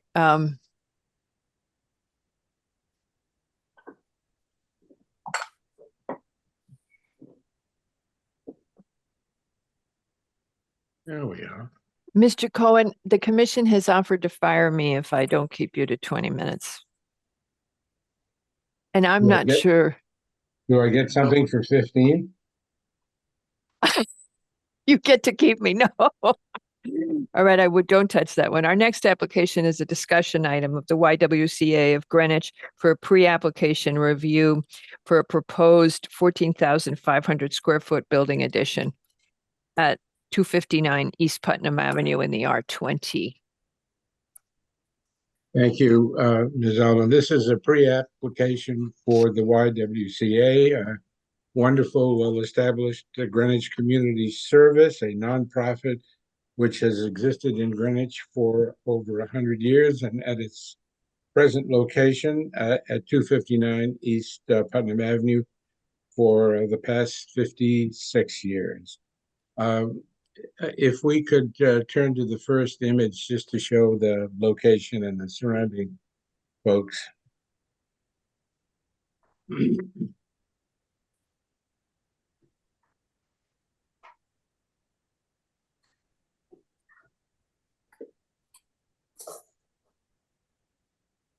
Okay,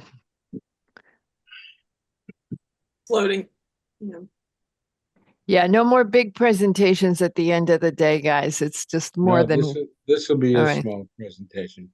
all It is, right. after all, a pre-application, and we haven't really fully designed all of the elements that you're going to want to see on a formal application. That's awesome. How much we love to hear that. But I don't think that this time, in finding my little pictures, it should be taken away from You sound like a little guy negotiating his penance. So this is a picture of the aerial of the YWCA property, where the Y organization has been working for over 50 years. It's the building which you see on the lower part, the southern part of the property, has 48,000 plus square feet. It's situated on a parcel of 6.3 acres. The goal of the application will be to add about 14,500 square feet of building to the existing building, mostly on the south side. The proposal is within the permitted FAR and setbacks. The YW has met with its neighbors last month and described the proposal to them. I'd like to introduce the CEO of the YWCA, Mary Kiernan, who will quickly explain what we're doing, why we're doing it, and then I'll close. So if I could turn this over to Ms. Kiernan. Mary Lou, are you about? Mary Lee? Yep. Good evening. It's Mary Lee Kiernan, President and CEO over at the YW, and thank you, everyone. Good to be with you tonight. As Bruce said, we have been here in the community for over 100 years, and a little more specifically, we're a multi-service nonprofit with an accredited preschool, after school, summer camps, aquatics, swim team, fitness center, and exercise programs. We have a Center for Equity and Justice with public events, and we're the only accredited provider of domestic violence services here in the community. And we've been providing domestic violence services since 1981. We added sexual violence services starting July 1st. Our hours of operation are Monday through Friday, 6:30 to 9:30 p.m., and Saturdays and Sundays, 8 a.m. to 5 p.m. That said, our domestic and sexual violence operation is 24/7, 365 days per year. And we also shelter clients at undisclosed locations in the community, and we work with our clients also up at the Stamford Courthouse.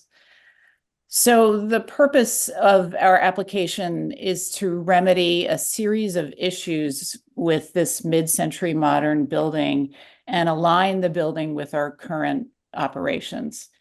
As Bruce mentioned, very little has been done to the building since it was built in the late 60s, and some of our programs have changed since that time, and several of these key programs have outgrown their spaces.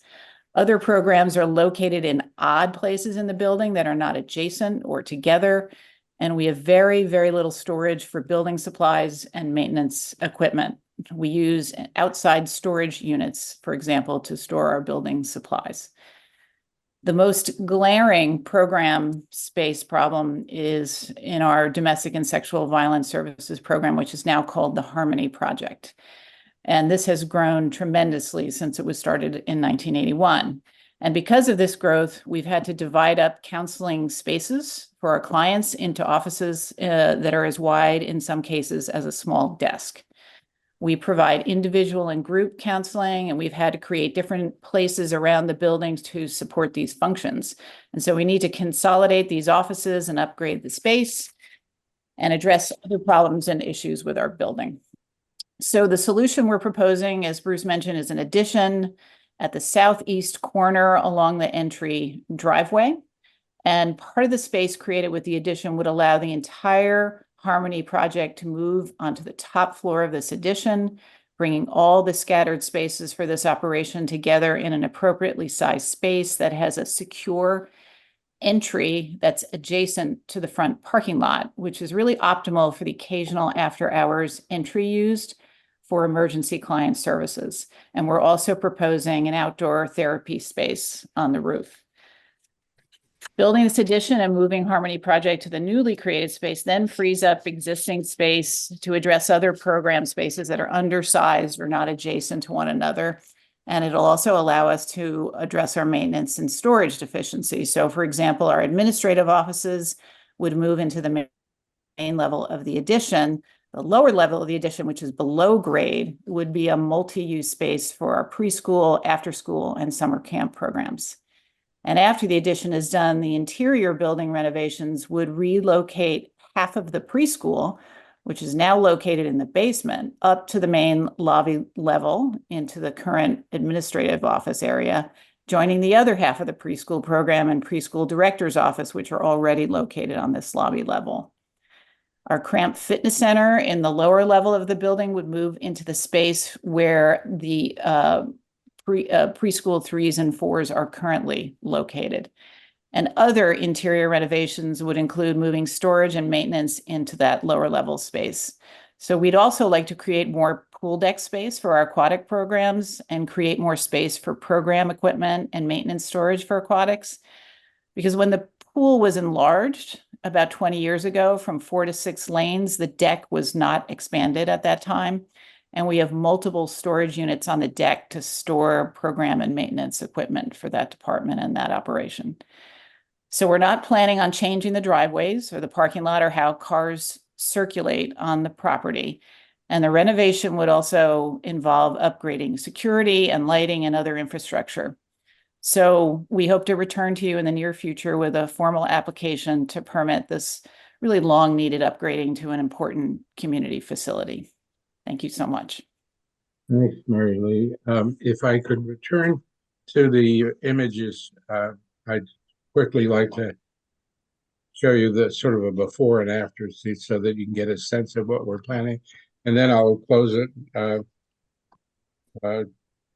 with one request. And so there is the front of the building as it exists right now. I'm sure you're all familiar with it. The next image is another view of the front, taken from slightly west of the entry. But no, that's not right. This in pink shows exactly the area that Mary Lee was talking about, where the work is intended to be done. And basically, it will be a 2-story addition with a roof garden. And I'll quickly just take you through the before and after again. So the second image is, again, the front showing the parking area. The following image is kind of an after shot showing what's being proposed in terms of adding the second floor and a new entrance area. The next view is from the southwest of the property. Again, as you're coming into the driveway of the Y, and that after shot is shown in the next image, again showing the second story that's being proposed. And the last picture is shows a small roof garden that's being proposed for the rear of the addition. To wrap things up, our main question, I think, was already answered during the briefing session, and that related to ARC. And I heard strong reactions to what you had observed in terms of the architecture, with a direction to proceed to ARC as soon as possible. And that is our goal as well. And we'd like to be able to do that, really is our next step, if that's satisfactory with the commission. And then when we've tacked down an acceptable architectural design, we would return to to this commission with a full application.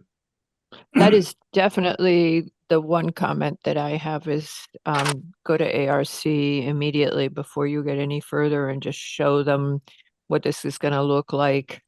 I saw that you had in the narrative the goal of having it be welcoming, and that you discuss that with ARC of converting this to something that is welcoming, and I believe for some of your most vulnerable clients, Ms. Kiernan, to have it feel safe as you approach it. Does it feel safe and does it feel welcoming? I don't know how one does that architecturally, but those are your goals from what I could see, and that you do that immediately.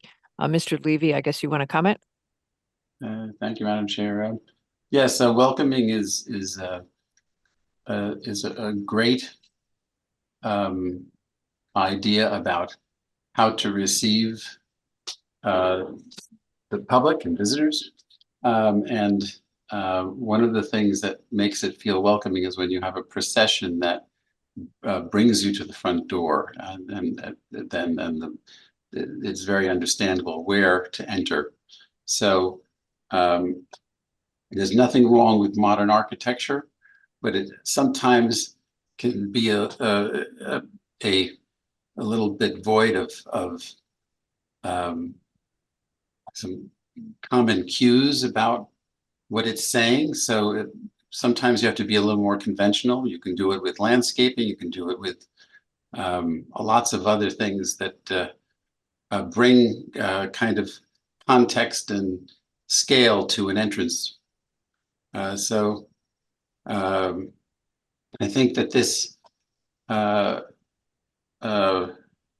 idea sounds like a wonderful thing to make the facade look like it's addressing the street more. And I'm not sure that you want to make it completely different from the architecture that exists. There could be much more of a kind of a reference to the scale or something that ties the existing building, so it doesn't look like necessarily an addition, but something that's simply announces that the YWCA is looking out for the community and is welcoming and creates a safe environment. That's all we got, I think. Welcoming and safe. Anybody else? No, I think we're really glad to see you updating it, to see the proposal for the update.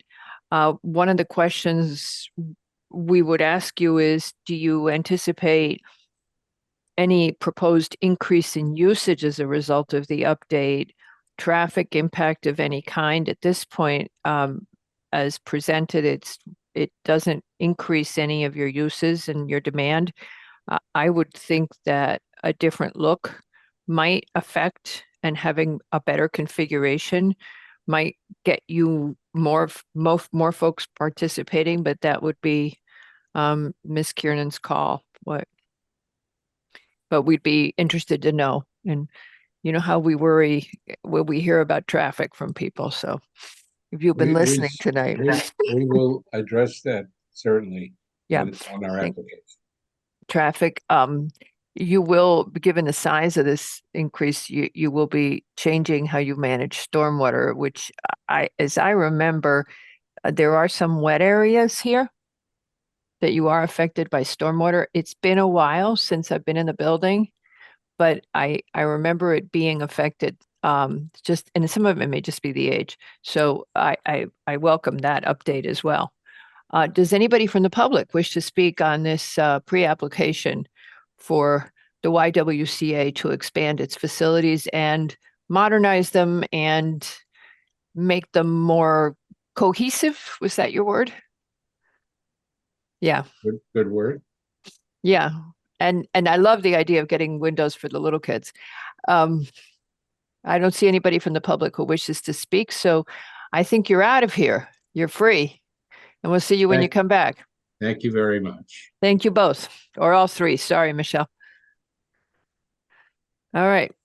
So, if you're ready, folks, how about we begin with 215, Old Mill. We don't have any minutes, right? That would have been more than. No minutes. Okay. I hereby move approval of the final site plan and special permit applications to construct a new single-family dwelling, the volume of which would exceed 150,000 cubic feet on an 11.9 acre property located at 215 Old Mill in the RA4 and A flood zone. In so doing, I make the following whereas observations. The ZEO has issued no comment. The Health Department received its requested revisions to the proposed septic plans and has provided email confirmation on April 9th of its approval and has not yet issued a formal notification to the engineer for the application. DPW Engineering commented on 2/28/24, indicating approval for zoning permit sign-off.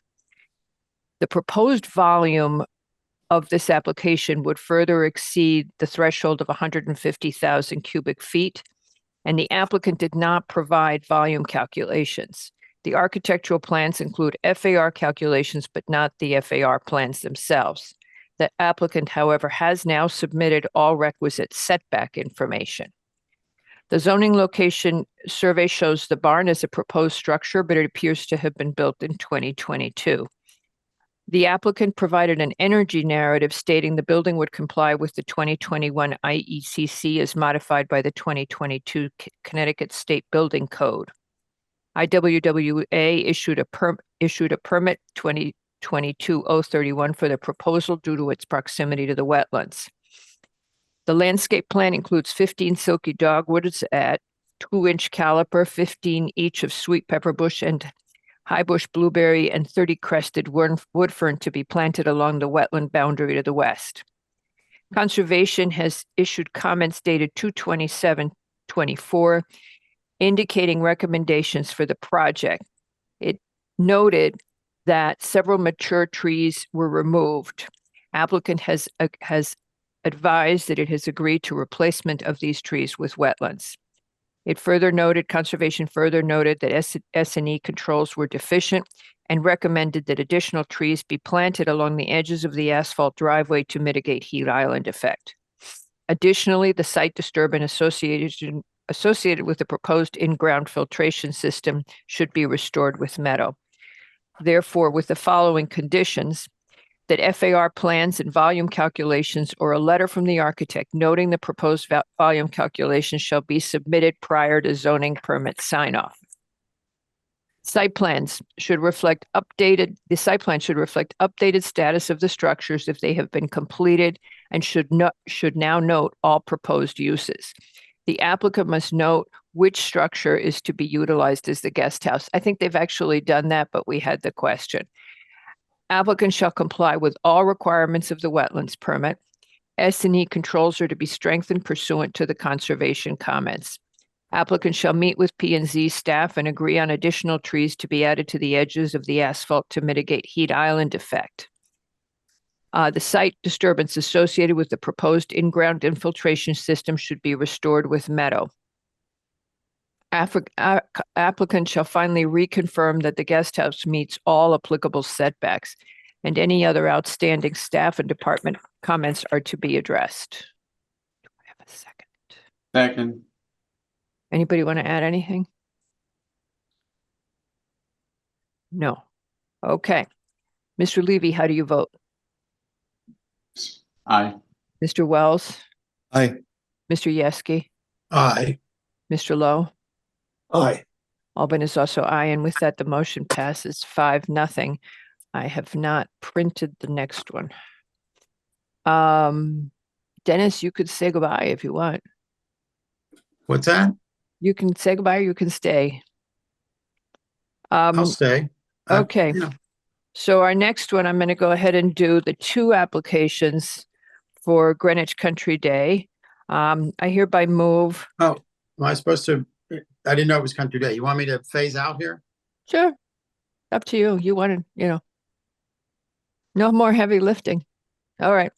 I hereby move that the application for a final, the application to consolidate 235 Stanwich Road, 247 Stanwich Road, and 257 Stanwich Road into one proposed 42.7087 acre lot is neither a subdivision nor a re-subdivision, and in so doing, the commission notes that this application is in full consistency with its regulations and with the POCD. Okay. Now, I hereby, Mr. Wells, how do you vote? Wait, who's the second? Who's the second? Mr. Levy seconded. Mr. Levy. Okay. Mr. Levy seconded. Mr. Levy. We're voting on the first. We're just voting on the subdivision. We have to vote them separately. Yeah. Okay, Mr. Levy, how do you vote? Aye. Mr. Wells? Aye. Ms. Jenkins? Aye. Mr. Lowe? Aye. And Albin is also aye, and with that, the motion passes 5-0. I hereby move approval of the applications of Greenwich Country Day for a final site plan and special permit to construct a 6-lane running track with all associated site improvements. I have them listed in the draft. I'll send it to Tracy, but you've seen what they are, okay? With the following whereases, the applicant has submitted a revised landscape plan, including an increase in the total number of new trees by 127 to 347. An earthen berm along the southern property line that will slope up approximately 9 feet above the elevation of the proposed track, with plantings installed along its slopes and at the top, and a security fence within the tree line. An increase in the number of evergreen trees by 87 to 233 along the westerly and southerly property lines. The berm with landscaping will be installed at the start of construction. The wetland buffer habitat enhancement planting plan includes 90 proposed native upland trees. 95% of these are native species, and the total results in an overall tree planting to removal ratio of 2.33. The Conservation Commission issued comments dated 4/1/24 stating it is recommended that the applicant hire a site monitor to provide biweekly inspections of the soil and erosion and sediment control measures and provide written reports to the P&Z office. The tree warden requested the applicant try to transplant the 2 American hollies. In response to comments received at the 319 public hearing, the applicant provided a lighting plan which illustrates the proposed light locations and their corresponding photometric data. The proposed lighting will be reduced to 0-foot candles well before the property line. The proposed fixtures for the track project are the exact fixtures approved by the P&Z Commission and the ARC for the high school campus in 2019. The IWWA has issued a permit to approve regulated activities on the property, with the closest disturbance being approximately 45 feet from the wetlands on the site. The Engineering Division issued comments dated 3/13/24 and 2/15/24, approving the project for zoning permit approval. The Engineering Division recommended that the applicant I'm just going to do the quote, current and previous designs mitigated peak runoff discharges rates up to and including 25-year storm events, with increases in the larger storms as currently proposed. The 50 and 100-year storms to POC West CB would have significant increases. The Engineering Division recommends reasonable modifications to the design that may result in smaller increases.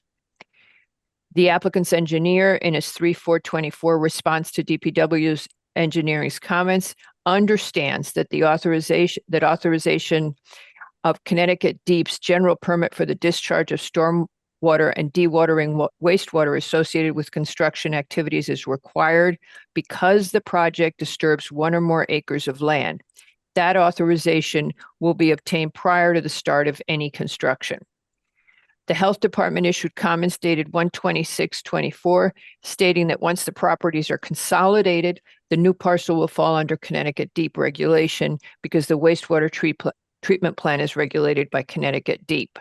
The Sewer Division issued comments dated 1/29/24, stating it had no objection or comment to the proposed application because the property is not served by the town sewer system. As to traffic, the applicant's 4/3/24 memo provides information on the existing GCDS intercampus morning and afternoon shuttle services. The applicant states that the shuttle services reduce traffic on the surrounding roadway network and add a de minimis number of trips to said streets, a total of 22 trips in the 4-afternoon window that shuttles run. Beta issued comments 4/4/24 stating that all of its previous comments had been addressed. In addition, Beta had no further comment on the new traffic and shuttle bus loop information provided by the applicant on 4/3/24. Kimley Horn's parking supply analysis conducted on 11/8/23 concludes that the available parking supply on campus after 3 p.m. when the track facility will be used will be 187 parking spaces. The applicant revised the construction phasing plans to clearly illustrate the location of the fire truck access during each stage of the project's construction. In addition, the applicant provided a copy of the turning movement plan annotated to show the fire truck turning movements and access points.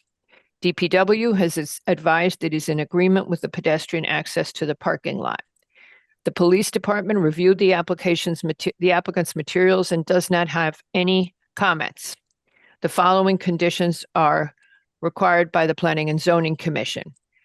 The land use staff is to verify installation and planting of the berm as completed prior to construction start. The applicant is to perform biweekly inspections of the sediment erosion control plan. The applicant has agreed to Engineering Division's recommendations that reasonable modifications to the drainage plan will result in smaller increases in stormwater. The applicant will work with an arborist and its contractor to transplant the 2 American holidays identified by the tree warden for preservation. Post-construction traffic reports to be included in the annual traffic report for the high school. The retaining wall on the south end of the track shall be planted or made less visually prominent. Applicant shall, I already got that one. Applicant shall replace the chain link fence with a more attractive feature wherever visible from neighboring properties, but subject to neighbor agreement.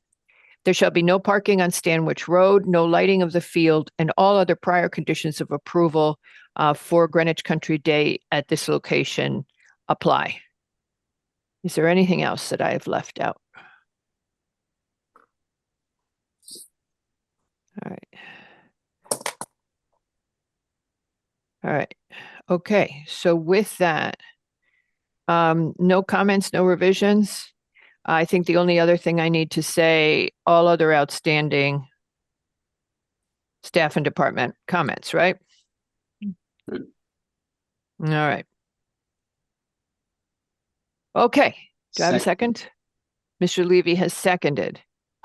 Mr. Levy, how do you vote? Aye. Mr. Wells? Aye. Ms. Jenkins? Aye. Mr. Lowe?